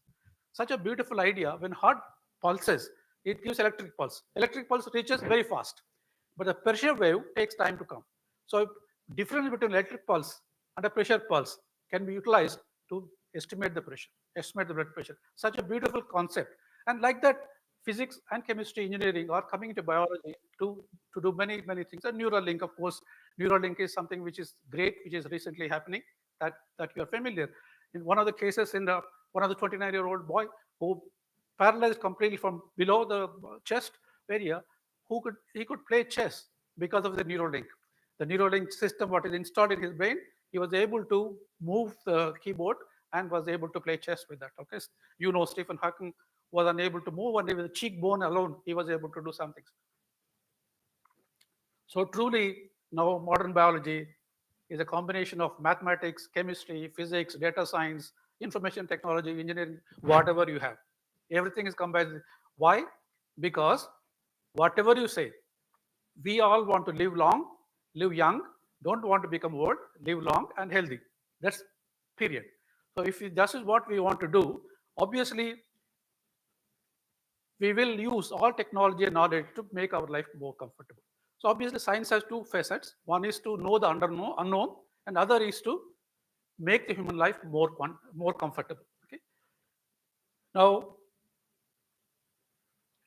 these are the few points I was trying to make to say that the science is fun, and science always happens when you combine two ideas, and combination of physics, chemistry, and mathematics into biology are making major big waves, and this is the interface area where you have major opportunities to go. I will take now about 3 or 4 examples from what I have done in past where I enjoyed connecting. So I hope you will also see that. These are certain examples: photoacoustic spectroscopy, some nanoparticles, photodynamic therapy, DNA-based. We developed a DNA-based chip. All these things, I just very briefly tell you what it is. Don't give you the theory of it. This is all of you know. If a light is passes through a material, it will intensity will decrease. The light will be absorbed, intensity will decrease. You know optical absorption. We plot what the total light can come out. But in photoacoustic spectroscopy, we don't use the intensity of light that is coming out, but use the sound intensity. How can we use sound intensity? If anything absorbs light, okay, if it goes to the excited state, it will not goes to the excited state. It will come down to ground state by non-radiative method. When it comes by non-radiative method, it emits radiation, it emits heat. That heat energy will move, will be deposited in the sample somewhere. If you take that rectangle as a sample, okay, you put light from the top, light is absorbed and heat is generated, and now those are places where heat might have generated. That heat will diffuse to surface and heat up the surface a little bit. So surface will warm up slightly. Surface will warm a little bit, and after surface warmed up, air will expand. If surface area is heating up, it will expand. If you contain that in a closed container, expansion of the volume of air will lead to increase in pressure. Okay, you can see the raise in pressure. Now, if you cut the light off, then the pressure will fall. Okay? Now, if you keep continuously doing that, okay, if you keep continuously again do that again, so this will keep on doing. If you put a chopper is continuously chopping the light, so you have continuous light on and off. If you do that and put a microphone and measure the signal, you will measure the sound signal. Okay, this sound signal is proportional to light absorption. So you are letting the light fall on, measuring sound signal. Okay, now you can develop. These are all techniques that we have developed. These are machines that we built. Okay, now that's one part of it. In that, what's the advantage? Solid material, I'm not looking for transmission. Light is falling, I'm measuring the sound signal. It means I can measure the simple sample which is not soluble. A solid can be measured. Somebody from Bangkok who's working on malaria parasite, he came up to the problem that malaria parasite lives in the red blood cells, eats and makes hemoglobin, hemoglobin, a pigment which is insoluble. Because insoluble pigment, he was unable to study. Now I have a technique which will measure the spectra when it's without making solution. A solid I can measure. This person's problem is solubility. He has a solid material. So I asked him to send his material, and we use this spectroscopy on this. So his problem and my solution. So we connected that. When we connected that, we could record the spectrum of various samples. I will not give you details of that, and collect the data, and we could publish that in Science. This is my second or third year of my PhD time. We proposed a model how malaria parasite is being killed by chloroquine-like molecules. Okay? That was one which we could do, which was very satisfying work at the time by combining two different data, totally physics-like spectroscopy method to somebody's malaria problem. Then, of course, completely I moved into biology and medicine, and this is the fungal keratitis. It's an eye disease. So I can become like that. If you are affected with the fungal keratitis, it can become like that. And it can become even worse than that. Okay? But that can be treated. Now, almost 30 to 40% of Indian patients who suffer from this disease will go blind. Who actually suffers? Usually the people who are working in the field, agriculture field, when they cut the crop, the rice blade can touch the eye and deposit some fungi, and this problem can come in. Because they are doing the crop cutting business, they will not go to doctor immediately. They'll go after white, and that can cause a problem. What happens in this case is that fungus sits on the eye, and fungus survival, it needs food. For food, it uses cornea, eye surface. It puts some enzymes, breaks your cornea, eats the cornea for its own food. By the time you are killing the fungus by different medicines, already cornea got damaged. By the time you are cured, your eye is already damaged. You might lose the sight. That's a problem. Now, why it happens, these are the reasons, and the problem is this. Okay? We always keep blinking. We blink eyes. Why do we blink eyes? Eye blinking is like a wiper on the car windshield. So we will remove whatever is falling on eye, dust, fungi, bacteria, particles, whatever is falling on eye, we keep removing by blinking. Because of that, if I put eye drops to cure the fungus or killing a fungi, I put eye drops, that will also be removed. Because that is getting removed, you are unable to treat these persons. By the time you treat, already damage is happening. So you need to avoid this. Okay? what can we do to that? The tear film drug washes away, so we need to avoid it. So for avoiding that, we need to think of the maze. What happens is, what do we need a drug if you want to design a drug? Increasing corneal residence time. It means the drug, whatever you're putting, it should stay on the eye. It should not be washed away. It should have antimicrobial effect, it should have anti-inflammatory effect, and protect cornea from damage. As I said, fungi will eat the cornea for its own food. So we should stop that, and it should be condition responsive. That's a second parameter. So we were trying to design such a drug by using nanotechnology. That's where nanotechnology is coming. So now this is a medical problem. It is coming up. I need to keep the drug for longer time on the cornea. So now, how can you use nanotechnology for that purpose? Is that the blue dots are nanoparticles made up of polymers. To that, I put anti-TLR antibodies. TLRs are something which our body produces when we are getting infected. Okay, our cornea produces this molecule called TLR on the surface of the cell. Because that is produced, my nanoparticles go and stick to that. So I make anti-TLR bodies and attach to nanoparticles and put the drug inside. When I do that, if I put eye drop, if I'm not infected, my body doesn't make TLRs, so drug will get washed away. But if I'm infected, then my body makes TLR. Because TLRs are there, this nanoparticle go and stick there. So it stays. It doesn't get washed away even if you blink. So it means I increase the residence time. And TLRs also have another property. They will also stop the inflammation. Now the drug which I'm putting inside is not soluble in water. So the chemistry. Now it's insoluble in water, so I cannot dissolve. If I cannot dissolve, I cannot put it to the polymer. What I can use is something called polydextron. Polydextrin is some kind of bucket-like molecule, which is hydrophobicity by outside, hydrophilicity inside sense. It can take molecules. It can go into oil-like situations. Okay, it can be made to dissolve in water by this kind of molecules. So we use this molecule and put that inside. Now whatever we developed is like this. So this is cornea. What we are seeing, the reddish, light reddish is the tear film. Last one is rightmost is tear film, leftmost is your cornea. When fungus comes and attacks, fungus comes and sits there and causes damage. Let's not worry about all damages. Then bacteria, some proteins are produced, and they can cause damage to both cornea and the bacteria. Now that's a molecule, that's a nanopart that we made, which is on the top. It has some kind of a linkers, hanging molecules or TLR antibodies. Then they can go and sit on the cornea, and they will not now fall away. Even if you blink it, they will not fall away. Then these proteolytic enzymes go there, they break the protein, nanoparticle, and produce a drug. So now the bacteria, fungus will be killed, and you will be treated. Okay?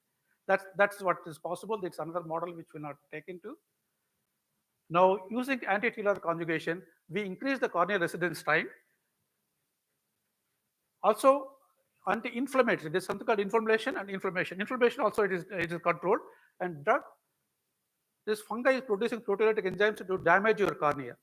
Now I'm giving nanoparticles, they are going to damage it. Nanoparticles are getting killed because you're giving alternate surface, alternate material to eat.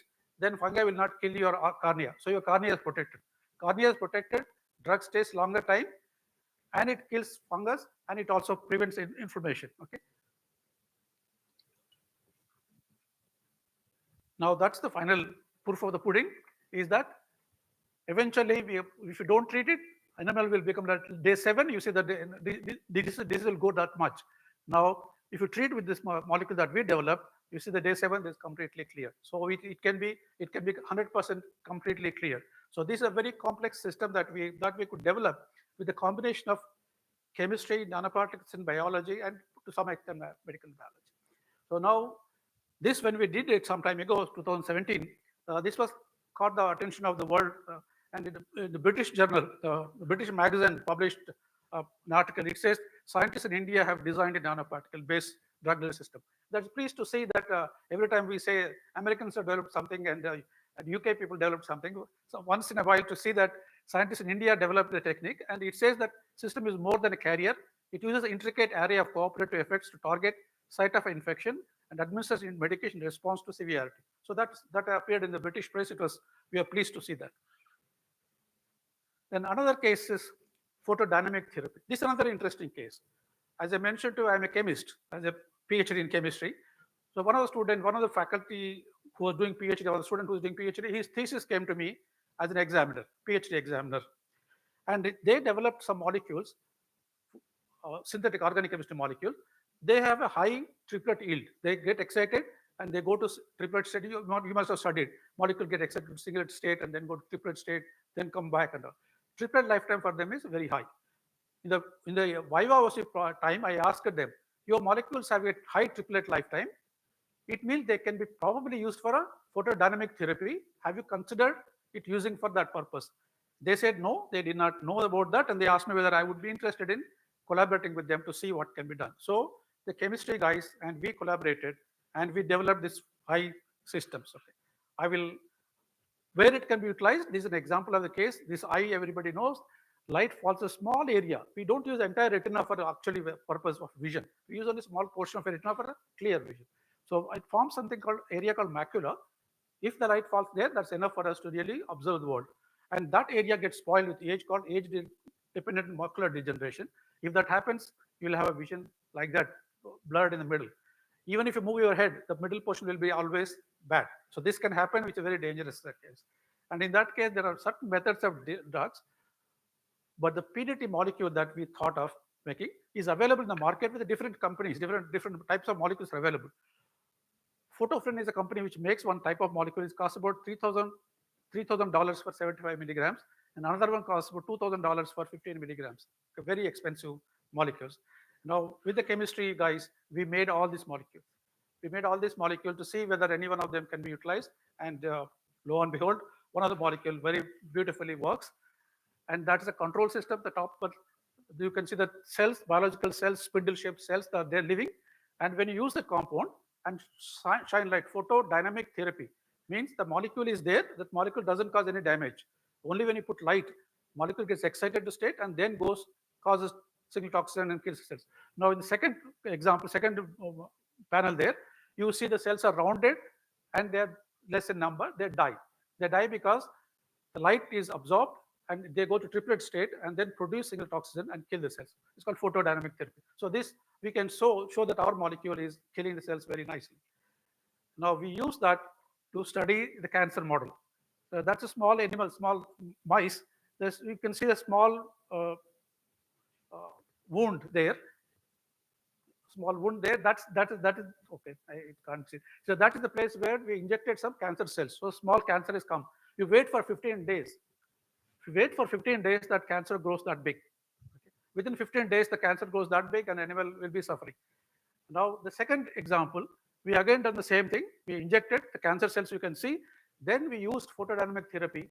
We injected our compound and shine light for some time, and after 15 days, you see there is no tumor at all. So within 15 days, tumor completely disappears. There is no tumor at all development by this. It's a combination of some chemistry thesis, Viva question, and biomedical application, and very nicely we could demonstrate that. And that is, of course, American Chemical Society published on the cover page. And then our molecule has the advantage of solubility. It penetrates in cell very well, and quantum yield is very high, and efficacy is very, very high. So this is better than what is commercially now currently available. Of course, we have a patent for that. This is the last example. Last example, DNA-based diagnostic chip for eye and cerebrospinal fluids for infections. We asked our medical doctors across the country what type of infection that we see in eye diseases and spinal infections. So they gave the names of bacteria that they cause. And we looked at the bacterial, and all genomes are available. And the DNA sequence of all these things are already available in the literature. So we used that sequences and created some multiplex PCR method. Now, the way to do that is DNA, all of you know, is a double helical structure, and it has complementarity. Each one layer, one strand is complement to other strand, and they're together by combining hydrogen bonds. The hydrogen bonding between two, adenine and thymine, and guanine and cytosine, these are the ones which links and keeps the DNA in place. Now to develop a chip, what we can do, take a bacteria, any bacteria, and take a small area which is signature sequence. In the sense that sequence, if it is present, it means that must be a bacteria, that same bacteria, and the sequence is not present in human being, not present in any other bacteria. You have to find out that sequence. Such sequence, signature sequence, you put the signature sequence on the chip, like bottom black mark. In that, you put the sequence like vertical this thing. If a patient sample is taken, if the signature sequence and that other sequence that you are putting as a complementary, then it will bind. If not complementary, it will go away. Okay. If it is complementary, it binds. See, after all, it's a small DNA piece. Another DNA is coming and binding. How do you know it's bound or not? You can see the color change by putting some coloring molecules which go into the inside that, or you can see the weight difference. Piezoelectric method. Some of you might be knowing piezoelectric. Piezoelectric vibrates. Okay, the piezoelectric vibration can be measured. If weight is put on, there's a change in the frequency of vibration. Change in frequency of vibration can be measured. So you can measure the capacitance. If you have two layers, one DNA is standing here, another DNA comes and attaches, then capacitance will vary. You can look for capacitance, resonance frequency, luminescence, or color. Any one of the methods can be utilized to check that. So we put like that. We put all the different bacteria in different places, and this is a DNA macro chip that we have developed in lab. This is a chip developed at the industry level, and then we tested it, and then it is released into the market. Okay. That Exciton company released this into the market. It has become very successful, and its sensitivity. It takes only 5 hours. Normally, it takes 4 days. If you go to a clinical hospital and ask them to do it, it takes about 5 days, 3 to 4 days. Now we can do it in 5 hours, and it's extraordinarily sensitive. Only one particle, single cell of mycobacterium can be measured, and 50 microliters of sample is sufficient. So we have developed this technology, and this technology gone into the market. It became a product of the year in India, and it became Asia Pacific Biotechnology area. It received the major unmet need in the Asia Pacific region. Why I'm showing this is that there is no research we have done in this. We did not discover the bacteria, we did not discover the fungus, we did not determine the sequence of any one of the sequences. We did not discover the PCR method. We did not discover that the bacteria causes disease. We did not discover anything in it. All the knowledge already exists. We only use the knowledge. We connected. People are suffering. This is the knowledge. Connect the knowledge to the problem. When you connect the knowledge to problem, you will solve it. So this is what I'm repeatedly telling you, that you must identify a problem, connect the knowledge so that problems can be solved. And this is an example where we are very happy that we are able to make a contribution to the human health by just combining two things. Okay, so that's what we call innovation. That's what we should be developing, innovation. So India is considered to be a knowledge society. Despite knowledge society, our innovation ecosystem is very poor. For innovation ecosystem, you need two things: diversity and adversity. If you're in an adverse condition, you will find some way of solving the problem. And diversity is another way of increasing our innovation. In our country, we have massive diversity. We are in a very different adverse conditions, but still we are not really able to innovate. That is a really problem that we are now facing. This the younger generation should address.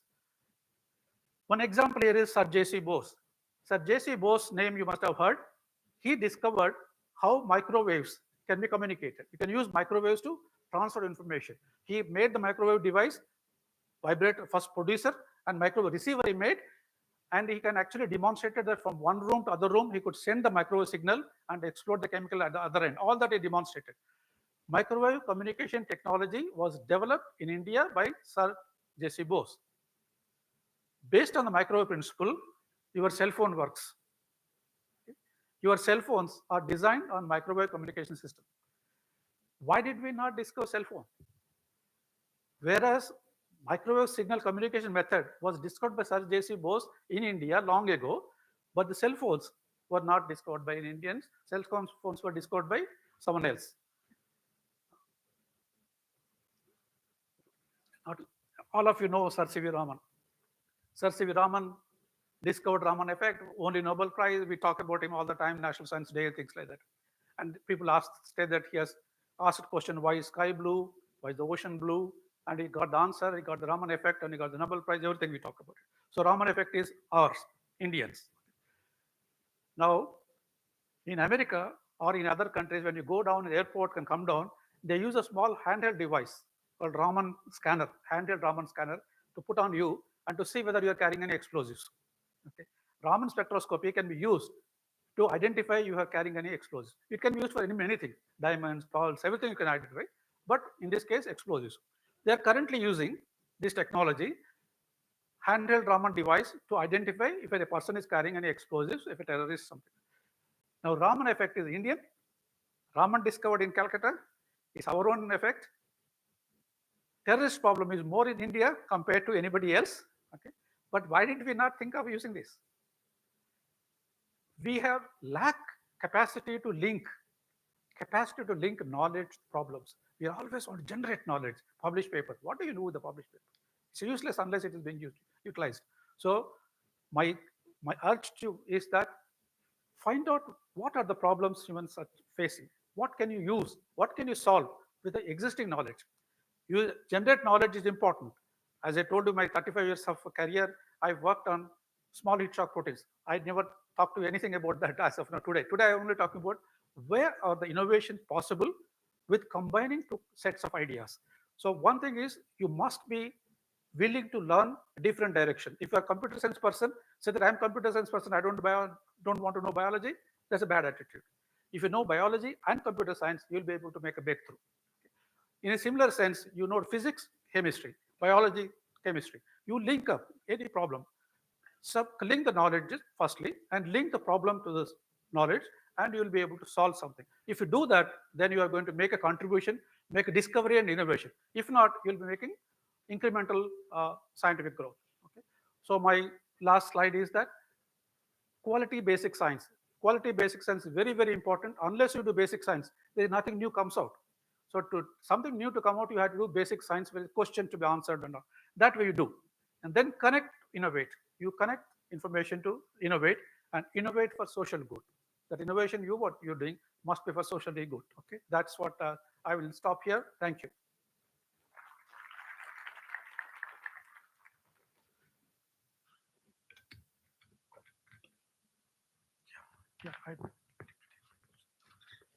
So thank you, Professor Mohan Rao, for the insightful talk. Now I would like to request Professor Abhijit Mohapatra, PMRF Nodal Coordinator, IIT Kanpur from the broad area Electrical and Electronics. So please come up the stage to felicitate Professor Mohan Rao. Thank you so much. We don't have time for questions, is it?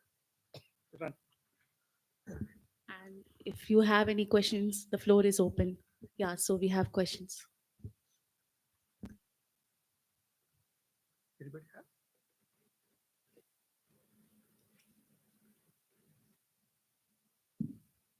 Sir, I just want to ask a quick question. So that nanoparticle-based drug delivery which you use to treat that fungal disease. So what happens to the nanoparticles after the drug delivery is done? Is it metabolized? Is it degraded, or it gets flushed out from the system, or the concentration is too low that it is safe to sit there? No. I really did not describe fully. This nanoparticle is a protein-based nanoparticle. Okay. And drug is inside. The drug will come out only when that is broken.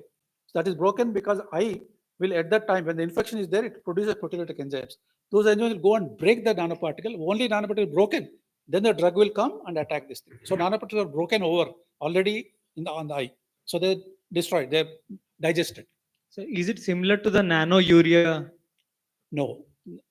Nanourea is made available more easily for a plant.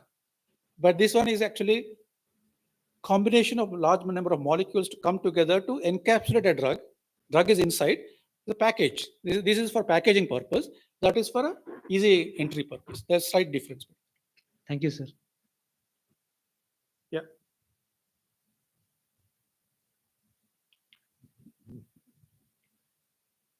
Yeah, there somebody is there.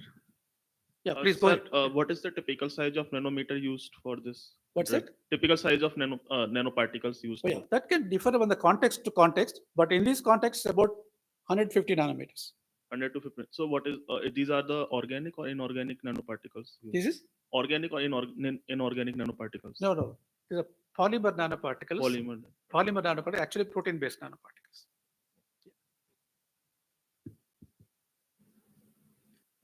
Good afternoon, sir. I would like to ask on the top. Yeah. Okay. Yeah. So, sir, have these formulations been patented or? Yes, both nanoparticles material and the photodynamic compound, both are patented in India and in US and in also a few other countries. Both are patented. So I would actually like to ask regarding the hurdles that you had to face considering the regulation or the regulatory scenario specifically in India. No, there is regarding no nanopharmaceuticals. No, there is no regulation issue here because you have done the experiments on animal models. Okay, for patenting, there is no problem about that. You describe the technology and you patent. So there is no regulation problem for patenting, but for our photodynamic therapy molecule, there was a lot of difficulty because there's a globally there are only 2 companies which make it, and they're very big market for it. So those the companies try to stop us by multiple means, but we managed to get it through. Other than the industrial competition issue, we had no regulatory issues. Thank you, sir. Thank you, sir, for your discussion. So I had a question that in the current aspect, like healthcare is one of the aspect where India has it has provided economic development as a country. So one such aspect is discovery of drugs in the market, and as we know that the clinical trial process of drug discovery from lab to medical stores, translation to it, it is a very lengthy process, and it takes too much of time as well as resources. So as you talked about the collaboration of different technologies, so how can recent technologies such as AI can integrate into this discovery of the drugs and can streamline the process or reduce the time and resources currently required in this? Yeah, yes. I want to answer this question in 2 parts. One is that there is a belief which everybody talks about all the time without stop, is that basic research done in the laboratory and actually taken to patients, drug discovery is a 15 years long process. There's a death valley. There's so many things you cannot succeed. That's all we heard over and over and by many people, which is not correct, because there are some drugs which were taken a number of times. How long COVID vaccine took from India? COVID vaccine was about 11 months. Now, there's another compound which was discovered in US. Frogs. If a frog is there, you dissect the frog and throw the frog out in dirty water. Dirty water, you throw the frog with an injury, nothing happens to frog. Frog will live comfortably. If you are there, you will get infected and die with infection. How the frog is surviving? Somebody in NIH took this frog, take the skin, this thing, isolated a protein called manganins. Manganins have become very powerful antiseptic, antibiotic molecules. Within 1.5 years, they came to clinical use. Just 1.5 years. So it is possible for a very good innovation to come to market very quickly. But FDA rules and regulations, we need a process, things like that. That will take time. I agree with that. Now, that's first part of question. Second part is you asked how AI can be utilized. AI can be utilized in expediting the drug discovery process. Not the regulatory process, you can't do anything, but drug discovery process can be expedited very heavily. How? If you know one molecule is causing the disease, we need to inhibit the molecule or enhance the molecule. For that, we need a particular drug molecule which might bind there. So currently what we do, with our understanding, guesswork, we look for some molecule and do molecular dynamic simulations and see how it works. And then we modify it through those. Now the AI, we will not do that. With AI, we'll give the molecule, ask the AI to search entire molecular base, structure base, find out which one is likely to work. So AI can predict and tell you what should be the molecule type which will work with that. Then the design you make and do the simulation and then synthesize that. So the process of drug discovery will be dramatically expedited with the AI. Now that is actually already online and people are already started using it. And I believe in future it will be utilized very heavily. So AI will be very useful. You should learn AI and data processing if you're a biology person. Yeah. Thank you. Yeah. Just a question, sir. Related to this ITCs, you have used targeted drug delivery systems. In this photodynamic therapy, how these drug molecules are targeted? Yeah, no. In IDCs, these are 2 different systems. In IDCs, nanoparticles are you drop in the eye. They will stay attached to the cornea. There is no problem about it. In the photodynamic molecule, if that is a surface problem, you can again apply. If it is skin cancer, you can apply on the skin. In the model that we have done, we did the intratumor injection. We gave injection in the tumor itself. That is possible. But if anywhere else in the body, you have to target it. For targeting one fortunate scenario with this molecule that we worked is that they go all over the body, but they're metabolized faster. But in the cancer cell, they are metabolized slowly.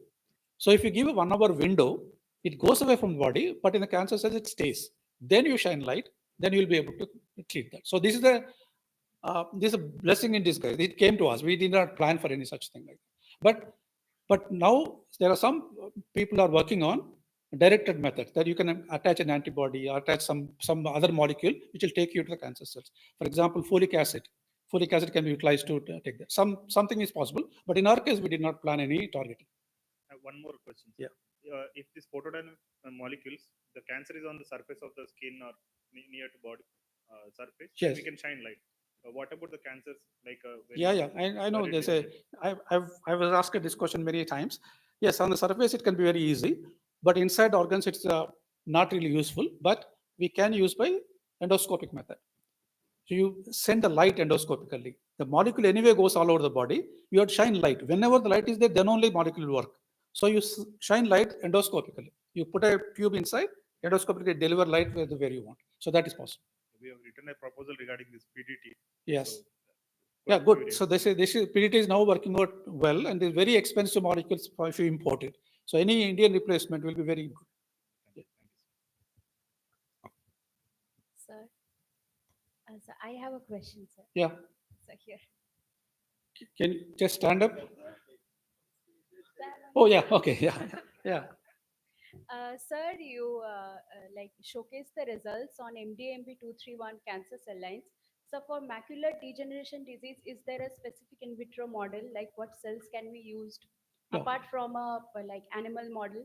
No, molecular age-related macular degeneration (AMD). There is no cell line model available. Cell line model is not available, but we can generate in a rat eye, rat retina.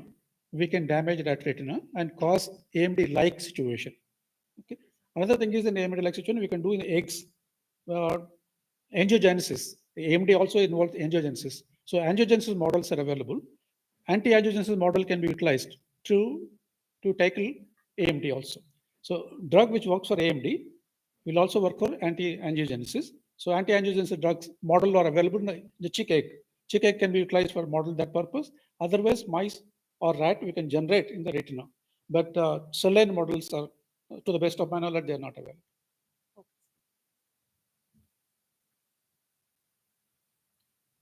More than this, I again want to repeatedly tell you that it is fun doing science. As I mentioned, I never studied biology.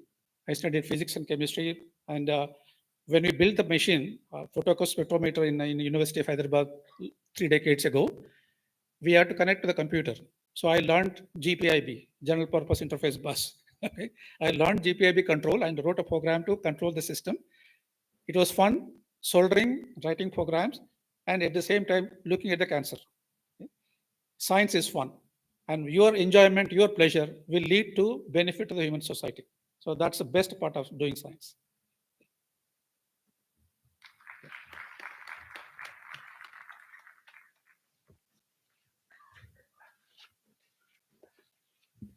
Professor Abhijit Mahapatra from IIT Kanpur is facilitating our Professor Mohan Rao.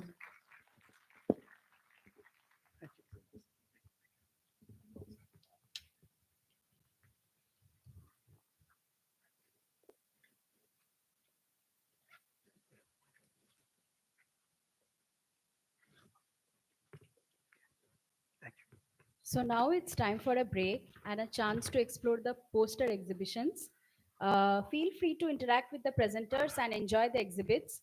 The exhibition will run until 6:15, after which we will move on to the cultural program.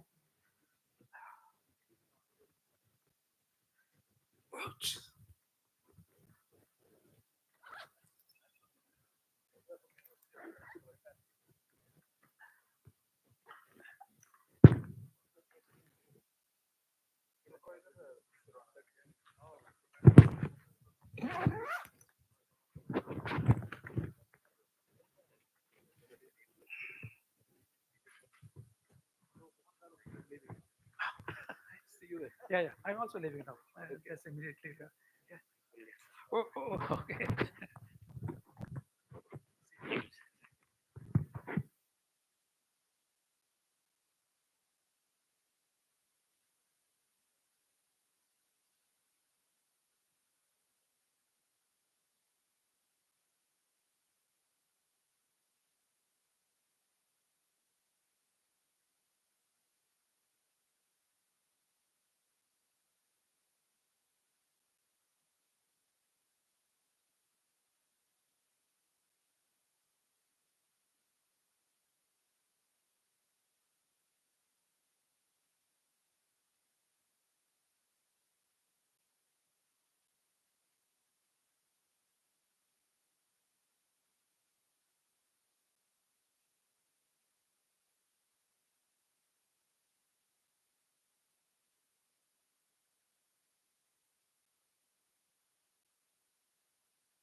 தாம் கிடதகதத்தோடங்க தக்குத்தா theme கிடதகதகதோடங்க தக்குத்தா தாம் தாம் கிடதகதத்தோடங்க தக்குத்தா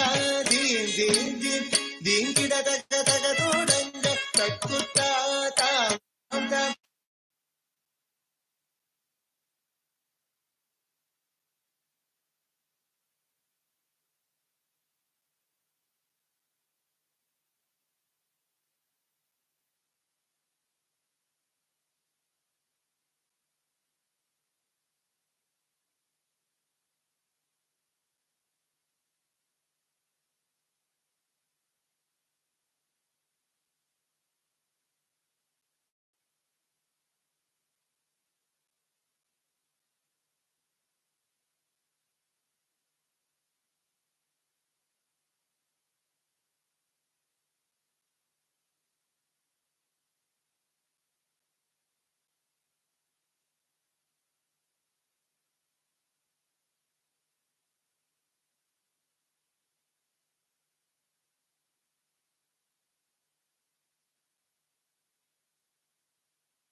Welcome back.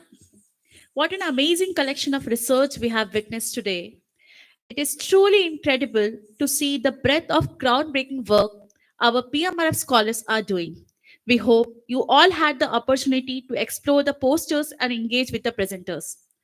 Now, for something bit different, we are excited to present the cultural program where we will enjoy the performance showcasing the rich diversity and the creativity of our community. For the cultural program, we will have Kuchipudi performances from the Sri Natraj Spurti Dance Academy. About the instructor, Natya Group Guru Srimati K. Uh, Jyoti Kulkarni has started her journey as a professional Kuchipudi dancer in 2001 on the name Sri Nataraj Spooty Dance Academy, and it's been 22 years of her prestigious journey in this field.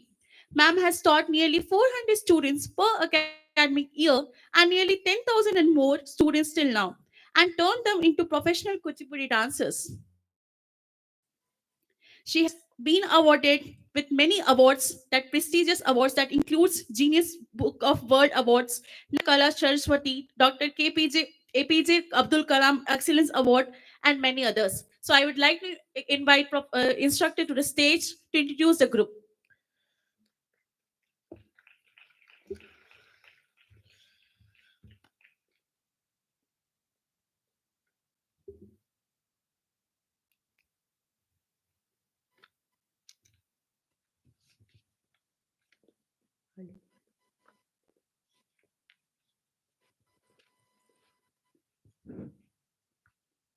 Good evening everyone. IIT క్యాంపస్తో నాకు చాలా సంబంధం ఉంది, ఎందుకంటే చాలా programmes చేస్తుంటాను నేను ఇక్కడ. ఇంచుమించుగా 1 ఇయర్లో నేను ఒక 10 టైమ్స్ అయినా ఇక్కడ ప్రోగ్రామ్ చేశాను. నాకు ఇక్కడ ఆపర్చునిటీ ఇచ్చిన ఐఐటి క్యాంపస్ ఎవరైతే ఉన్నారో పెద్దలందరికీ కూడా నా యొక్క ధన్యవాదాలు. అండ్ మై ఇంట్రడ్యూసింగ్ మా పిల్లలు కూచిపూడి డ్యాన్స్ అకాడమీ. అంటే కూచిపూడి మీన్స్ ట్రెడిషనల్, మన సంస్కృతి సాంప్రదాయాలు ట్రెడిషనల్గా ఎలా ఉండాలి, ఆడపిల్లలు ఏం నేర్చుకుంటే ఏం సాధిస్తారు అనేది మెయిన్ ఇంపార్టెంట్. ఈ కూచిపూడి నృత్యంలో పిల్లలందరూ కూడా ద స్టోరీ, మన ఆధ్యాత్మికంగా మనము ఎలా మనం జీవిస్తున్నాం అనేది పిల్లలందరూ కూడా ఈ కూచిపూడి నాట్యంలో ప్రతి ఒక్కరు కూడా గాడ్ ఎలా ఉంటాడు అనేది ప్రతి స్టోరీలో కూడా వాళ్ళు చూపిస్తుంటారు. అండ్ ఈ స్టూడెంట్స్ అందరు కూడా, ఇప్పుడు వచ్చిన స్టూడెంట్స్ అందరు కూడా ప్రతి సాంగ్లో కూడా ప్రతి దాంట్లో ఒక స్టోరీ ఉంటుంది. ఆ స్టోరీకి తగ్గట్టు హావభావాలతోని ఈ కూచిపూడి నాట్యాన్ని అనేది వీళ్ళు ప్రదర్శిస్తారు. అండ్ ఈ అవకాశం ఇచ్చిన సార్ వాళ్ళందరికీ కూడా నాకు ధన్యవాదాలు. Thank you sir.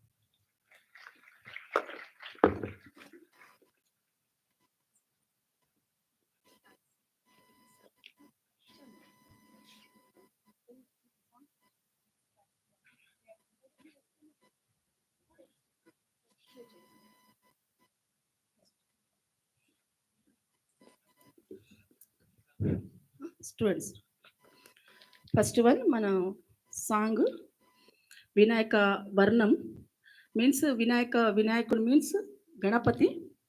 మనము తెలుగు అందరికీ అర్థమవుతుందా? Telugu okay sir.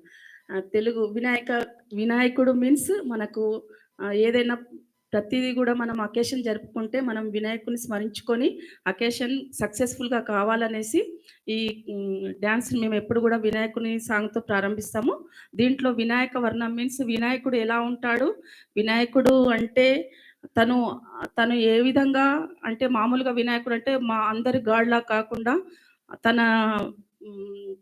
ఫేస్ అనేది ఎలా ఉంటుంది, తను ఎలా ఉంటాడు అనేది పిల్లలు వర్ణిస్తారనమాట.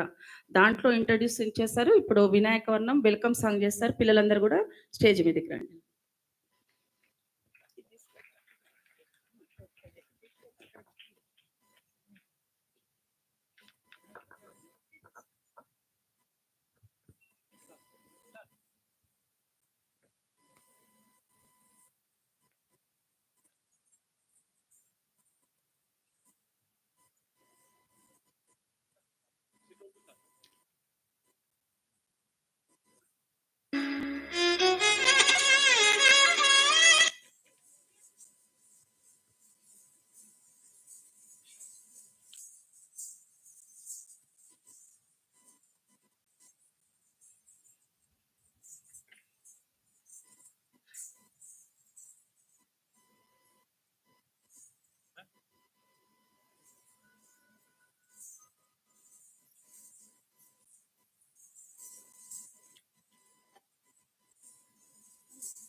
தாம் தாம் தாம் தாம் கிடதகதத்தோடங்க தக்குத்தா தீம் தீம் தீம் தீம் கிடதகதகதோடங்க தக்குத்தா தாம் தாம் தாம் தாம் கிடதகதத்தோடங்க தக்குத்தா தீம் தீம் தீம் தீம் கிடதகதகதோடங்க தக்குத்தா தாம் தாம் தாம் தாம் கிடதகதத்தோடங்க தக்குத்தா தீம் தீம் தீம் தீம் கிடதகதகதோடங்க தக்குத்தா தாம் தாம் தாம் தாம் கிடதகதத்தோடங்க தக்குத்தா தீம் தீம் தீம் தீம் கிடதகதகதோடங்க தக்குத்தா தாம் தாம் தாம் தாம் கிடதகதகதோடங்க தக்குத்தா தீம் தீம் தீம் தீம் கிடதகதகதோடங்க தக்குத்தா தாம் தாம் தாம் தாம் கிடதகதத்தோடங்க தக்குத்தா தீம் தீம் தீம் கிடதகதகதோடங்க தக்குத்தா தாம் தாம் தாம் தாம் கிடதகதத்தோடங்க தக்குத்தா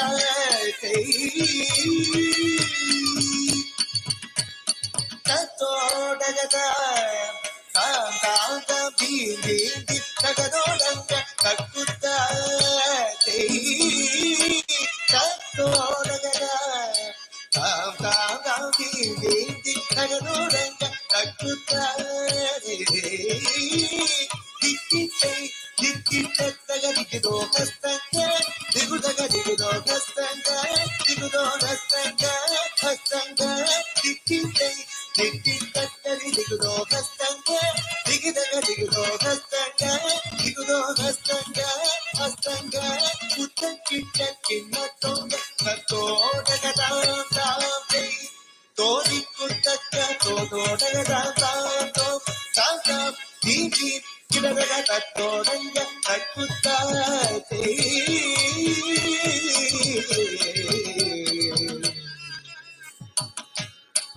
திக்குட்டா திக்குட்டா திக்குட்டரி ரக்கட்டா உதகிட கிடதக தோதோடகதா தோதோடகதா தெய்வீதை மூஷிகவாகன மோதகதா சாமர கர்ண விலம்பிக சூತ್ರ மூஷிகவாகன மோதகதா சாமர கர்ண விலம்பிக சூತ್ರ திக்குட்டா திக்குட்டா திக்குட்டரி ரக்கட்டா உதகிட கிடதக தோதோடகதா தோதோடகதா தெய்வீதை வாமதூப மகேಶ್ವರ ಪುತ್ರಗೀತ ವಿನಾಯಕ ಪಾದ ನಮಸ್ತೆ ವಾಮದೂಪ ಮಹೇಶ್ವರ ಪುತ್ರಗೀತ ವಿನಾಯಕ ಪಾದ ನಮಸ್ತೆ ಪಾದ ನಮಸ್ತೆ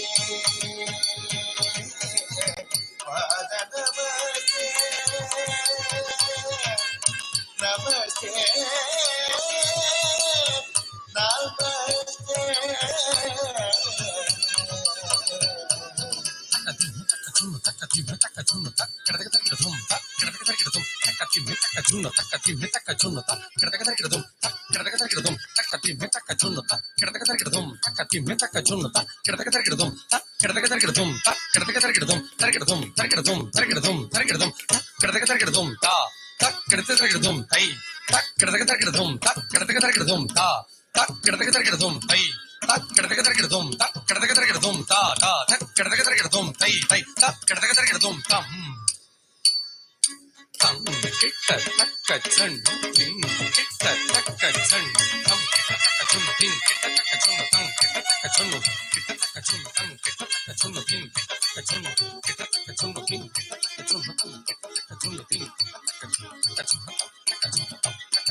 సెకండ్ వన్ సాంగ్ పలుకే బంగారమాయే రామదాసు కీర్తన. రామదాసు కీర్తన మీన్స్ రాముని యొక్క వర్ణాన్ని స్మరించుకోవడం. అంటే ఇది ఒక స్టోరీ లాగా అనమాట. ఒక భక్తురాలు ఏం చేస్తుందంటే ఈ 24 అవర్స్ రాముని స్మరించుకుంటుందన్నమాట. అంటే 24 అవర్స్ రామ జపం చేసినా కానీ తనకు ప్రత్యక్షంగాని రాముడు ఒక కుందేలు అక్కడ వెళ్తుంటే కుందేలుని రక్షిస్తాడు. తర్వాత ఒక రాయి, అంటే ఇవన్నీ స్టోరీస్ అనమాట. ఈ స్టోరీస్లలో ఒక రాయి అక్కడ ఉంటే ఆ రాయిని హల్లాద లాగా రక్షిస్తాడు.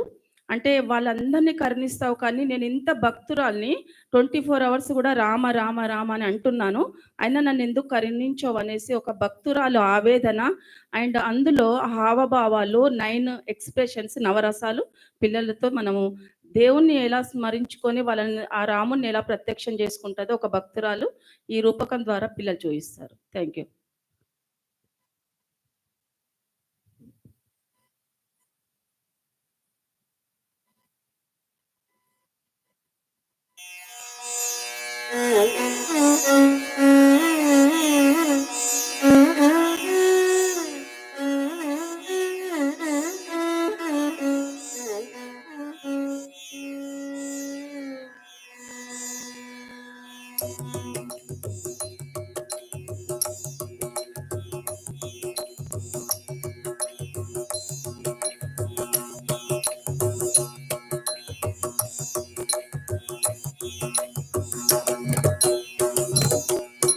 Tangu tangu dikki taka dinna jakur jakur taka jimpa dikunda dikita jaka inaku dita tai hatta hatta tai tam tam durgu tam tatta hatta durgu tai tam tam durgu tam tatta hatta durgu tai kita ti taka tati jinna to kita ti taka tati jinna to kita ti targu targu targu paluke bangaramaya పలుకే బంగారమాయనా కోదండపాడి పలుకే బంగారమాయనా కోదండపాడి పలుకే బంగారమాయనా కోదండపాడి పలుకే బంగారమాయనా కోదండపాడి పలుకే బంగారమాయనా కోదండపాడి పలుకే బంగారమాయనా కోదండపాడి పలుకే బంగారమాయనా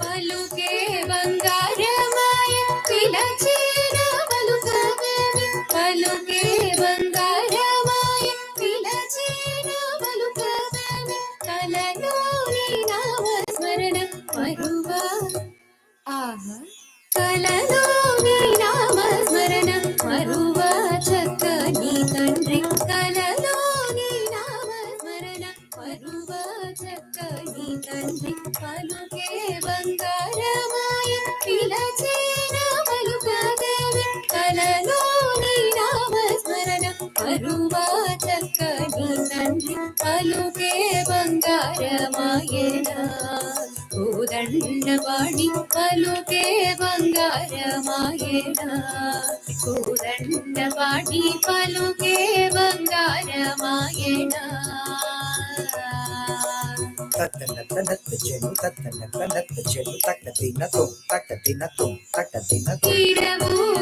ఇసుకలోన మురళీన ఉడుక భక్తికి కరుణించి బ్రోచితివని నిరనమ్మితి తండ్రి తిరవుగ ఇసుకలోన మురళీన ఉడుక భక్తికి తిరవుగ ఇసుకలోన మురళీన ఉడుక భక్తికి తిరవుగ ఇసుకలోన మురళీన ఉడుక భక్తికి తిరవుగ ఇసుకలోన మురళీన ఉడుక భక్తికి కరుణించి బ్రోచితివని నిరనమ్మితి తండ్రి కరుణించి బ్రోచితివని నిరనమ్మితి తండ్రి తిరవుగ ఇసుకలోన మురళీన ఉడుక భక్తికి కరుణించి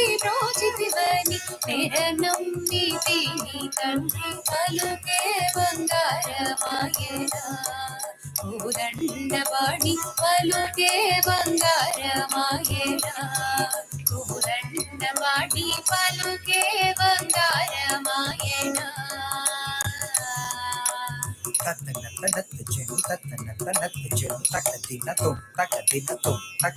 ప్రాదీనాదిగా చేసి భూతాళమున ప్రఖ్యాతి చెంది దివని ప్రీతితో నమ్మితి తండ్రి ప్రాదీనాదిగా చేసి భూతాళమున ప్రాదీనాదిగా చేసి భూతాళమున ప్రాదీనాదిగా చేసి భూతాళమున ప్రాదీనాదిగా చేసి భూతాళమున ప్రఖ్యాతి చెంది దివని ప్రీతితో నమ్మితి తండ్రి ఖ్యాతి చెంది దివని ప్రీతితో నమ్మితి తండ్రి ప్రాదీనాదిగా చేసి భూతాళమున ప్రఖ్యాతి చెంది దివని ప్రీతితో నమ్మితి తండ్రి పలుకే బంగారమాయనా కోదండవాడి పలుకే బంగారమాయనా కోదండవాడి పలుకే బంగారమాయనా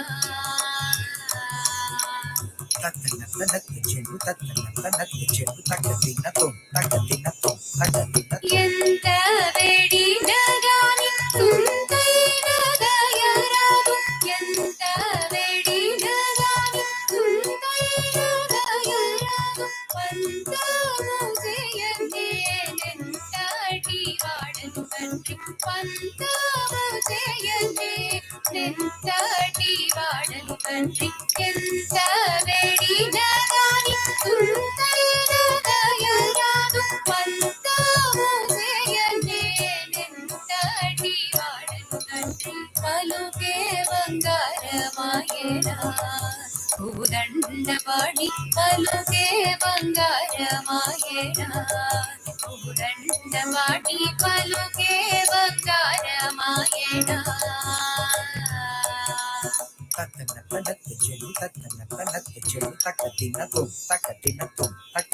శరణాగత ప్రాణ విరుదాకి దుడుగువన శరణాగత ప్రాణ విరుదాకి దుడుగువన కరుణించు భద్రాచలం పరరామదాస పూజం కరుణించు భద్రాచలం పరరామదాస పూజం శరణాగత ప్రాణ విరుదాకి దుడుగువన కరుణించు భద్రాచలం పరరామదాస పూజం పలుకే బంగారమాయనా కోదండవాడి పలుకే బంగారమాయనా కోదండవాడి పలుకే బంగారమాయనా కోదండవాడి పలుకే బంగారమాయనా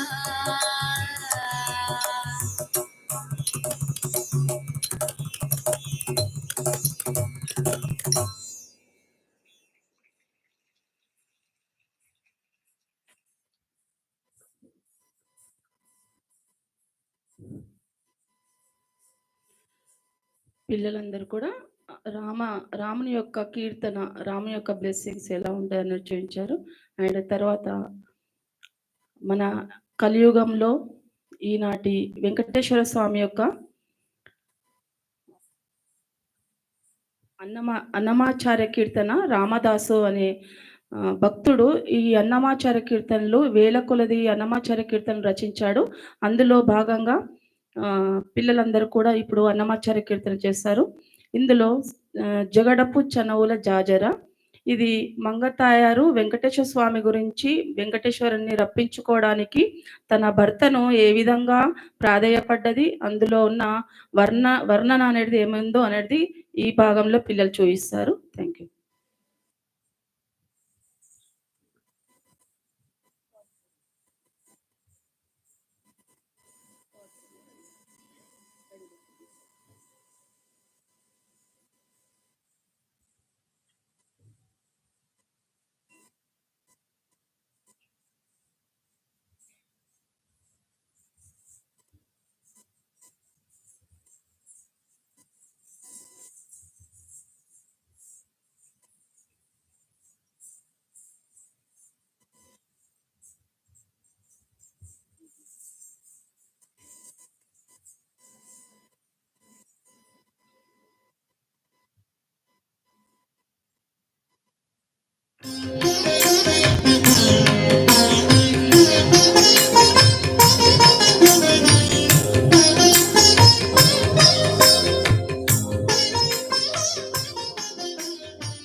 పుచనబులదాదరా సగినల మంచపు జాజరా జగడ పుచనబులదాదరా సగినల మంచపు జాజరా జగడ పుచనబులదాదరా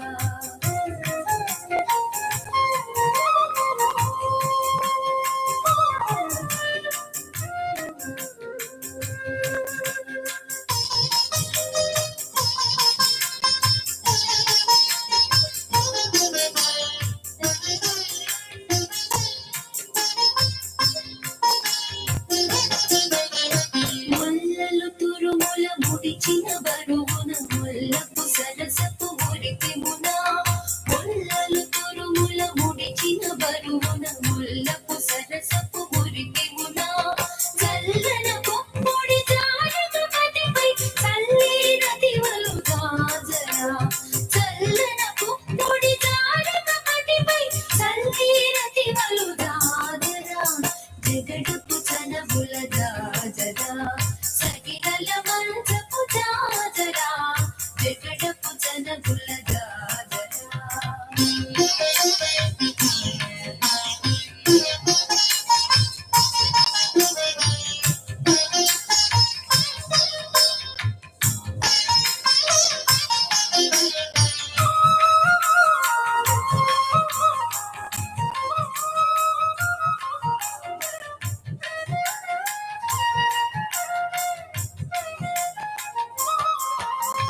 భారపు కుచముల పై కడు సింగారము నిరపేటి గంధముడి భారపు కుచముల పై కడు సింగారము నిరపేటి గంధముడి చేరువ మతిపై చిందక పడతులు సారికు చల్లేరు జాజరా చేరువ మతిపై చిందక పడతులు సారికు చల్లేరు జాజరా జగడపు చనబుల జాజరా సగినల మంచపు జాజరా జగడపు చనబుల జాజరా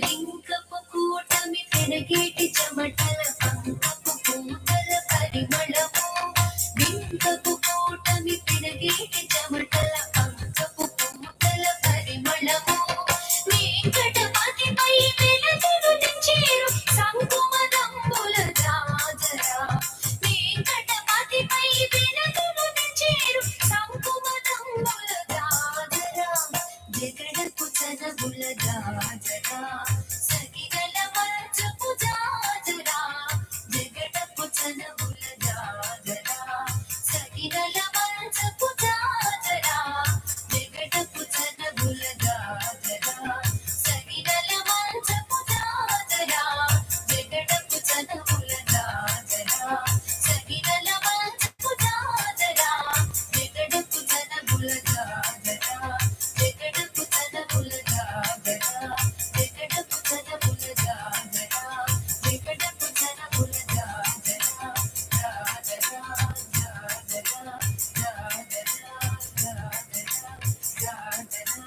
జాజరా జాజరా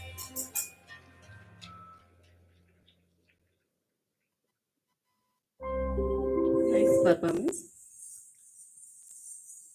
తర్వాత తిల్లానా తిల్లానా మీన్స్ కూచిపూడి నృత్యంలో ఇది చాలా గొప్పదైన సాంగ్. ఎందుకంటే ఇందులో సాంగ్ అనేది ప్రతి దాంట్లో కూడా మీనింగ్ఫుల్గా చేస్తారనమాట. అంటే దాంట్లో ఉన్న ఇప్పుడు ఇందాక చేసిన జగడపు సాంగ్లో వెంకటేశ్వర స్వామిని స్మరించుకుంటూ చేసిన సాంగ్ ఇది డిఫరెంట్ సాంగ్ అనమాట. ఎందుకంటే తిల్లానాలో సాంగ్ యొక్క మీనింగ్ అనేది ఏముండదు, only leg steps, hand mudras, జతి లాగా ఉంటుందన్నమాట. అన్ని జతులు కలిపి తిల్లానా చేస్తారు పిల్లలు. ఇది పార్ట్ పైన చేస్తారు పిల్లలందరూ కూడా. ఈ సాంగ్ చేసే వాళ్ళందరూ కూడా చాలా గొప్పగా, అంటే చాలా రోజుల నుండి నేర్చుకుంటున్న పిల్లలు, సీనియర్స్ పిల్లలు. All the best better. Okay, thank you.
దూరంగా పెట్టుకోండి.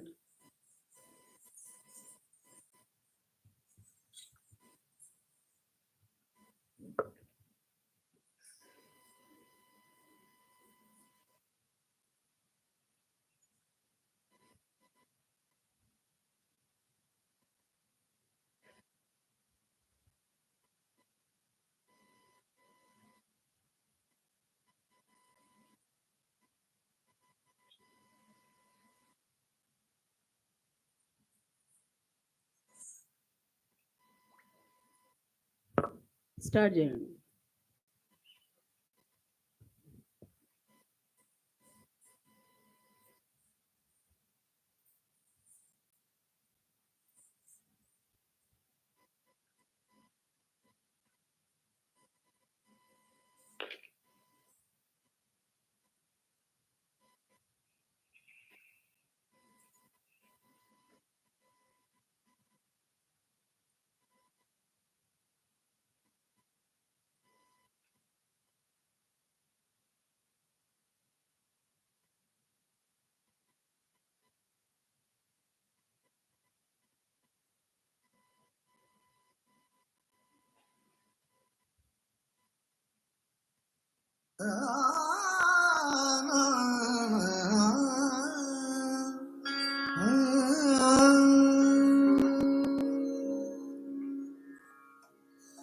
ಧೀಂ ತದರತಾನಿ ತನದಿರನ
నైస్ పర్ఫార్మెన్స్.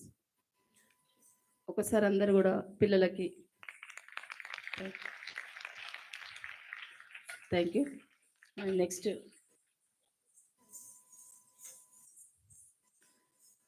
రాముడు అయిపోయింది, ఇంకా వెంకటేశ్వరుడు అయిపోయింది, ఇంకా మిగిలింది మనకు మీకు అందరికి కూడా దేవుడు అనేది ఎలా ఉంటాడు అనేది మీరు ఎవరికి కూడా తెలియదు, మనకు ఎవరికి కూడా తెలియదు అనమాట. దేవుడు ఇలా ఉంటాడు అనేసి మనము ఆ దేవుని రోజు కూడా స్మరించుకుంటాము. కాకపోతే పిల్లలు ఇలా ఉంటాడని మీకు ఎక్స్ప్లెయిన్ చేస్తున్నాను అనమాట. అవును ఇలా ఉంటాడు మీకు తెలుసా అనేది ఎక్స్ప్లెయిన్ చేస్తుంటాడు. దాంట్లోనే శివుడు కాల భైరవుడైనప్పుడు ఏ విధంగా నర్తిస్తాడు. అండ్ మాకు ఇష్టమైన గురువు అంటే మాకు ఇప్పుడు మీకు ఎలా గురువు ఉంటారో మాకు ఇష్టమైన గురువు శివుడు అనమాట. ఎందుకంటే శివునికి నాట్యం అనేది ఒక ఆధారణ, ఒకటి ఆరాధ దైవం కూడా. దాంట్లోనే నటరాజ స్ఫూర్తి డ్యాన్స్ అకాడమీ అనేది నేను పెట్టుకున్నాను. నటరాజ స్ఫూర్తి రూపంలో శివుడు ఏ విధంగా తాండవిస్తాడు, అదేవిధంగా కాల భైరవి అంటే పార్వతీదేవి.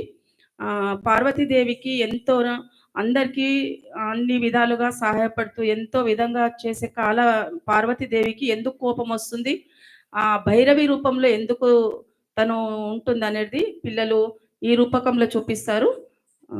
థ్యాంక్ యూ పిల్లలందరూ.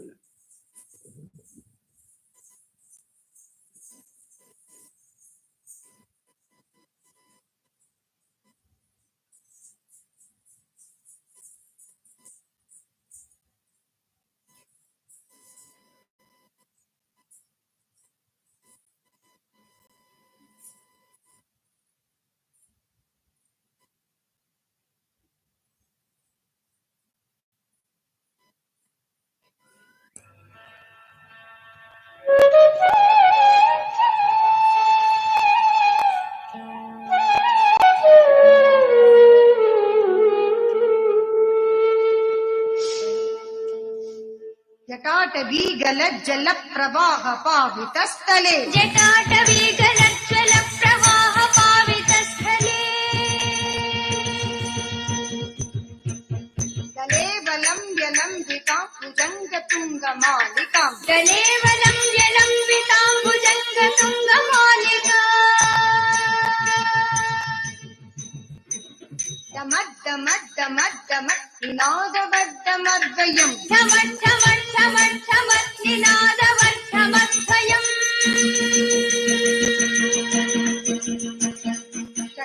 चकारचण्डताण्डवं तनोतु नः शिवः शिवम् चकारचण्डताण्डवं तनोतु नः शिवः शिवम् चकारचण्डताण्डवं तनोतु नः शिवः शिवम् चकारचण्डताण्डवं तनोतु नः शिवः शिवम्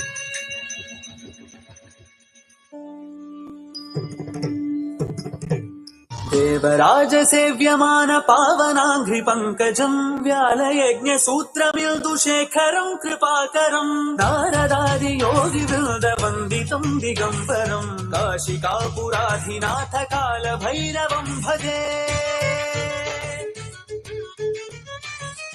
भानुकोटिभास्वरम् भवाभितारकम् परम् नीलकण्ठमीप्सितार्थदायकम् त्रिलोचनम् कालकालमम्बुजाक्षमक्षशूलमक्षरम् काशिकापुराधिनाथ कालभैरवम् भजे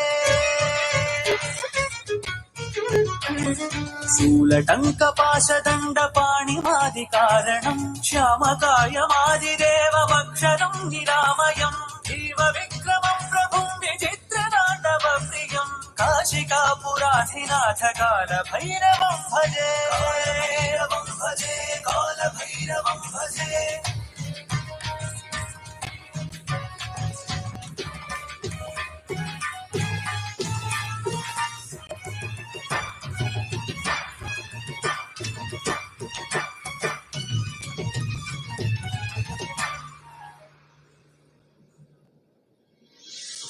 मुक्तिदायकम् प्रशस्तचारु विग्रहम् भक्तवत्सलम् स्थितम् समस्तलोकविग्रहम् विनिक्वलन् मनोज्ञहेम किङ्किनीलसत्कटिम् काशिकापुराधिनाथ कालभैरवम् भजे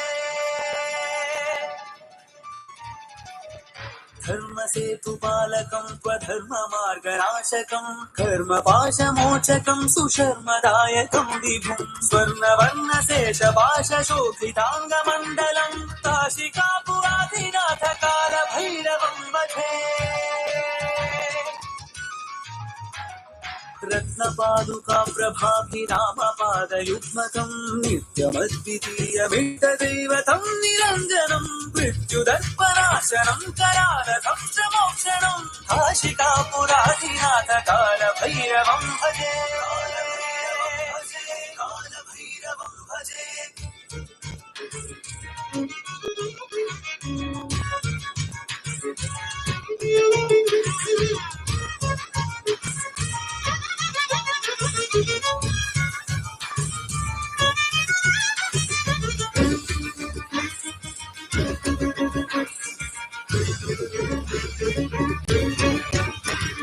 मट्टहास भिन्न पद्मजाण्डघोष संततिम् दृष्टिपातनष्टपापजालमुग्र शासनम् अष्टसिद्धिदायकम् कपालमालिकाधरम् काशिकापुराधिनाथ कालभैरवम् भजे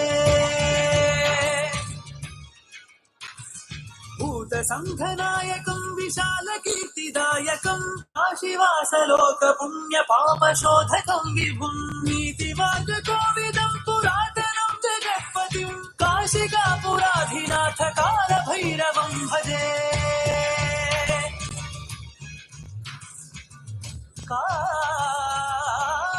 कालभैरवाष्टकम् पठन्ति ये मनोहरम्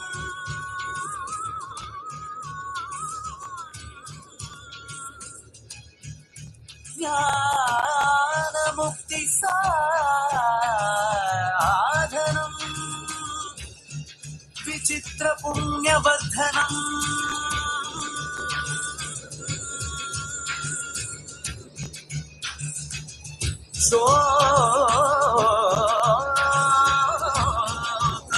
शोकमोहदैन्यलोभ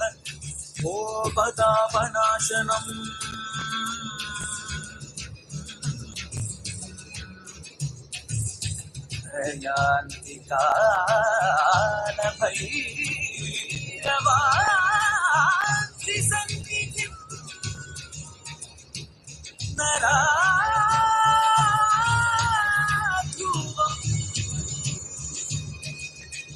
नराः कालभैरवान्तिसन्निधिं ध्रुवं प्रयान्ति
भैरविशाम्बरिचन्द्रमौळिरफलम् अपर्णा उमा पार्वती काली हेमवती शिवाग्रनयनी कात्यायनी भैरवी सावित्री नवयौवना शुभकरी साम्राज्यलक्ष्मी प्रदा चिद्रूपी परदेवता भगवती श्रीलिङ्ग भैरवी भैरवि मोहिनि देवता त्रिभुवनि आनन्द संदायिनी वाणी वल्लभ पाणि वेणु मुरली गान प्रिया लोकिनी कल्याणी उडुराज बिम्बवदना तोंगाच संहारिणी चिद्रूपी परदेवता भगवति श्रीलिङ्ग भैरवी भैरवि रौद्रिणि भद्रकाळि बगलं ज्वालामुखी वैष्णवी ब्रह्माणि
నైస్ బిడ్డ.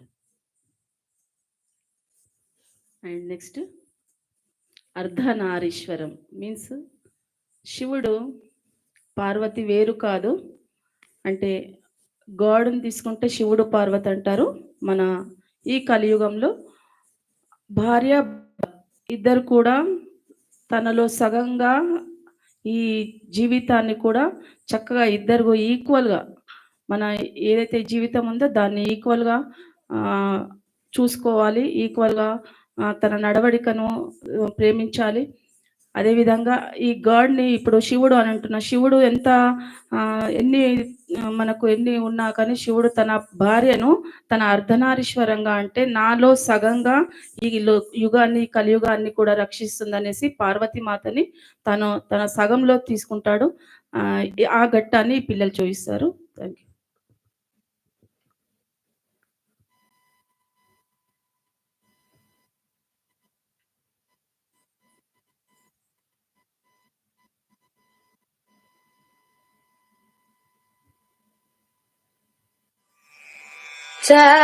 चाबेय गोरात शरीर काये कर्पूर गोरात शरीर काय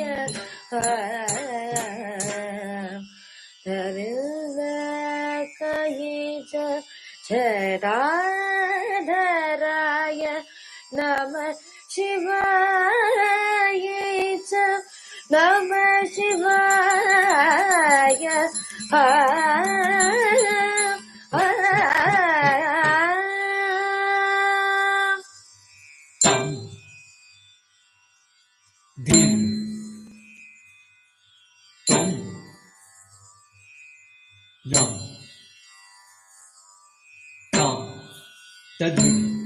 Takatum, takitanam, tatakadindadam, tadum, tatum, tanam, takadam, takadim, takadam, takanam, tatam, tadim, tatum, tandam, tadim, ginatum, dim, ginatum, dim, ginatum, dim, ginatum, dim, ginatum, dim, ginatum, kidatakadarikidatum, kidatakadarikidatum, kidatakadarikidatum.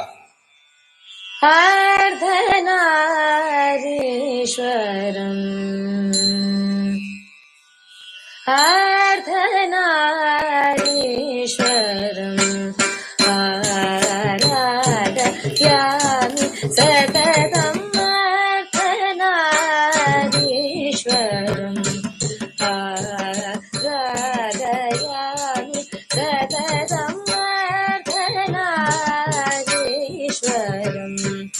आराधयामि सततम् त्रिभुवसेष्टादि मुनिलिङ्गवन्दितं श्रीनाथनारीश्वरम् आराधयामि सततं त्रिभुवसेष्टादि मुनिलिङ्गवन्दितं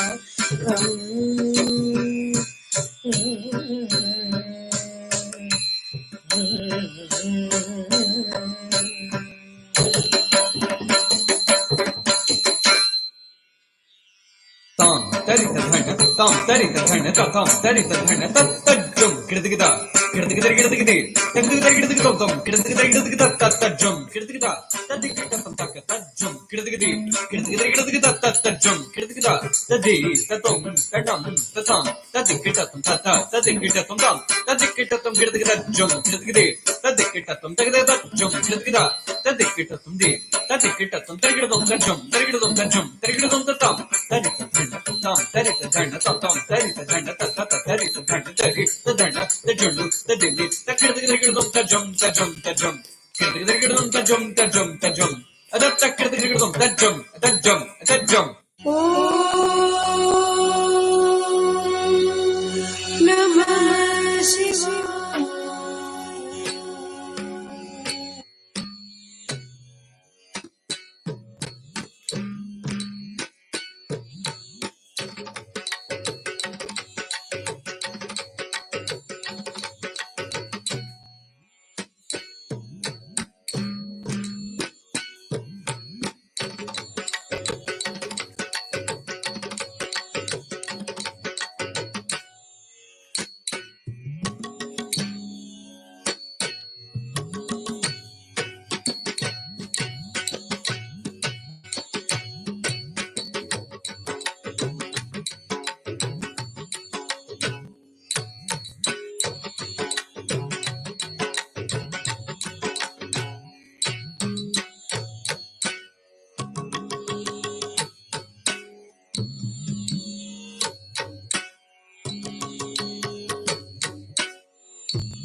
Om Namah Shivaya.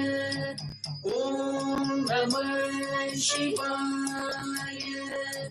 Om Namah Shivaya. Om Namah Shivaya. Om Namah Shivaya. Isham Suresham Vishesham Mahesham Nadesham Gauesham Nadesham Guresham Anadin Gaveyam Ajeyam Ajeyam.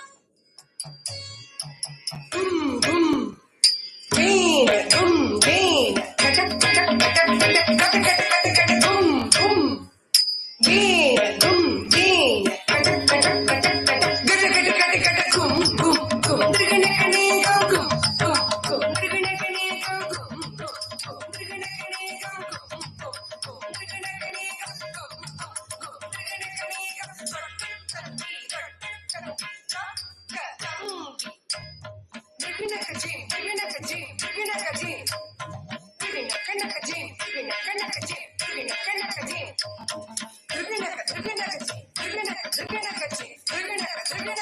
Shivam Shivam Vibhum Vibhum Param Param Prabhum Vibhum Shivam Shivam Vibhum Vibhum Param Param Prabhum Vibhum Paratparam Paratmakam Kripakaram Sudhatmakam.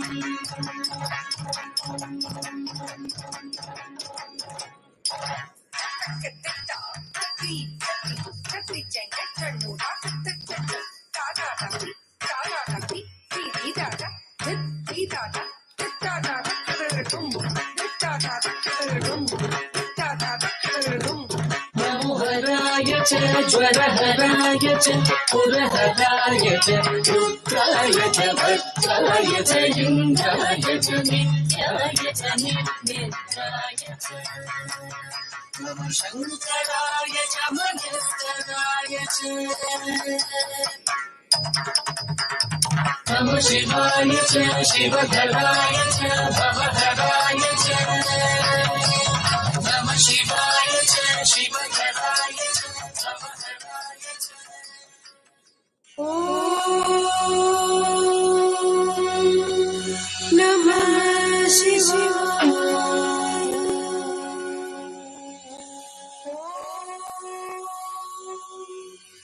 Namah Shivaya. Namah Shivaya.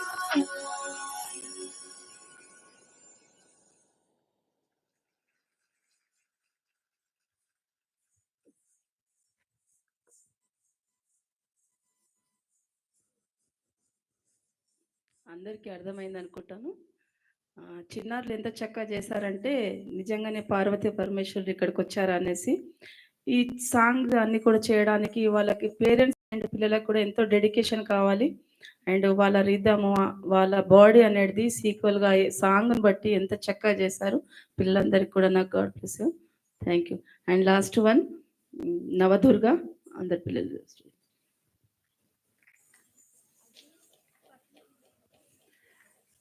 Navadurga అంటే దుర్గామాత అంటే ఆది పరాశక్తి.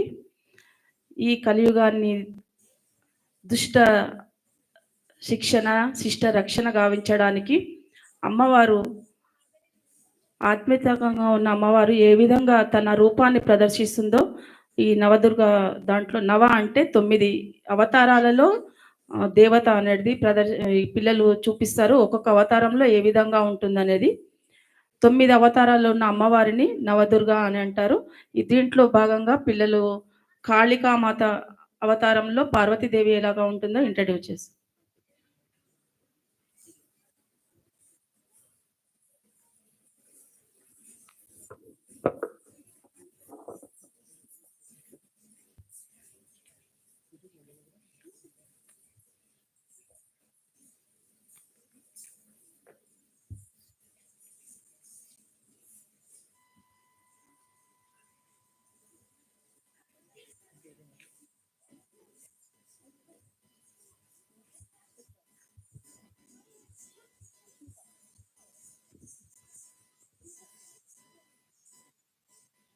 అశ్మిత కొంచెం సెంటర్లోకి వచ్చి సెంటర్లో చూసుకోండి, back చూసుకోండి, back centre. ఇటు జరుగు అశ్మిత, ఇటు జరుగు, ఇటు ఇటు రైట్ సైడ్ ఇంకా జరుగు, లాస్ట్ సైడ్ కొంచెం జరుగు. Okay start.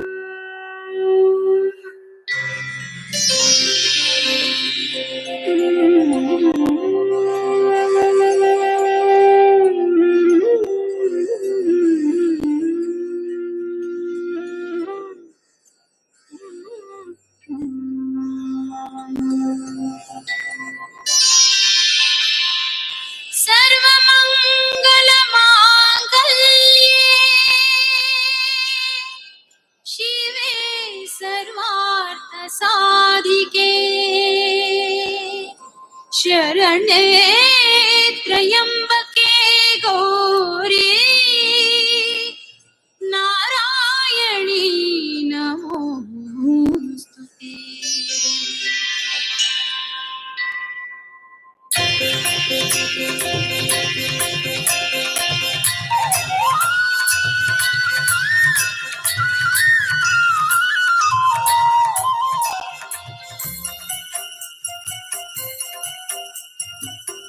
गिरि नंदिनि नंदित मेदिनि विश्व विनोदिनि नंदनुते गिरिवर विंध्य शिरोदिनि वासिनि विष्णु विलासिनि जिष्णुनुते भगवति हे शितिकंठ कुटुंबिनि भूरि कुटुंबिनि भूरि कृते जय जय हे महिषासुरमर्दिनि रम्यकपर्दिनि शैलसुते।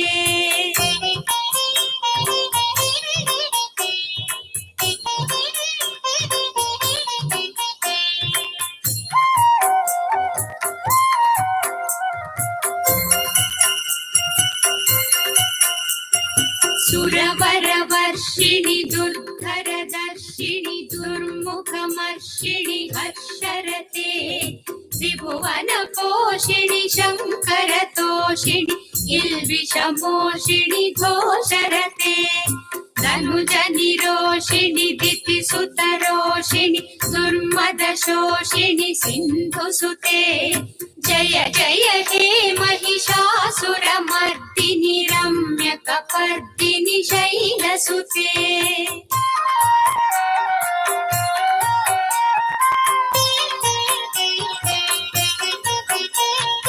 आई जगदम्ब मदम्ब कदम्ब वन प्रियवासिनि हासरते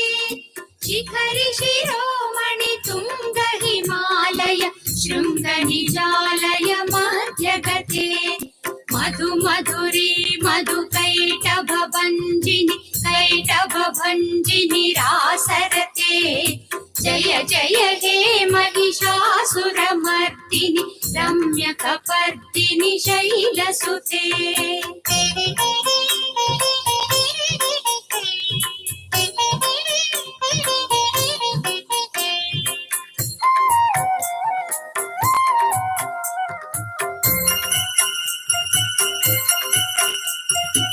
ऐशतखण्डविखण्डितरुण्डवितुण्डितशुण्डगजाधिपते रिपुगजगण्डविदारणचण्ड पराक्रमशुण्डमृगाधिपते निजभुजदण्डनिपातितखण्डविपातितमुण्डभटाधिपते जय जय हे महिषासुरमर्दिनि रम्यकपर्दिनि शैलसुते जय जय हे महिषासुरमर्दिनि रम्यकपर्दिनि शैलसुते जय जय हे महिषासुरमर्दिनि रम्यकपर्दिनि शैलसुते जय जय हे महिषासुरमर्दिनि रम्यकपर्दिनि शैलसुते नमश्चण्डिकायै मार्कण्डेय उवाच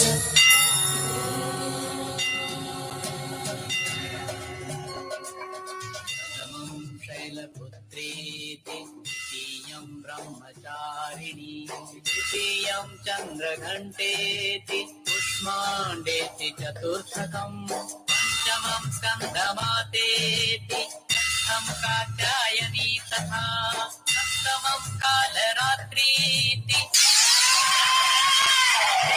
महागौरीति च अष्टमं नवमं सिद्धिदात्री च नवदुर्गा प्रकीर्तिताः नवमं सिद्धिदात्री च नवदुर्गा प्रकीर्तिताः गिरिनन्दिनि नन्दितमेदिनि विश्वविनोदिनि नन्दनुते गिरिवरविन्द्यशिरोधिनि वासिनि विष्णुविलासिनि विष्णुते भगवति देशिति कण्ठकुटुम्बिनि भूरि कुटुम्बिनि भूरि कृते जय जय हे महिषासुरमर्दिनि रम्यकपर्दिनि शैलसुते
చాలా చక్కగా చేశారు. అందరికి నచ్చింది అనుకుంటాను. ఒక్కసారి అందరూ కూడా క్లాప్స్. ఐఐటి ఎలా ఉంటుందంటే మేము ఎంత కామ్గా ఉంటుందంటే నీట్గా కామ్గా ఉంటుంది. మేము వేరే ఇన్స్టిట్యూట్లో వేరే అదర్ పర్ఫార్మెన్స్ చేస్తే గోల గోల మొత్తం క్లాప్స్ కొట్టేసి అల్లరి అల్లరి చేసేసి హంగామా చేసేస్తుంటారు. ఏదైనా చక్కటి ప్రోగ్రామ్ వస్తే ఇక్కడ మాత్రం ఓన్లీ క్లాప్స్ అల్లరి చేయకుండా చాలా చక్కటి స్టూడెంట్స్ అన్నారు. ఐఐటి అంటేనే అది దానికి నేను చాలా అప్రిషియేట్ చేస్తాను. నేను ఎప్పుడు కూడా ఐఐటికి రావాలంటే డిసిప్లిన్ అనేది ఐఐటిలోనే మాత్రమే ఉంటుంది. ఈ అవకాశాన్ని ఇచ్చిన ఐఐటి వాళ్ళందరికీ కూడా నా యొక్క ధన్యవాదాలు. Okay. What a wonderful and fantastic performance it was. I hope everyone would have surely enjoyed it. Now I would like to invite Professor Kishale Mitra and Professor Gopi sir onto the dais to present the small token of appreciation to this this students, deserving students. Please, Professor. So I will like to call all the students on the dais.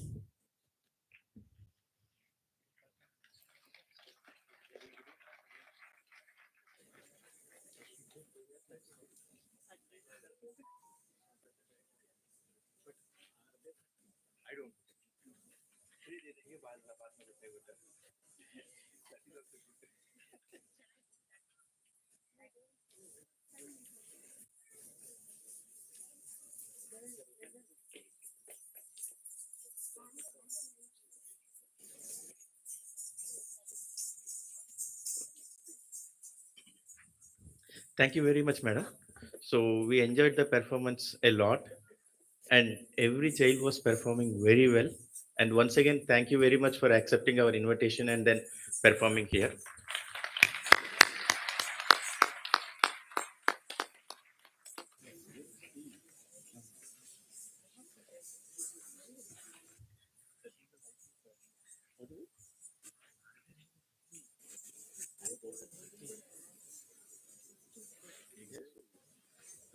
Let them have the photo first.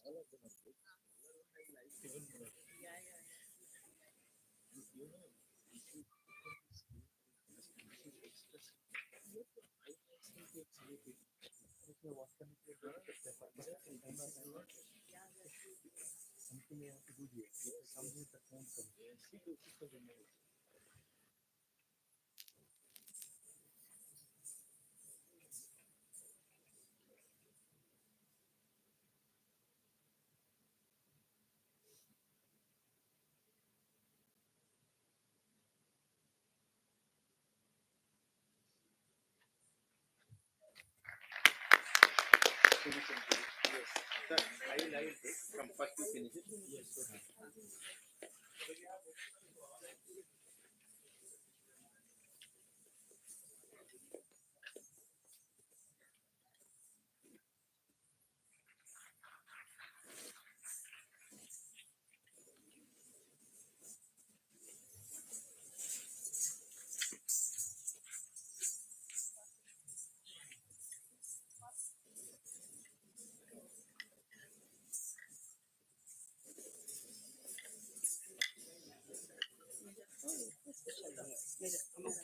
Okay sir को बोलती हूँ.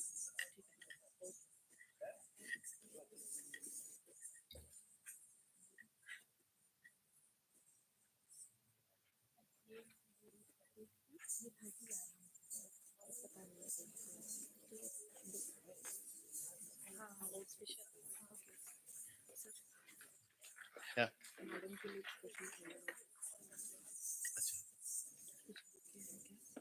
Okay, so कुछ नहीं. You do one thing. You keep it. I will do it.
I would like to request Professor Kishale to felicitate Jyoti Kulakarni ma'am.